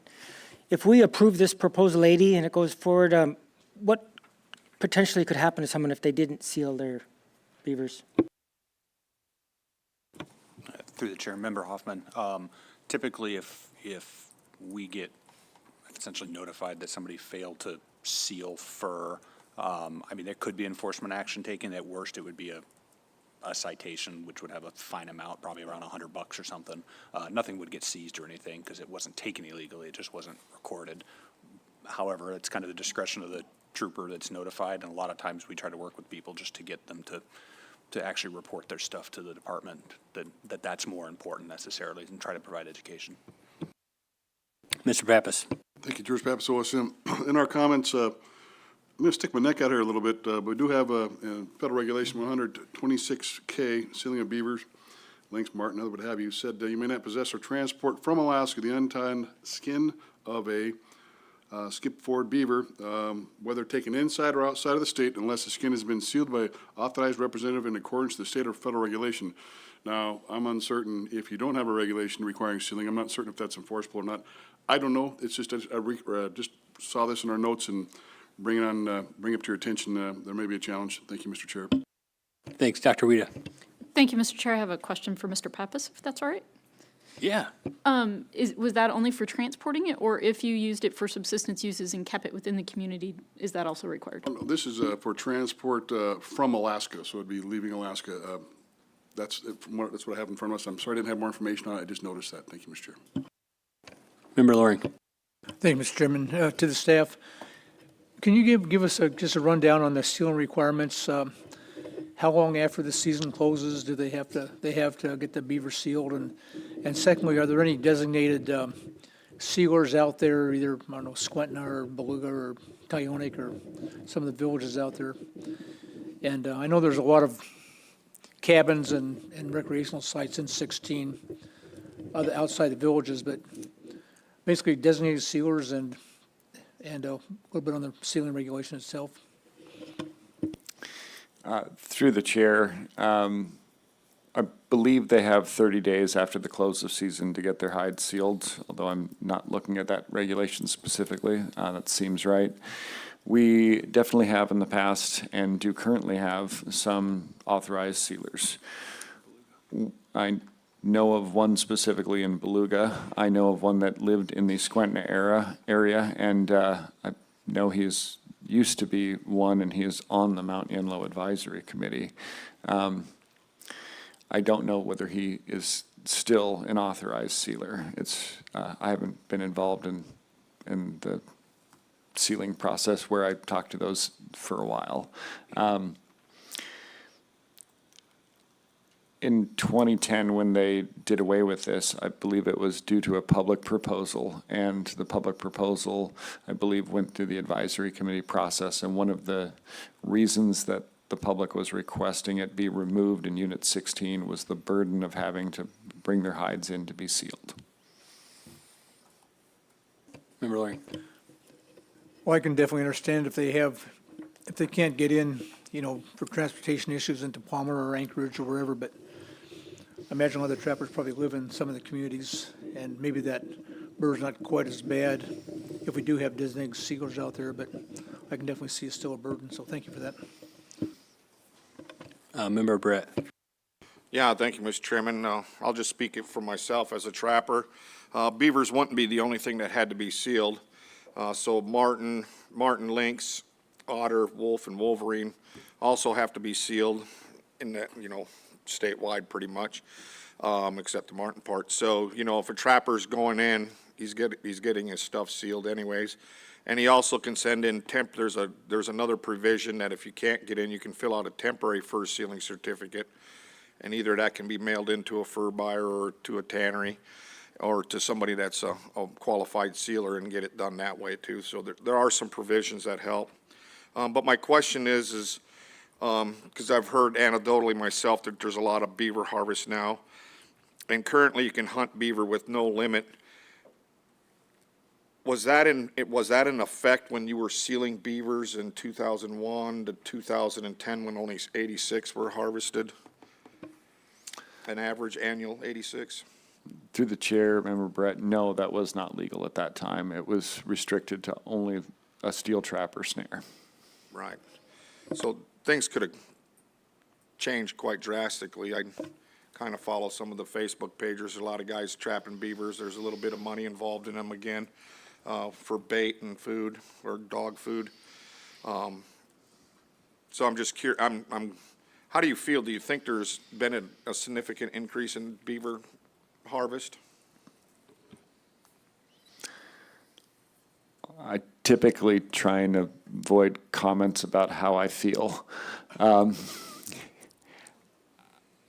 There has been a slight uptick in beaver harvest or interest in beaver, is the way I would phrase that, in the last maybe 2 to 3 years. Prior to that, even the people who really enjoyed beaver trapping limited their activities extensively because the effort to process a beaver to receive a $10 to $25 for a really nice super blanket was not worth it. And so they wouldn't go out and catch 30 in a weekend in the springtime. They would instead go out and catch 5 and have a really nice camping trip with their family. That may have changed. I haven't heard a lot about that, and I don't do Facebook. Other questions from board members? Member Gardner? Thank you, Mr. Chair. Was Unit 16 ever previously included in the units requiring sealing? And then if so, I guess when was it removed and why? Through the chair, yeah, it was included in the other units that required beaver sealing, which was, I believe, almost a statewide thing at one point. And that sealing requirement was removed in 2010, and it was removed at the request of a member of the public because of the burden on them to get their hides sealed. Member Brett? Yeah, thank you, Mr. Chairman. I'm leaning towards supporting this proposal. I think since 2010, there's been a lot of liberalization on harvesting beavers, both hunting and trapping. No ACs had commented on either support or opposed, but 2 NGOs were in support of to start that. I would like to see it go a cycle and see what we come up for information. I think that's good. I think as well, yeah, the interaction you have with individual trappers, I think the department gleans a lot of knowledge from that. Any other, Member Loring? Thank you, Mr. Chairman. I'll be supporting this also. I think that there is a increase in interest for beaver trapping. It's going back up. It was pretty low, as the staff said, with really no market for them and the amount of work other than somebody's, sewing hats or gloves, that type of thing. Handicrafts was always there, but the commercial use of beaver, outside of Alaska is way down. But if we are going to have an increase in interest and relating to increase in folks going out there taking them, I think the department needs to know that. And even though there's really no concern right now for beaver populations, there may be something in the future, and this is going to be a start to start getting information on how many folks are out there and how they're doing and number that they're taking. Thanks. Further discussion from board members. Member Bashel. Yeah, I plan to support this. I was a sealer for over 15 years on Prince of Wales Island down there, and the interview process with the trappers and what you could learn from that. And I would pass that on in notes to the state on the sealing forms. I really support the sealing of these fur bearers. Before we take a vote, I'd really like to hear from Dr. Weta. Thank you, Mr. Chair. Just a minor amount of information. I wanted to say that the Division of Subsistence does have data with regard to beaver use in Beluga, Squantina, and Tyonek, and that's been back since 1983 on, actually. And then with a little bit of digging, I found that a flight to and from Tyonek, depending on how you go, can range anywhere from $300 to $1,200 per person. Thank you, Mr. Chair. You have any board comments about that last statement? Yeah, go ahead, Member Brett. Yeah, thank you, Mr. Chairman. Our regulations don't say you have to be personally in front of somebody to seal them. Like I said, there's a temporary fur sealing certificate that can be filled out by the trapper. I think there's one in the back of every handy dandy, if they still put it in there. Yeah, they do. And so they don't have to spend that expensive flight into, plus if they're trapping, they got wolves, wolverines, lynx, and otter that have to be sealed statewide. Thanks for that. I guess with the price per pound of getting that extra material in, should we, in the cost statement, should we say there might be extra cost to the public? Just for point of clarification. Member Loring. Yeah, I think that'd be appropriate. There may be some folks that are going to have to spend some money to get into town, or possibly if they don't take advantage of the temporary sealing form in the back, and at least something to consider. So I think there could very well be some cost to private persons. At least we considered that anyway. I think so. All that being said, if we have all that clear, I think we might be ready for the question on the proposal. Call the question. The question's been called. So the comments given to the board indicate there may be an increased cost to private persons if this regulation is adopted. Thank you for that. Christie, will you poll the board? Yes, Mr. Chairman, final action on Proposal 80. Mr. Barrett? Yes. Mr. Hoffman? Yes. Mr. Batchel? Yes. Mr. Gardner? Yes. Chairman Fletcher? Yes. Mr. Loring? Yes. Proposal carries 6-0. Sorry. At this time, we're going to take a short break. We'll see everybody back here shortly. Thanks.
there was a misstatement made in the last, during the last proposal. There are actually two ACs that oppose that ceiling requirement that we put in place. So I want board members just to kind of mull that around here if we want to bring that back up to consideration or not before we adjourn this meeting. So with that, I think we can take on the next proposal.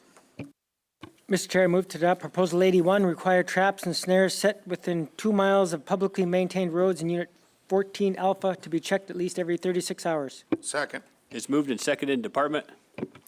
Proposal 81, require traps and snares set within 2 miles of publicly maintained roads in 14A to be checked at least every 36 hours. And this is a public proposal, and the department is neutral.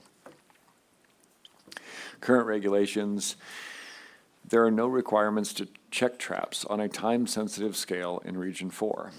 The only requirement in Alaska is in a portion of Unit 1C, and that requires traps to be checked every 3 days. Couple of things that we thought you should consider. Trappers consider the time interval of checking traps to achieve optimal catch rates and quality of hides. Many trap lines start and end within 2 miles of maintained roads. Many trappers' daily lives would prevent them from checking traps every 36 hours. Weather conditions often prevent reliable travel along even well-maintained roadways during trapping season. And this proposal would likely reduce trapping effort and hinder fur bear harvest.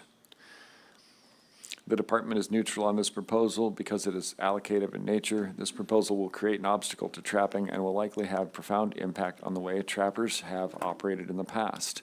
A daily trap check requirement will reduce trapping effort. The department is opposed to unnecessary reductions in opportunity where a harvestable surplus exists, and instead encourages trappers to be cognizant of potential conflicts and to follow the Trappers' Code of Ethics. If adopted, there may be an expectation of the department to provide a definition of publicly maintained roads and requests for maps indicating such roads and visual presentation of a 2-mile buffer. The department does not maintain this type of information. Thanks for that, Department. Questions from board members? Comments from board members? Yep, Member Loring. Yeah, I have a comment. I was pretty involved in the 1C area down there that was referenced by the department down around Gustavus. And there were a whole bunch of specific circumstances to that area that allowed the board to consider that proposal and eventually adopt it on requiring the trap checks that just don't apply to 14A at all. And so I just want to pass that on, that it was highly talked about in a lot of public comments, very thoroughly, fleshed out, both by the public proposals, folks coming up to the table, and also the board during deliberations. And they did come up with that trap check. That's the only one I know about. And like I said, there's a lot of site-specific spots down there that made that work that we just don't have up here. Thank you. I guess I have a comment. If we adopted this, you trust people to follow the rules, but like from an enforcement standpoint, I could only imagine it'd be a little difficult. Do you have any comments on that, Captain Johnson? Yes, Mr. Chair, thank you. As noted in our written submitted comments, without some kind of a trap ID requirement, which only exists in a couple of small, unique areas of the state currently, something like this would be virtually unenforceable. It's that there's really no way to tell without a requirement of identifying the trap who set the trap, even if it was. It essentially would have to be monitored basically consistently once a violation was even noted. Certainly there's a certain amount of compliance that you would hope most people would follow, but if for example our department would start to get complaints from folks that an animal had been in a trap too long, we'd have very little recourse to even be able to prove that, and then to be able to actually find out who it was would take a disparative amount of work without some kind of a trap ID requirement in place. Thanks for that. Other comments from board members? Member Brett. Yeah, thank you, Mr. Chairman. I know a few trappers around and in this area. The other difficulty of, checking traps or being able to prove that somebody checked a trap every 36 hours is some of these trappers will they're trapping off the road, so they'll make a set earlier in the season, and when they come by, they'll just stop, either look with their binoculars or can see it with their eye and see if that trap has been disturbed or there's an animal caught in it. And so, if there's nothing in it, they just go to the next set. So there would be really no evidence that somebody was there or when they were there. Other questions from board members, comments from board members? I imagine this is a topic that's discussed quite a bit, and I definitely encourage the public to continue participation in this discussion. But man, there's a lot of difficulty in trying to enforce this rule if we were to adopt it. Member Brett. Yeah, thank you, Mr. Chair. I'll just also put on the record that every trapping regulation book has a code of ethics and trappers' responsibilities on there. And number 2 is check traps regularly. It's not codified or anything like that, but it's a code of ethics the Alaska Trappers Association puts out. Vice Chair Hoffman. Yeah, thank you, Mr. Chair. I think I got a question for Captain Johnson. So the only other one we have that has a time set is the one in Unit 1, and that's a 3-day. How is that working out? Through the chair, Member Hoffman, I don't have any direct knowledge of that. I haven't worked that area. I am not aware of any enforcement issues we've had in that area, but I don't know off the top of my head. I might defer to Natalie because there are certain areas of the state that do have trap ID. I know, for example, Unit 20 or 20E used to. Years ago when I worked in Tok, there was a trap ID requirement there, and I think there's sections of Southeast that also have a trap ID requirement. So they may be synonymous, I don't know, but certainly in regards to this one, that would be about the only way we'd be able to enforce something like that, if we were to find a violation. Questions, comments from other board members? Intent? What did the ACs say about this?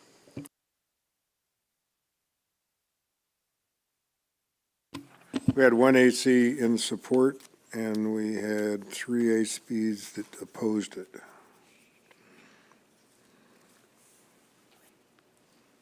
Three. So one in support, or vice versa.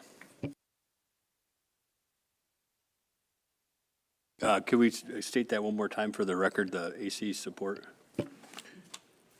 We had 3 ACs opposed and 1 in support. Thanks for that clarification. Any further discussion on this, Member Brett?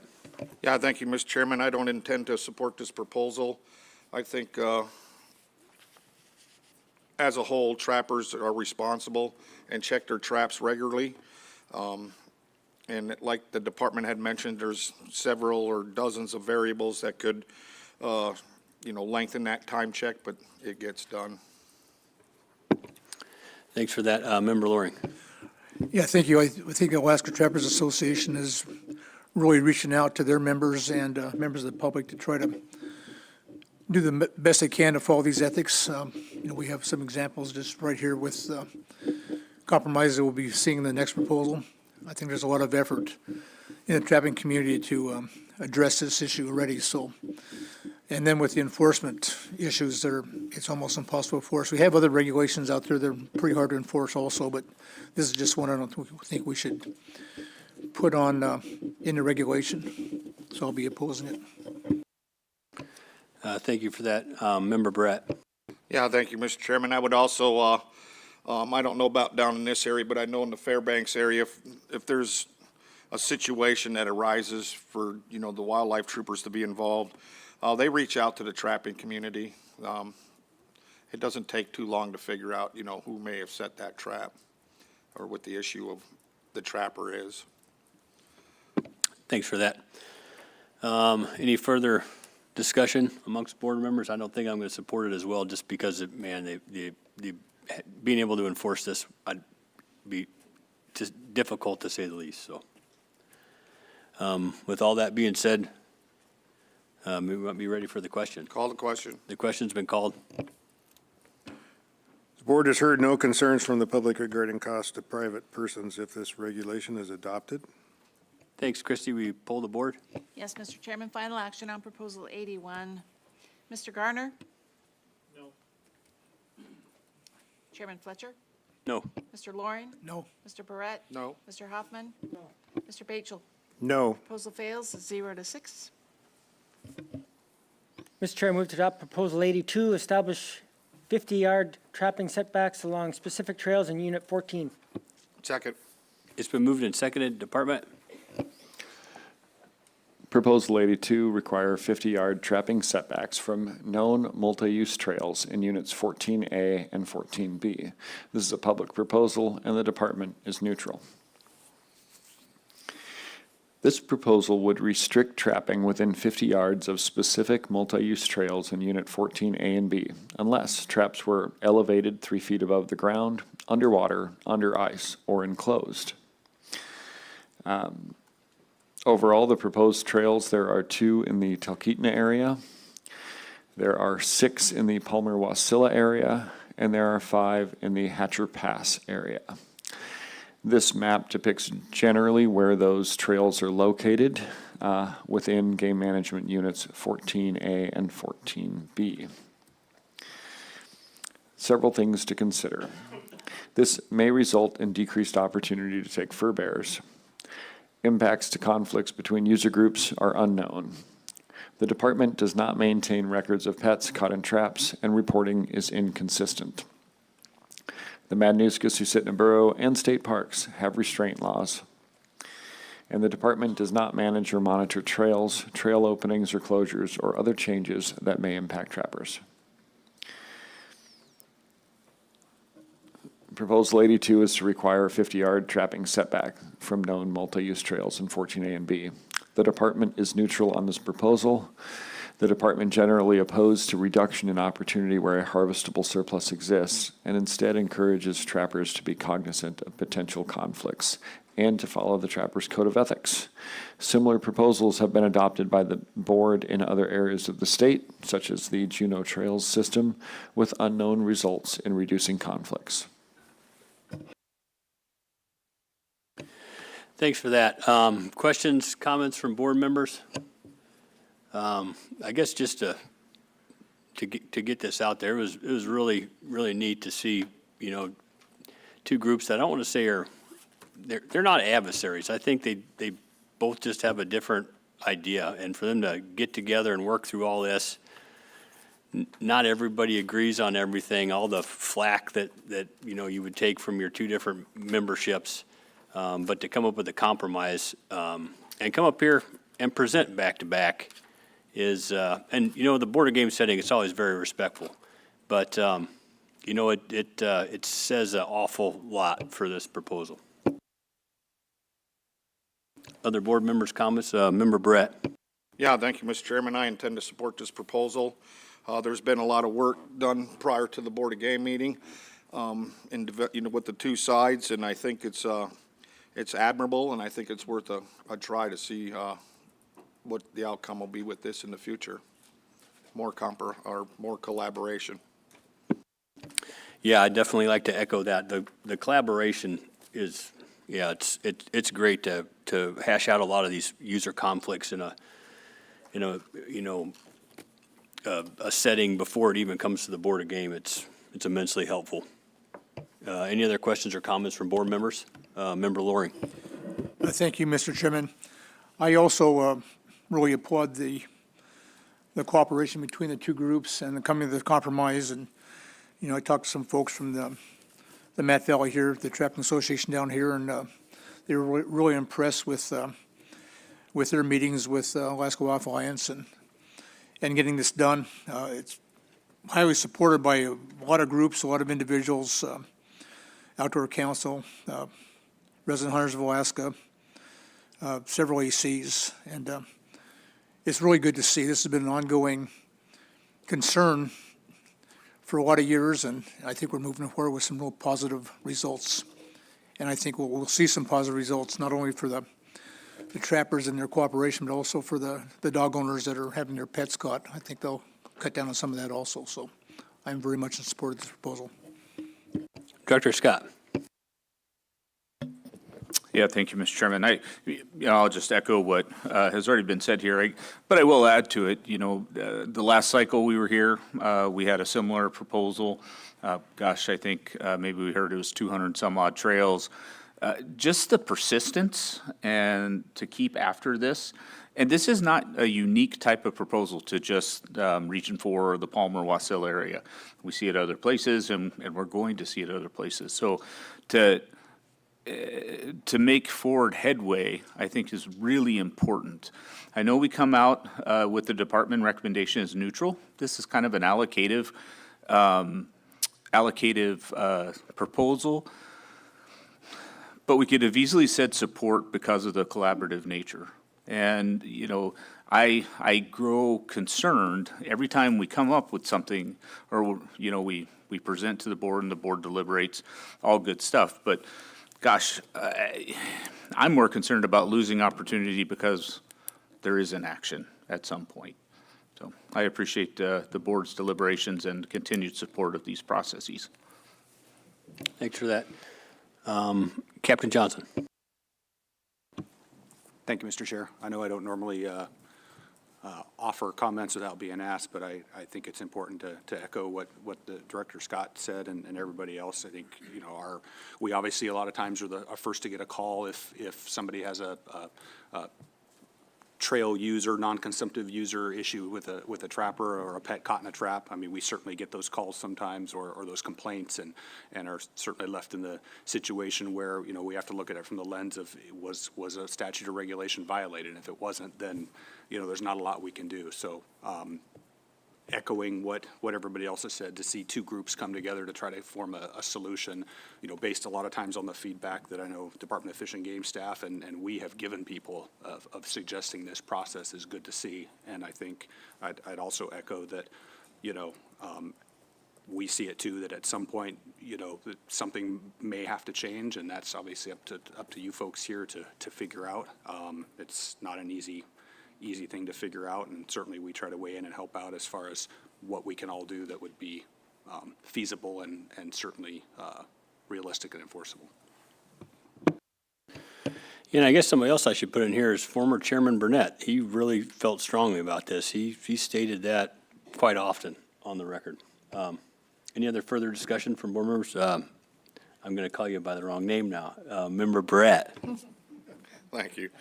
Question for Alaska Wildlife Troopers. Would you be potentially, training and talking to staff that you would probably use the first year or two as a learning educational thing for a new regulation coming out in the area? Yeah, through the chair, Member Brett. Yeah, absolutely. I think that something like this being kind of new, certainly for this area, would require a lot of education on all parts, and kind of picking this apart. We're not going to be out there with a tape measure measuring 50 yards. Probably not going to be measuring exactly to 3 feet, some of that kind of stuff. I mean, there's going to be some education and leeway. But along with that too, I will note that there were some things that we put in our comments that there would be some things that would be helpful, certainly a definition for enclosed, because that's not currently defined in regulation, and that is one of the features in here as far as what is, what would be allowed or not allowed. And then I'll just throw out again, it would be difficult if there was somebody who blatantly violated it without a trap ID in place. Because these are popular trails and traveled a lot more often, it wouldn't be as challenging as the previous proposal that was just discussed, because it's limited to a smaller, more highly trafficked area, but it would still potentially be a challenge. Thanks for those comments. That being said, do we need to come up with a definition for enclosed? Member Brett. Yeah, thank you. I would ask the captain, yeah, the board doesn't have a definition of enclosed. Like you have mentioned previously, would the Webster Dictionary definition of enclosed also work? Or the common? Through the chair, Member Barrett, I actually had that pulled up the other day, but I don't have it currently, so give me just a moment. Any other comments or questions? Well, Member Batesdale. Yeah, I really support this proposal and was quite moved by the cooperation that was shown between those two groups and all the comments too that we've got positively supporting this. This is a good plan. Get in place, see how it works. Member Loring. Yeah, thank you. I think we need to look at a definition because enclosed for trapping is probably different than what Webster says, because you have to have an area, an open area for the animal to get into where the trap's at, whether it be a bucket or whatever. And Webster probably says enclosed is like inside of something with no opening. I'm just kind of thinking what possibilities are here. So would it be appropriate for us to come up with a definition of enclosed? Oh, sorry, Captain Johnson. Sorry, Mr. Chair, I was going to address Member Loring's statement. He is accurate. The Webster's definition probably wouldn't work because it does essentially mean entirely enclosed, so that may have to require a little side work. Natalie. Thank you, Mr. Chair. Just wanted to point out that when it comes to definitions for activities such as this, it's really better suited statewide. So you have a statewide meeting coming up. When the group got together, I think it was 2022, we had that meeting.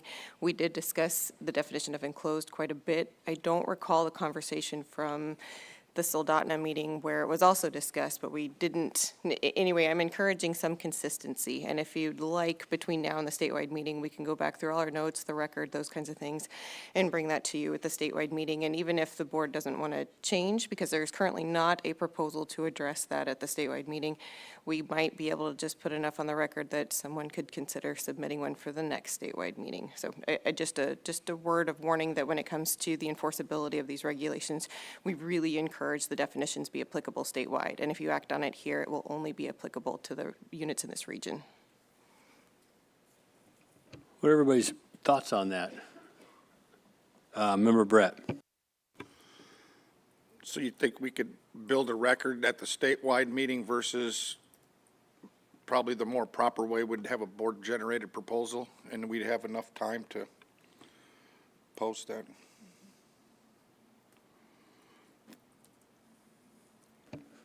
Oh, Member Gardner.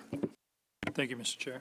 Forgive my ignorance in the trapping world, but what is an enclosed trap? Would it be So basically, feasible to amend by just the removal of enclosed? so enclosed traps are usually to catch mink and weasels, ermine, and it's just some sort of box with two holes, that are very small for, those two types of animals, and they go in and they step in a trap that's inside the box. So potentially, no dogs can get inside that box because their feet are usually, and their noses are too big, and so it eliminates the potential for catching a pet. Yeah, Member Gardner. Yeah, so through the chair, I would think in that case, if you wanted to move forward, you could amend the proposal to remove the word enclosed.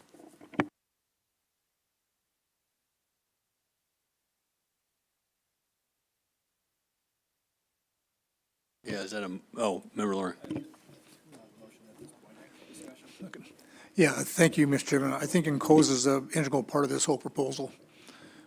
It allows trappers to trap inside this area if they have an enclosed trap, and otherwise they would be excluded. And so I think it's a major spoke in the wheel, of this compromise. And I don't think we should be taking enclosed out. I think we should maybe follow Mr. Brett's suggestion of board generated proposal or something to get in front of us at a later date, and just deal with the enforcement issues as they come. Yeah, and I'd hate to tax the public anymore, but perhaps, the group that put this proposal together could come up with a definition of how both those user groups perceived enclosed and submit a, RC or something. Is that appropriate or no? Oh, no. Oh, I got somebody shaking no and somebody shaking yeah. Director Scott. Yeah, thank you, Mr. Chairman. In should the board create a board-generated proposal for this definition A. I don't think it's going to, ignite much. I think it's imperative, actually, to this proposal. But that would also give the groups and folks who have been engaged in these proposals an opportunity to comment and provide suggestions to the board at the statewide meeting. And we could have some additional comments as well from the notes and things like that that Ms. Weber mentioned earlier from previous meetings. Member Brett. Yeah, would we also have the option of tabling this to the statewide meeting, the whole proposal? So then you could address and close there?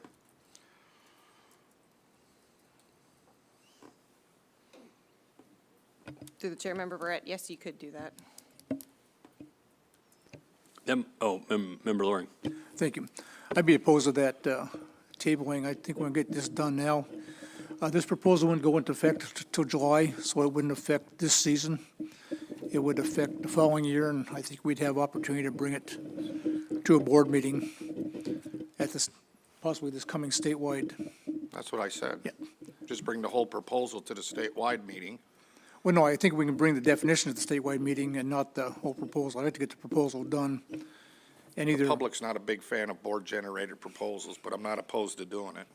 I'd like to either vote it up or down at this meeting, and then if we do vote in favor of it, deal with the definition itself of enclosed at a later meeting. That's my personal preference. Director Scott.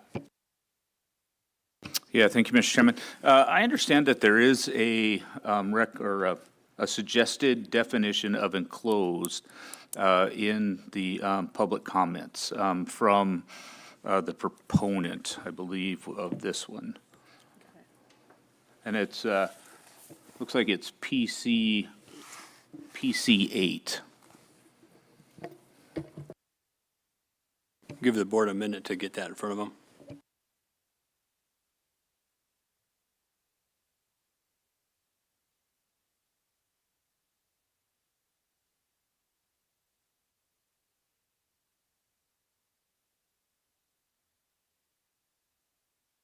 I'm surprised the lights aren't dimming because everybody's trying to download that thing right at the same time.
You know, Mr. Chairman, maybe this is like one of those things where we could call a friend. Somebody should see if we can find Zarnke.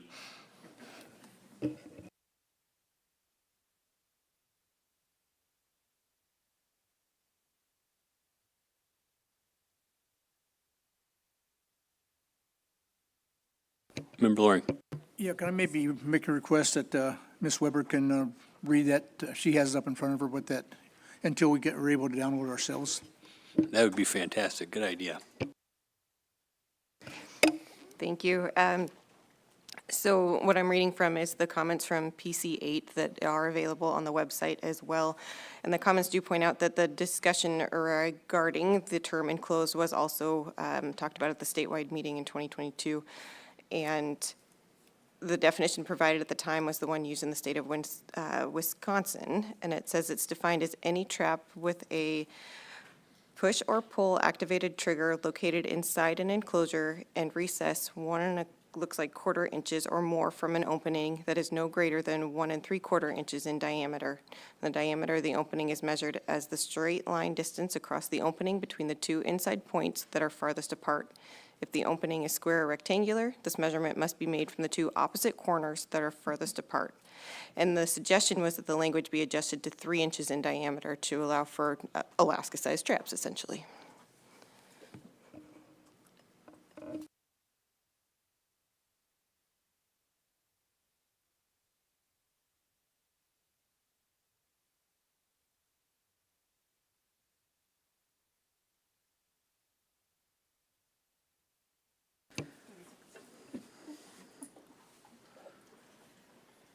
I'm going to phone a friend. Al, does that make sense? Yeah, through the chair, yeah, that's perfectly. We'll use the 3-inch, the recommended 3-inch diameter. Captain Johnson, are you good with that definition? Mr. Chair, yeah, what I can speak to, I'm not going to offer an opinion on the definition, but I would say from an enforcement standpoint, it's spelled out clearly, much like shrimp pot escape mechanisms and stuff. It sounds detailed enough to certainly be enforceable, but I guess I'll just note back to what Ms. Weber mentioned, that, this is not a statewide meeting, and like the department, any definitions we would obviously prefer to be statewide. Other comments from board members? Member Gardner. Thank you, Mr. Chair. Yeah, given that this was defined previously, I would echo Member Loring's comment earlier on taking action on Proposal 82 as proposed. A lot of work and compromise has gone in with the two groups, two organizations previously at odds, and I think postponing it would be maybe not detrimental, but I think it should be rewarded with proceedings. And I don't see this definition being a deal breaker on this at all. I think this is just coming up with a workable definition so that we can act on this proposal at this meeting and not have to delay it. Member Brett. Yes, thank you, Mr. Chairman. So, yeah, we could act on this proposal, and I can amend in this language into this proposal. But what is the will of the board? Do they want to go to the statewide and make it a statewide definition with a board-generated proposal? Because currently, if we pass it in this definition, it only works for those trails in that area. That's a good question. Member Loring. Thank you, Mr. Chairman. I understand Fish and Game's desire to have it statewide, and I agree with them. I think we can possibly do it for this area now and then make sure the proposal gets put in either by us or the department to make it statewide at the next statewide meeting, whether it be this one coming up in March or the following one. Because I don't think we might not have any proposals between now and then dealing with other areas. But we can at least get it in here, and then with our intent is to go statewide with proposal for for definitions for the next statewide meeting, applicable meeting. Member Brett. Yeah, I'm very comfortable with that. It's not a definition that's going to get used greatly. Currently, it'll be just used in this unique situation. And so there's time to submit it properly through a statewide call for proposals.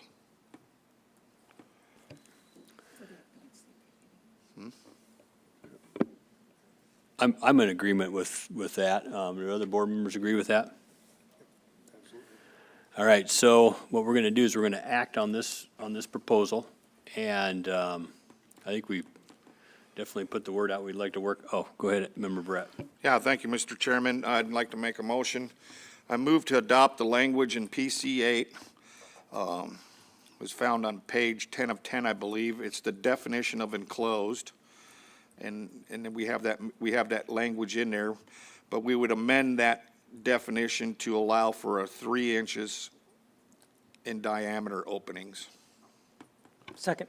All right, it's been moved and seconded.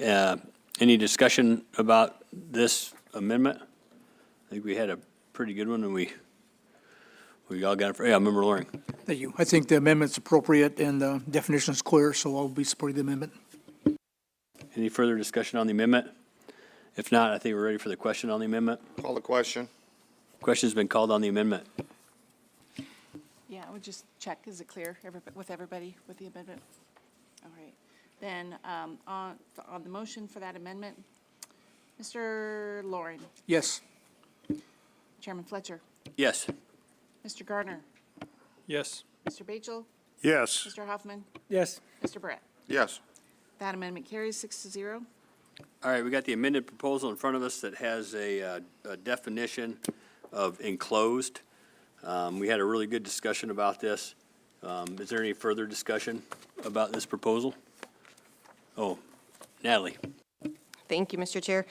So, of course, we want definitions to be applicable statewide, but really the only other two regions where this comes into play is in Southeast and then South Central, and the call for proposals is open for those. So if the board passes this proposal with the definition of enclosed for this region, you can expect to see the department submit to for the next two meetings, which will cover all the places you have it. So we want to piecemeal it, we can piecemeal it. That's an option that allows the board to keep moving without doing a board-generated proposal. Thanks for that. And you're welcome. All right. I heard you're fully staffed, so. Any other further discussion here? If not, we might, Member Batchel. Yeah, can anybody think of a reason why this would cause an increased cost to private persons? Okay. That being said, I think we're ready for the question. Call the question, Mr. Chairman. The question's been called. The board's heard no concerns from the public regarding costs to private persons if this regulation is adopted. Thank you for that. Will you pull the board, please, Christie? Yes, Mr. Chairman, final action on proposal 82 as amended. Mr. Hoffman, Yes.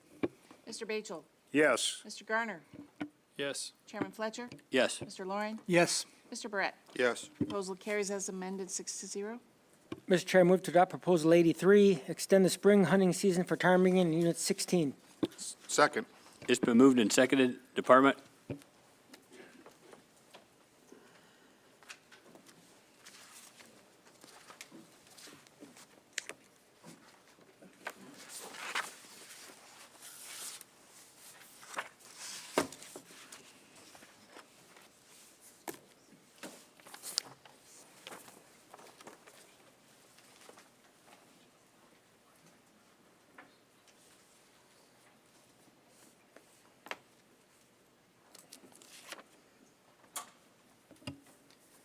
Good afternoon, Mr. Chair and members of the board. Again, my name is Tim Spivey, and I'm the South Central Small Game Biologist with ADF&G.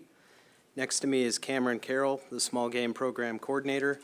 You'll find a copy of this presentation under RC4, tab 6.2. Proposal 83 is to extend the ptarmigan hunting season in Unit 16, both subunits A and B, by 30 days through the month of April, with a bag limit of 10 ptarmigan per day, 20 in possession, with the option of a reduced bag limit of 5 per day, 10 in possession for the month of April. This is a public proposal, and the department is neutral. As you can see on the map, Unit 16A is bordered by the Parks Highway and also has the Petersville Road intersecting the unit. Nearby, Unit 16B is much larger in size and off the primary highways, but still within proximity to the major human population centers of Palmer, Wasilla, and Anchorage. The season length for these units has not changed since 1990, and the bag limit has been the same across these units since 1997. Currently, the bag limit for these units is 10 ptarmigan per day, 20 in possession, and includes all three species, so rock, white-tailed, and willow ptarmigan. The current season length is from August 10th through March 31st. There's also a positive C&T finding for ptarmigan in Unit 16, but no ANS determined. While currently we do not have a conservation concern for any of the 3 ptarmigan species in these units, we also have no prior survey or capture data to inform us of the relative abundance and trend of these populations over time. Because these units are accessible from several major highways and in proximity to high human population areas, there's increased potential for localized depletion and reduced breeding densities from harvest around popular hunting areas. This proposal would extend the hunting season into the breeding period beginning in early to mid-April, when males are establishing territories and females are showing up to be courted. Heavy harvest pressure during this time could introduce additive mortality at the most popular hunting areas, likely reducing breeding densities. Ceasing harvest prior to the breeding period increases the likelihood of birds contributing to the spring breeding population. And while we don't have as many wing submissions from these units, you can see in the figure for 16A and B that historically, submissions are high in the fall, decline through midwinter, and increase in March, and this pattern is reflected when looking at the statewide data as well. Additionally, the small game program has completed 2 statewide small game hunter surveys. Through these efforts, we've twice documented that very few ptarmigan hunters typically harvest their daily bag limit, as depicted in the figure on the left. And the figure on the right shows the method of transportation used when ptarmigan hunting and total effort in hunting days. For Unit 16, use of snow machines was one of the more popular methods for hunting ptarmigan, and so in a typical year, we would expect consistent hunting pressure, especially in the late winter and spring period when conditions are conducive for snow machining. So again, it's not necessarily that hunters are filling their bag limit every time out that we need to be cautious of. It's the cumulative harvest during this late spring period and the potential to directly reduce the spring breeding population in these areas, most frequently accessed by people. So again, Proposal 83 is to extend the ptarmigan hunting season in Unit 16, subunits A and B, by 30 days through the month of April, with a bag limit of 10 ptarmigan per day, 20 in possession, with the option of a reduced bag limit of 5 per day, 10 in possession for the month of April.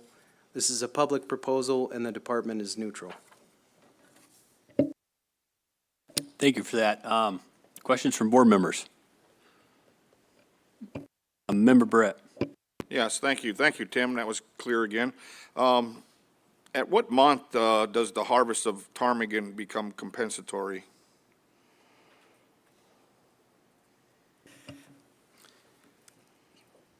Through the chair, Member Barrett, that's an excellent question. Additive, it's generally known in the grouse and ptarmigan literature that in the springtime, harvest is additive. At this time, birds are conspicuous. They're attempting to breed, and harvest has been shown to be the direct link between a decrease in annual survival rates. And on top of that, you see an increase in total mortality above what would naturally occur. As far as compensatory mortality, some level of lower harvest may occur, and it could still be considered compensatory mortality. That's typically offset when there's a reduction in natural mortality taking place, and several studies have shown that during the midwinter period, there may be lower rates of natural mortality occurring. But definitely April's not a good time to be harvesting ptarmigan. That's correct. That's during the breeding period, and so we would expect it would influence breeding densities at the localized scale. Any other questions from board members? Comments from board members? Member Brett. Yeah, thank you, Mr. Chairman. I won't be in support of this proposal. You know, it's been identified by the department that extending into April could affect you know, the breeding cycle and the breeding season, which would reduce productivity and population growth. Yeah, Member Barrett's question and the response by the department leads me to believe that I'm not interested in supporting this proposal. Member Loring. Thank you, Mr. Chairman. Yeah, the season's been in effect since 1990, and it's worked just fine. The management and the department hasn't had any concerns with interfering with breeding with that earlier season or the current season dates. And in the springtime, especially that month of April, the weather's a lot nicer. The access with snow machines is really good. I think the birds would be a lot more vulnerable to harvest and also disrupting the breeding activities, so I'll be opposed to it also. Any other questions, comments from board members? Member Batesville. Yeah, I agree with what's been brought up, the disturbance during the breeding time. I wouldn't support that. Also, it was opposed by 2 of the ACs, and a large number of people commented on that as well. Thanks for that. With that being said, any further comments from board members, intent from board members? If not, we might be ready for the question. Call the question. Question's been called.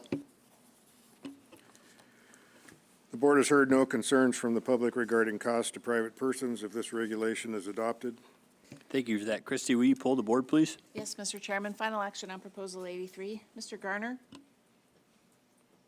No. Mr. Batchel? No. Mr. Hoffman? No. Mr. Barrett? No. Mr. Loring? No. Chairman Fletcher?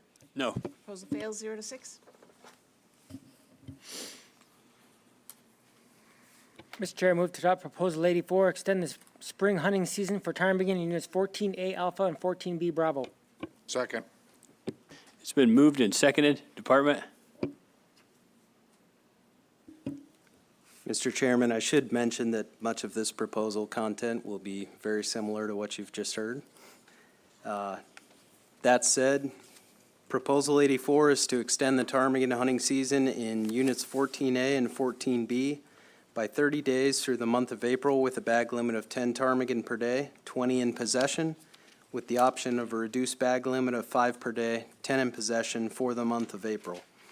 This is a public proposal and the department is neutral. As you can see on the map, Unit 14A is intersected by both the Parks and Glen highways and includes the towns of Palmer and Wasilla. Unit 14B is considered is bordered by the Parks Highway and includes the town of Talkeetna, and both of these units are road accessible to the majority of the human population in south central Alaska.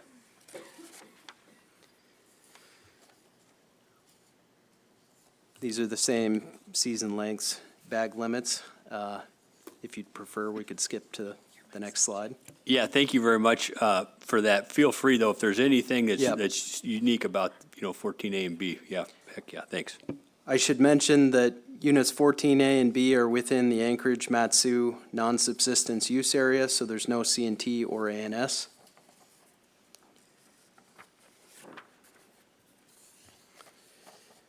Well, currently, we do not have a conservation concern for any of the 3 ptarmigan species in these units. We also have limited survey data and no capture data to inform us of the relative abundance and trend of these populations over time. Again, because these units are accessible from several major highways and in proximity to high human population areas, there's increased potential for localized depletion and reduced breeding densities from harvest around popular hunting areas. Again, this proposal would extend the hunting season into the breeding period, beginning in early to mid-April, when males are establishing territories and females are showing up to be courted. Heavy harvest pressure during this time could introduce additive mortality at the popular hunting areas, likely reducing breeding densities. Ceasing harvest prior to the breeding period increases the likelihood of birds contributing to the spring breeding population. And again, while we don't have that many wings from these units, as you can see in the figure for subunits 14A and 14B, historically we've received wings throughout the season, with the most wings coming from the month of March. Again, the pattern of higher number of total wing submissions in the fall, fewer during midwinter, followed by an uptick again in the spring is reflected here and at the statewide level. Let's see. I'll skip the first part of this, but the figure on the right shows the method of transportation used when ptarmigan hunting and total effort in hunting days. For units 14A and 14B, snow machine access and use for ptarmigan hunting may be more limited than in some of these other areas, but the units encompass a much larger human population with relatively good road access. So again, it's not necessarily that hunters are filling their daily bag limits that we need to be mindful of. It's the cumulative harvest during this late spring period and the potential to directly reduce the spring breeding population in the areas most frequently accessed by people. Again, Proposal 84 is to extend the ptarmigan hunting season in Units 14A and 14B by 30 days through the month of April with a bag limit of 10 ptarmigan per day, 20 in possession, with the option of a reduced bag limit of 5 per day, 10 in possession for the month of April. This is a public proposal and the department is neutral. Thank you for that. Questions and comments from board members? Member Brett. Yeah, thank you, Mr. Chairman. I won't be in support of this proposal either, and I'll reference my comments on 83. Member Loring. Thank you, Mr. Chairman. Yeah, there's two major highways, the Glen and the Parks, and big areas that are well-known for ptarmigan, Hatcher Pass, and some of those other areas that are accessible. And also going out towards Talkeetna in your country, there's quite a bit of access up into that high country that folks get to with snow machines or other methods, and I think there would be quite a bit of interference with the breeding pairs and as they're trying to establish their territories and get set up there. So I'd be opposed to this also. Thanks for that, Mr. Loring. I'm going to agree with Mr. Loring and Mr. Barrett. The interference with the breeding pairs and the extra take is not going to allow me to support this proposal. Any other board members? Member Gardner. Thank you, Mr. Chair. I'll also be opposing based on all the previous discussions on the previous proposal. And just to note for the record, there's no public comment in support of this proposal with significant opposition. Any other board members? If not, we might be ready for the question on this proposal. Call the question. Question's been called. The board has heard no concerns from the public regarding costs to private persons if this regulation is adopted. Thanks for that. Christie, will you pull the board? Yes, Mr. Chairman, final action on Proposal 84. Mr. Hoffman? No. Mr. Bajel?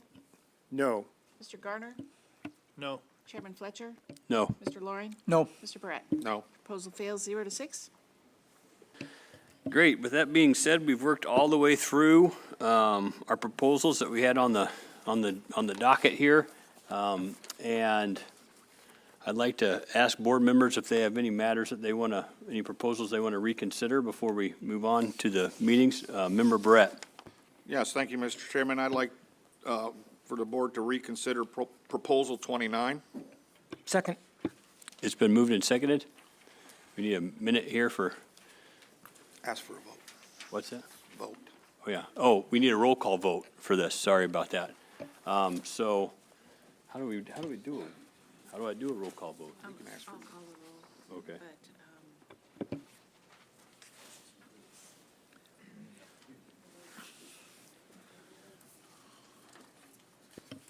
Yeah, will you please take a roll call vote? And just to clarify, I think we need a 2/3 vote. I think you are correct about that. I don't have it in front of me, though. And Mr. if needed, Proposal 29 is, did you say 29? Oh, 39, okay. Yeah, I think you said 29, so 39. 39, to reduce, 39? the title, Reduce Population and Harvest Objectives for Moose in 13B. And I just want to check the vote on that one, Mr. Chair. Can you clarify which proposal you're asking, Member Barrett? Can you clarify which proposal you're asking for?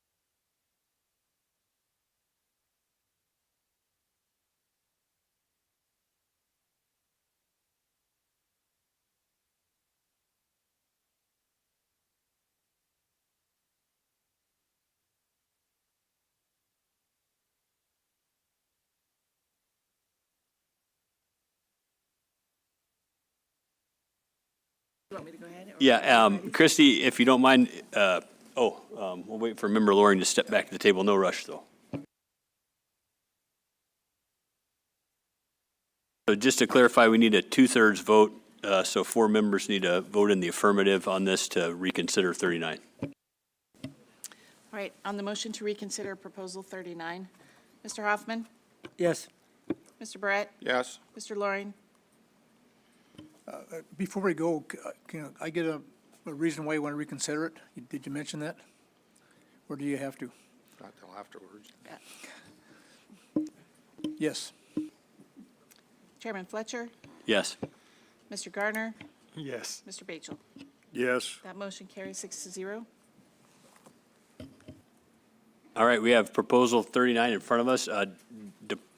Should we have the department go through the proposal slides again?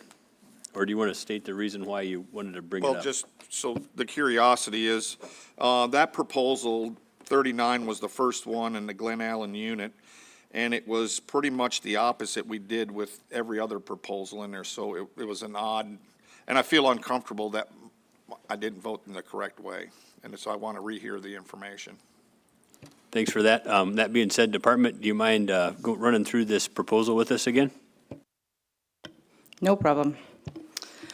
Mr. Chair, Proposal 39 is it's a department proposal to reduce population and harvest objectives for moose in Game Management Unit 13B, and the department supports the proposal. You want me to go back through entirely like I did last time? You know what, I think so. Okay, fantastic. All right, Game Management Unit 13B has a positive customary and traditional use finding with an amount necessary for subsistence for Unit 13 as a whole of 300 to 600 moose. 13B has been included in an active intensive management plan for moose since regulatory year 2001. The moose abundance objective for 13B is 5,300 to 6,300 moose, and the moose harvest objective is 310 to 620 moose. The proposal suggests lowering the abundance objective to 4,500 to 5,500 moose, which would shift the midpoint from 5,800 down to 5,000. The midpoint of the abundance objective is a trigger for activating wolf control, but Unit 13B moose abundance is currently below both the current and proposed midpoints, so this shift would not change the current status of wolf control in 13B. The proposal also suggests lowering the harvest objective to 200 to 400 moose. Moose and wolf abundance are metrics that are used to activate or deactivate wolf control, and moose harvest numbers are not a component of that annual decision. Also, the Paxton Advisory Committee did submit on-time comments. They are the 13B Advisory Committee, and in their comments, they suggested a proposed objective for abundance of 4,000 to 5,000 moose. Historically, population trends in Game Management Unit 13 have been assessed through minimum count surveys and established trend count areas, which provide robust population composition information and a data set for population trends since 1965. On this map of Unit 13, you can see the moose trend count areas in each subunit. Areas in red are ones we strive to survey annually, and those in orange are ones we survey less frequently. Once we have sufficient snow and frost conditions to spot the moose against a white background, even in timber, we fly close transects to cover the moose habitat in each area, and each area is flown virtually the same way from year to year. To set the stage regarding moose abundance objectives, I want to remind you that what we typically expect to see with ungulate populations. Maintaining a population at or above carrying capacity is not ideal, as there is less food available per animal.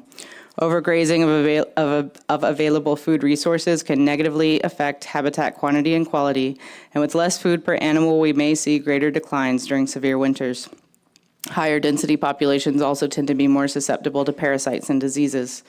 Overall, these tend to be less resilient and less productive populations, so in some cases, more moose on the landscape actually leads to less harvest in bull-only harvest regimes. In contrast, populations below carrying capacity have more food per animal, which allows those animals to grow faster and larger, often resulting in healthier individuals and a more resilient and more productive population. If we have a population graph like this and we calculate the slope of the line at different points in time, we see that the most productive time for a growing population, when the slope of that line is the greatest, is when the population is at about half of carrying capacity. With moose, when there is more food available per animal, we tend to see more twins born, we tend to see better survival, and bulls can grow larger antlers faster. As the population continues to grow and starts to meet environmental resistance, such as less food available per animal, we see the slope of the line decreases as the population growth slows down. During this time, we might expect less twins to be born, animals may not grow as quickly or put on as much fat in the summer, and we expect the population to become a little less resilient as animals begin to be more crowded on the landscape. As we go through the 60-year history of the different subunit moose populations in Unit 13, you might recognize some trends through time that may remind you of some of these carrying capacity charts, and you can see that these Unit 13 moose populations provide real-life examples of this textbook graph. Here we have the observed density of moose in Unit 13B count areas over the history of moose surveys since 1965. Over this long history of survey efforts covering the majority of moose habitat in 13B, minimum count surveys in 13B observed an average of 1.38 moose per square mile, with a maximum of 2.37 moose per square mile observed in only 2 of the past 60 years of data. The current intensive management moose abundance objectives for 13B represent an objective of roughly 1.7 to 2 moose per square mile for what is considered available moose habitat, which is well above the long-term average that does not appear to be reasonable for sustained yield management in this area when we consider the carrying capacity examples that we just discussed. We take our moose observations and we derive an abundance index that is relevant to the codified objectives that are currently 5,300 moose to 6,300 moose for Game Management Unit 13B. This graph also suggests that the current objectives may not be reasonable for sustained yield management of moose in Game Management Unit 13B based on the abundance of moose that the landscape has produced over this long history of moose surveys. The threshold to activate or deactivate wolf control is currently the midpoint of the objective, which has rarely been reached even at historically high levels of moose abundance, meaning that if we just focus on the midpoint of the current abundance objectives, wolf control would not be deactivated even when we have a potentially overabundant moose population. Our most recent peak, we actually started to see the decline while wolf control was still active. To add to that conversation regarding overabundance and productivity, we can look at calf-cow ratios as an index through time. After peaks in abundance, we have seen declining trends in calf-cow ratios, even with periods of wolf control active beginning in regulatory year 2003. In fact, we've seen an overall declining trend since the late 70s, but especially so since 2009, supporting the idea that the current objectives and higher abundance on the landscape may not be sustainable over time, nor as productive as a lower density population for this area. Similarly, if we can look at the cows that have calves in the fall and the proportion of those cows that have twins. When moose abundance is below the current objectives, we tend to see higher proportions of twins on the landscape in the fall compared to when moose abundance has been within or above the current objectives. This proposal suggests a shift in abundance objectives for 13B to a more reasonable level for sustained yield, such as 4,500 to 5,500, or as the Paxson AC proposed, 4,000 to 5,000, which still represents more moose than that long-term average observed density of 1.38 moose per square mile observed in 13B count areas. The new objectives would represent 1.4 to 1.8 moose per square mile for what is currently considered to be moose habitat in 13B. Lowering the objectives for moose would lower the trigger point for wolf control, which is currently the midpoint of the abundance objectives.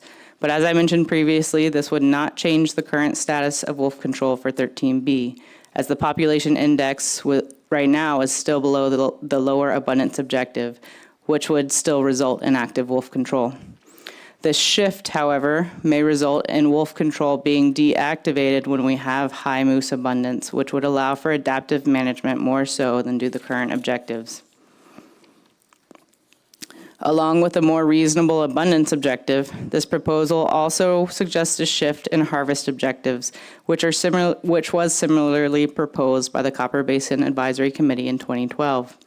The current moose harvest objectives for 13B are 310 to 630 moose. In 2012, the Copper Basin Advisory Committee proposed harvest objectives of 265 to 315 moose for 13B.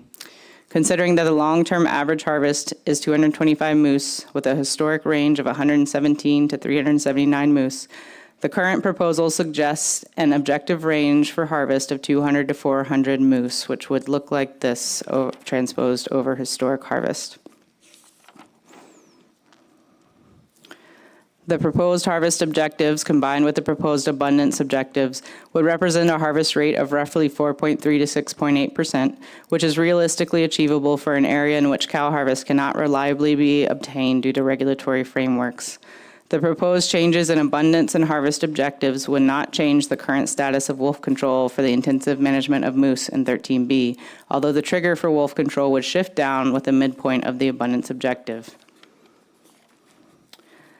As I mentioned previously, 13B has been a part of an active intensive management plan for moose since regulatory year 2001, and this top chart shows wolf removal from 13B since that time, with blue bars representing conventional harvest and orange bars representing public permitted same-day airborne removal of wolves.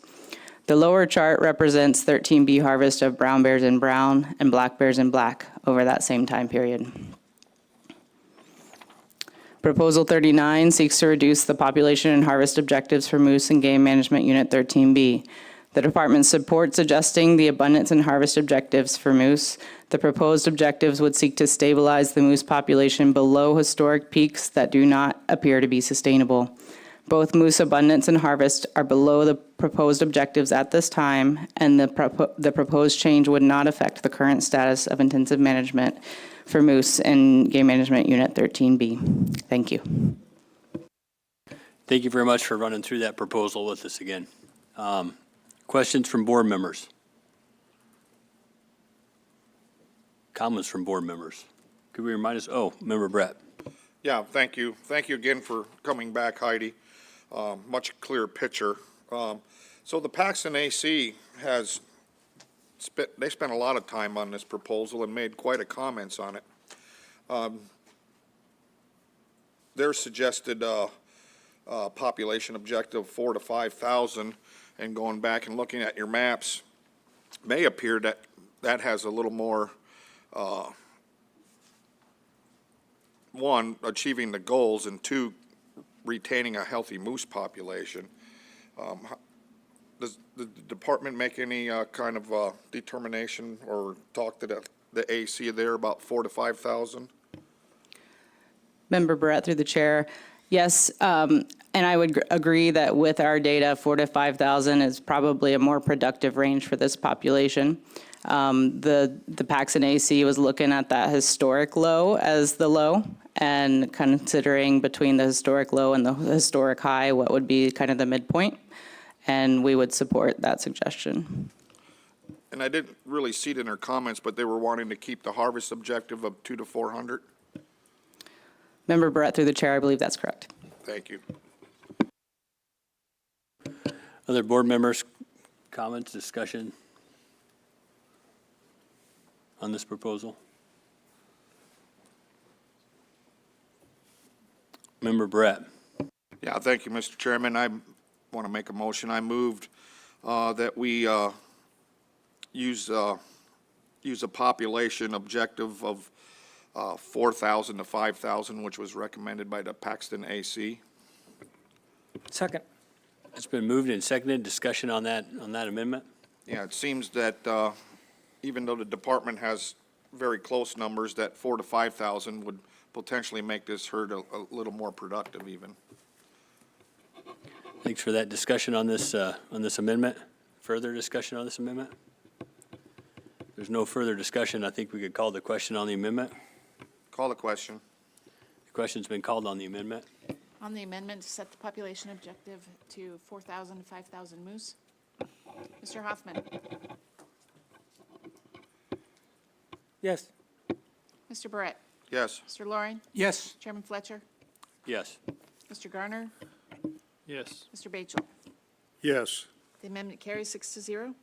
All right, we have an amended proposal in front of us. Discussion on this proposal. Vice Chair Hoffman. Yeah, thank you, Mr. Chair. For me on this one, I'm more inclined keep it the way it was originally, the long-standing lower and harvest objectives that were set some time ago. We did come close to meeting them several times, but the main reason I am for leaving them the way they were was I really think this area being the most sought-after moose hunting area in the state, that if we lower these objectives, it could potentially cause, and this is not, human nature will allow us not to explore everything we can possibly to produce more moose in this area. And that's why I think that's one of the main reasons I wanted to leave it the way it was, because I think it's long-standing, and I don't want us to miss something. I mean, it's achievable. We've come close several times, and I think if we change it, lower the bar, it could cause us to relax our efforts. Maybe the department has some responses to that. Yeah, Director Scott.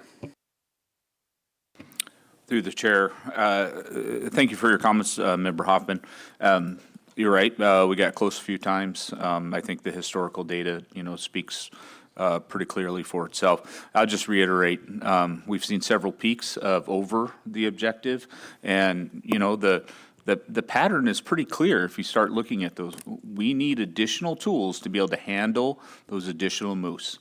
And it really does make me step back and say, gosh, why do we spend the time and the money in a place in terms of intensive management if we're not going to be able to take advantage, A, if we're not going to be able to take advantage of those additional animals, and B, based on what a neat data set, right? 60 years, the abundance gets up to such and such, and things just, every time, there's 3 periods really where it goes up and then things go down. And that's okay, but without those tools, we're not going to be able to modulate that. We talked about intensive management. Has the department pursued, habitat manipulation in this area over the course of your studies? So, Mr. Chairman, I would reference our conversation about prescribed burns. And this is a place that, doggone it, we've tried, man. And really we run into federal permitting issues. And then even if we make some headway on that, which we don't generally, by the time we get to a place where it looks like it might be feasible, there's other fires. And the Alaska Resources, this is a prescribed burn. And they've got fires that are threatening structures and communities, and so we don't have the personnel or the staff. So we just keep running into roadblocks trying to get it burned.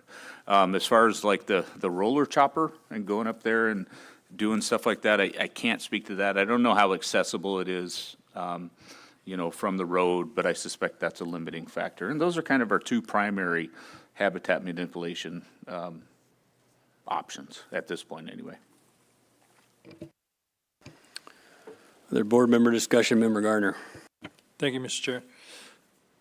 Historically, it doesn't have to be moose, any species. Have there been objectives that have been raised? And can you talk about that process?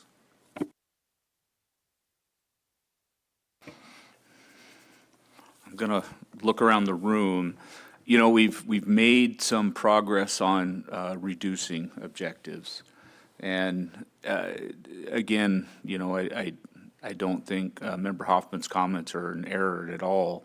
But if we think back to 1999 through 2001, when these were established, the population objectives, a large number of them, we had some pretty good weather events then too. So oftentimes we find that the ungulate populations are high in that period. And then when it comes to the harvest objectives, they're still high, so people are able to harvest a bunch. And oftentimes they tacked on an additional percentage. I think that, they were done with the information they had at the time, and that's good. I think in a case, when we think about these cases, just really considering the resource. And, again, that 60-year data set, it's just amazing. The periodicity of the increase and then the decline, and the increase and then the decline. Gosh, if we put a little time into it, we can probably predict the next one. Member Brett. Thank you, Mr. Chairman. I think, Member Gardner's question, I think in 20A, if I remember correctly, we lowered a moose population out there because there was a biological concern out there with their health. And after we lowered it and we worked it out for several years, then we raised it back up. We found that sweet spot that seems to be in place now for quite a while now. So, yeah, there's been times when we've hired an objective. Member Loring. Thank you, Mr. Chairman. Question to Member Barrett. The amendment uses the PACS and ACs numbers for the population objective, but I don't see any numbers. There's quite a bit of talk about harvest objectives, but no numbers actually come out of that. Are they supporting the department's 200 to 400 moose harvest objective, or are they going back to what's currently in place at the 310 to 620? Yeah, it was my understanding when I asked the area biologist that they would continue to use the department's 200 to 400 harvest objective. Okay, thanks.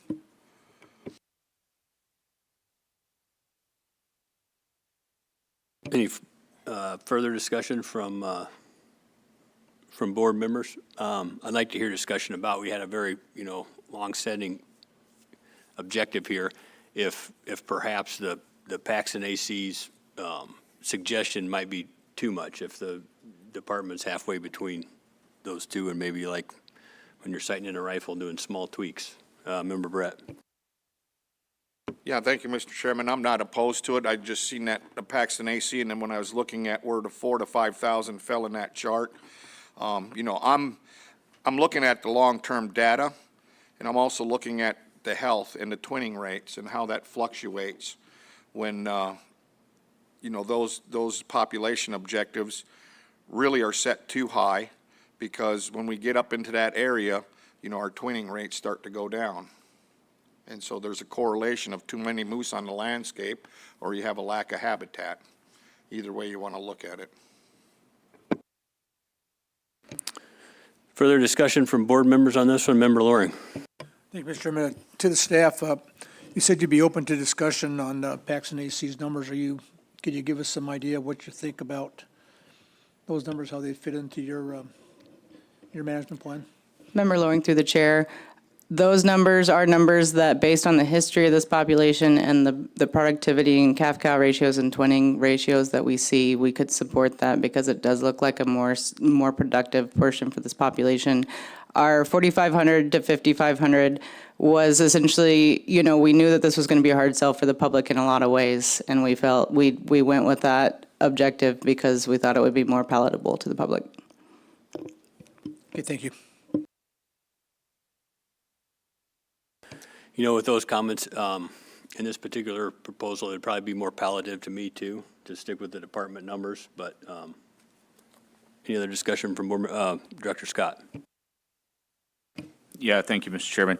And I appreciate Ms. Hatcher's comments. And, we had a large contingency of folks from Unit 13 here when we had the discussion on Proposal 39.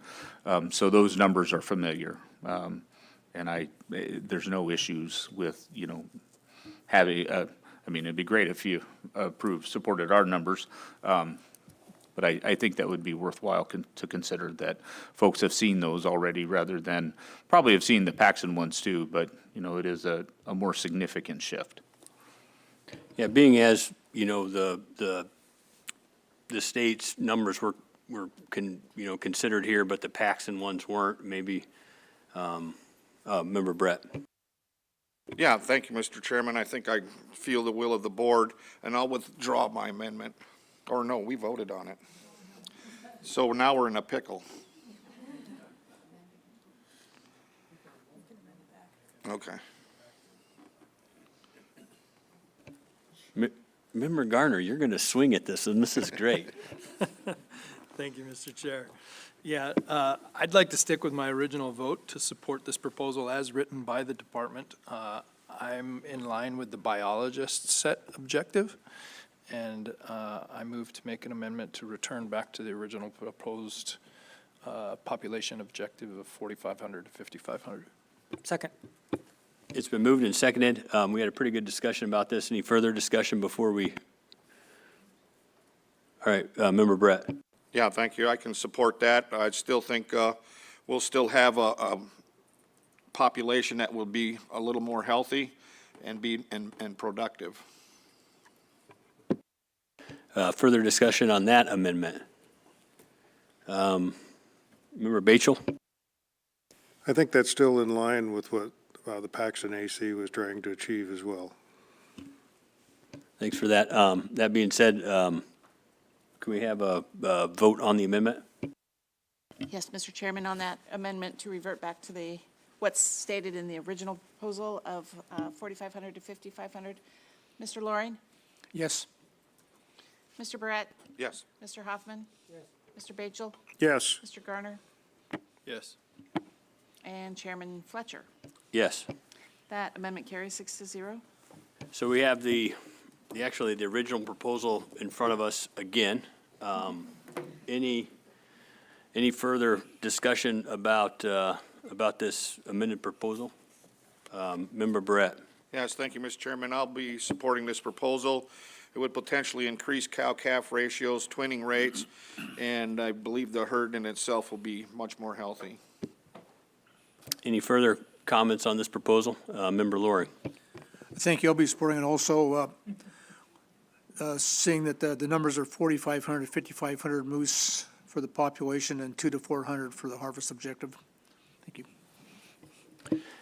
Yeah, my comments on this are, I really encourage and know that the department will strive to try to put, more moose on the landscape with continuing trying to do things like prescribed burns. I know it's a Hail Mary type deal, but, I'm going to support this proposal as well. Any further discussion from board members? Member Bachel? Yes, I'd really like to support this and what they were trying to achieve in changing those numbers. Thanks for that. Vice Chair Hoffman. Thank you, Mr. Chair. With all that being said, I'm going to hold to my original position and not be in support of this. Thanks. Further discussion from board members? No further discussion. Call the question, Mr. Chairman. The question's been called. The board has heard no concerns from the public regarding costs to private persons if this regulation is adopted. Thank you very much for that. Christie, we pull the board? Yes, Mr. Chairman. Final action on Proposal 39. Mr. Loring? Yes. Mr. Barrett? Yes. Mr. Hoffman? No. Mr. Bachel? Yes. Mr. Garner? Yes. Chairman Fletcher? Yes. Proposal carries by a vote of 5 yeas to 1 nay. All right. Any more reconsiderations that we want to bring up here, board members? If there are no more reconsiderations. First off, I don't know, it's my first time ever giving closing do I do anything? Two things, Mr. Chairman. I just would point out for the board members, there are proposals on the roadmap. They are ones the board doesn't have authority to act on, but it's an opportunity for the board to discuss any of those or ask questions. So that's one thing. And the other thing is that we have one miscellaneous business item, those findings regarding sheep management in, I want to say, Unit 13D. We're ready to walk those around when you're ready for them, Mr. Chair. Yeah, that'd be fantastic. We'd love to get that material in front of us if that's okay.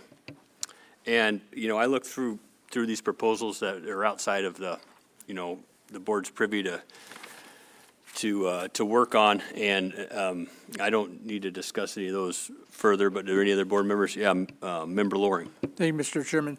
I don't want to discuss them either, but I think it'd be prudent to talk about what the subject of it is, just kind of read what the proposal is, and then go from there so the public knows what we're not discussing. So it'd just take maybe a minute or so to read the proposal title and go to the next one.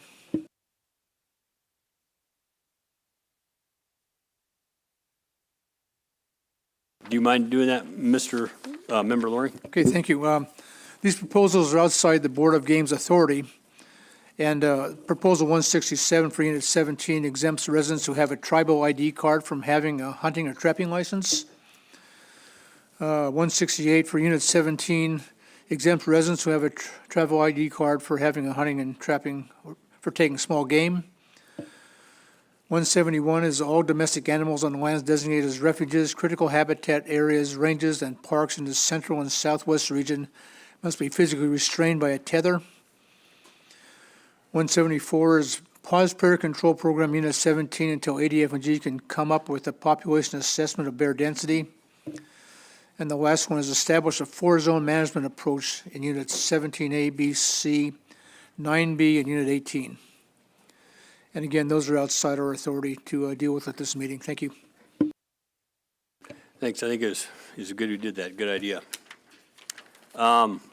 Member Brett. Yeah, thank you, Mr. Chairman. I was wondering if I could get the board to allow me to draft up some findings for the board to review on considering safety issues of what trapping methods could be preferred with congested trail use. Any board discussion on that? In the way that findings work, we draft up a rough copy. All board members have a chance to review it, and I think that's probably appropriate this time. Maybe be able to have something for the statewide meeting for review. Okay. What are board members' thoughts on that? Member Loring. I think it's a very good idea, and I support that. And you can work on that between now and March and come up with something for us to review and approve then. Thank you. Yeah, and just to reiterate, in no way, shape, or form are we trying to get ahead of those two user groups working together on future projects or anything like that. Yep. Congested trail use? Yeah. Any other further discussion on that? I've read our findings, this newly created draw hunt. I'm good with all this. I'd encourage you guys to, does everybody look at that, had enough time to review it and think that all the verbiage is correct? And just for the record, we're speaking to RC 39.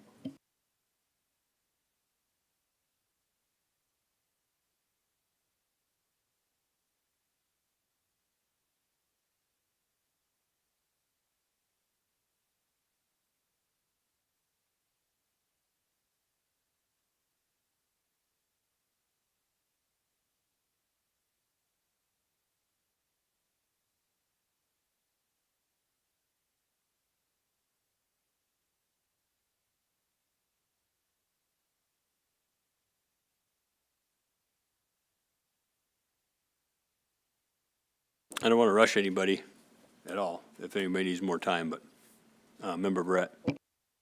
Yes, thank you, Mr. Chairman. Could you remind me, RC 38, what that is pertaining to?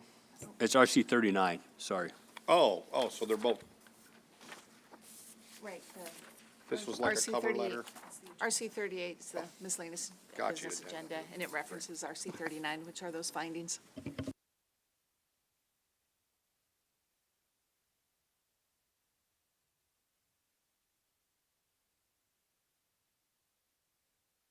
I think we all have that material in front of us. If somebody needs more time to review it, absolutely, we can take more time. But if not, I'd entertain a motion to adopt RC 39. Mr. Chair, I move to adopt RC 39. Second. It's been moved and seconded. Any discussion on this from board members? Member Loring? Thank you, Mr. Chairman. I did have a chance to read this earlier, and the current version of this is exactly what I felt the board's intent was to give to the department on how to manage sheep in that new area that we changed the bag limit on. And I think this matches what my thoughts were and also what the board's intent was. And I'd like to go ahead and go forward with that. Thank you for that. I would like to echo those same comments.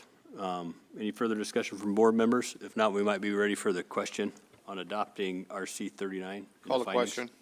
And asking for unanimous consent works well, too. Okay. I guess I'm just going to ask for unanimous consent then. Everybody good with that? All right, great. All right, and I guess just a few things.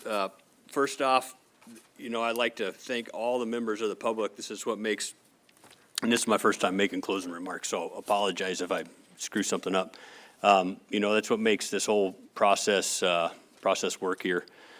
Next off, I want to say that, all of our thoughts and prayers are with Ruth. She's not going to be joining us anymore. We had a testifier, comment to that. And she was sorely missed at this meeting. Next off, let me see here, what else? I think I don't want to rock the boat too much, but one thing I'm going to talk to everybody about that I've got a lot of public comment about is that, we have a long-standing tradition of extending, the start date on Sundays in these meetings by half an hour. And I think I'd like to start extending it just a little bit more. I want to give people the opportunity, if they want to, go to church or go to a walk in the woods or something like that, that they can do it. It's really important to be engaged with the public. And I think we can make up that lost time with working a little bit later, which we're all willing to do. But anyway, that's up for discussion. Any other board members, everything else? The staff, all excellent, over the top. Man, I tell you what, and over-prepared. So my hat's off, really, to you folks. Any other board members have anything else? Member Loring. Yeah, thank you, Mr. Chairman. You definitely passed with flying covers, Board Chairman 101, so did a really good job this time and for being new at it. And I agree 100% with extending that Sunday morning time to 9:30 or 10 o'clock. You ran the meeting really efficiently, and we got a lot done in the time we had. And I have no problem with being able to get board business done with that short extension. Thank you very much for all your efforts. Thanks. Vice Chairman Hoffman. Yeah, thank you, Mr. Chair. I agree with everything that was just said. I'd just like to also say quick thanks to the people who brought snacks back here throughout the meeting, especially Al Brett and Dan Montgomery and George Pappas. Thank you.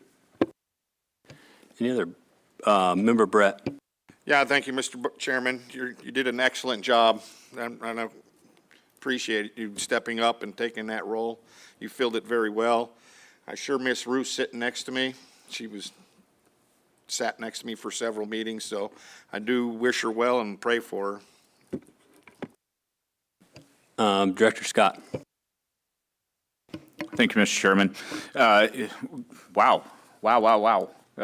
Wednesday afternoon, pretty neat. Nice work, Mr. Chairman. I want to thank my staff. Many of them have already started to head home, but, as I've mentioned many times over the years, we start this about a year in advance, and what you see when we get here is the culmination of many, many meetings and lots of red ink. And I really appreciate everybody hanging in there and the support of the region and statewide programs. Boy, going into this meeting, we were whenever there's a change on the board, it's not that we get nervous, but we start going, and just kind of wondering how it's going to go. But for Jim and Jake, you guys, I really appreciate your input and your engagement with the process. And Mr. Chairman, I concur with all the other statements. You did a great job. I think you ran a very efficient meeting. It was very fair and all-inclusive. And I got to tell you, Jake, you bring a good attitude towards it, and you bring a good environment and atmosphere. There's been years, not recently, thank goodness, I'm not even in my tenure, but where the relationship sometimes is tough. But I really appreciate all of you, and especially, Jake, for taking that chair. Nice work. Any other comments that aren't patting my butt? Member George Pappas. Can pop some balloons there. Now, this is George Pappas, OSIM. Several things were identified at this meeting. There are challenges between the state and federal government in management in Alaska. Liaison Mark Birch over here and I have had some discussions, and the new director of OSM has committed to taking a flashlight to every corner of our program to figure out what we can do better to get along. And we've had some good ideas just from this meeting, some comments from the staff here. So you're going to see some changes. I don't know how much changes, but we're going to look at in every corner as we can and see what we can do to make things better between the state and federal government. Thank you, Mr. Chair. Thanks. Dave Loring. Oh, Member Lauren. Just one small comment. Thank you, Ryan, for those comments. It's really hits home and very, very important that you're seeing a real positive working relationship with us. And just one more thing, too. I know we've said it many times, but I just want to really thank Nicole Schmidt and Rennie Zarki for getting together on a very contentious issue that's been with us forever, and coming to a compromise and making that happen. And I thought it was so important to get that done today, and for them and for all their constituents to see that the board is serious about this, and I really do appreciate them coming to us with that. So thanks again for that, and I do appreciate it. Thanks for that. And Dr. Rita. Get the last word in edgewise, perhaps. Thank you, Mr. Chair. I just wanted to give a grand thanks to our colleagues in the Division of Wildlife Conservation. It's always a pleasure working with them, and I appreciate their support. And a shout out to my staff in subsistence. I certainly couldn't do what I do at the table without them. And I'll give everybody else credit for how wonderful it is to work with the board if you didn't want to hear any more compliments, but I really do think it was enjoyable and you bring a good vibe to the whole process. And I think I feel like everybody was heard, and that was really important to me, and I thank everyone on the board for that. So I look forward to a good rest of the year and seeing everyone at the statewide meeting as well. Thank you, Mr. Chair. Thanks for that. And with that, I'd entertain a motion to adjourn. Move to adjourn, Mr. Chairman. We're adjourned. Right.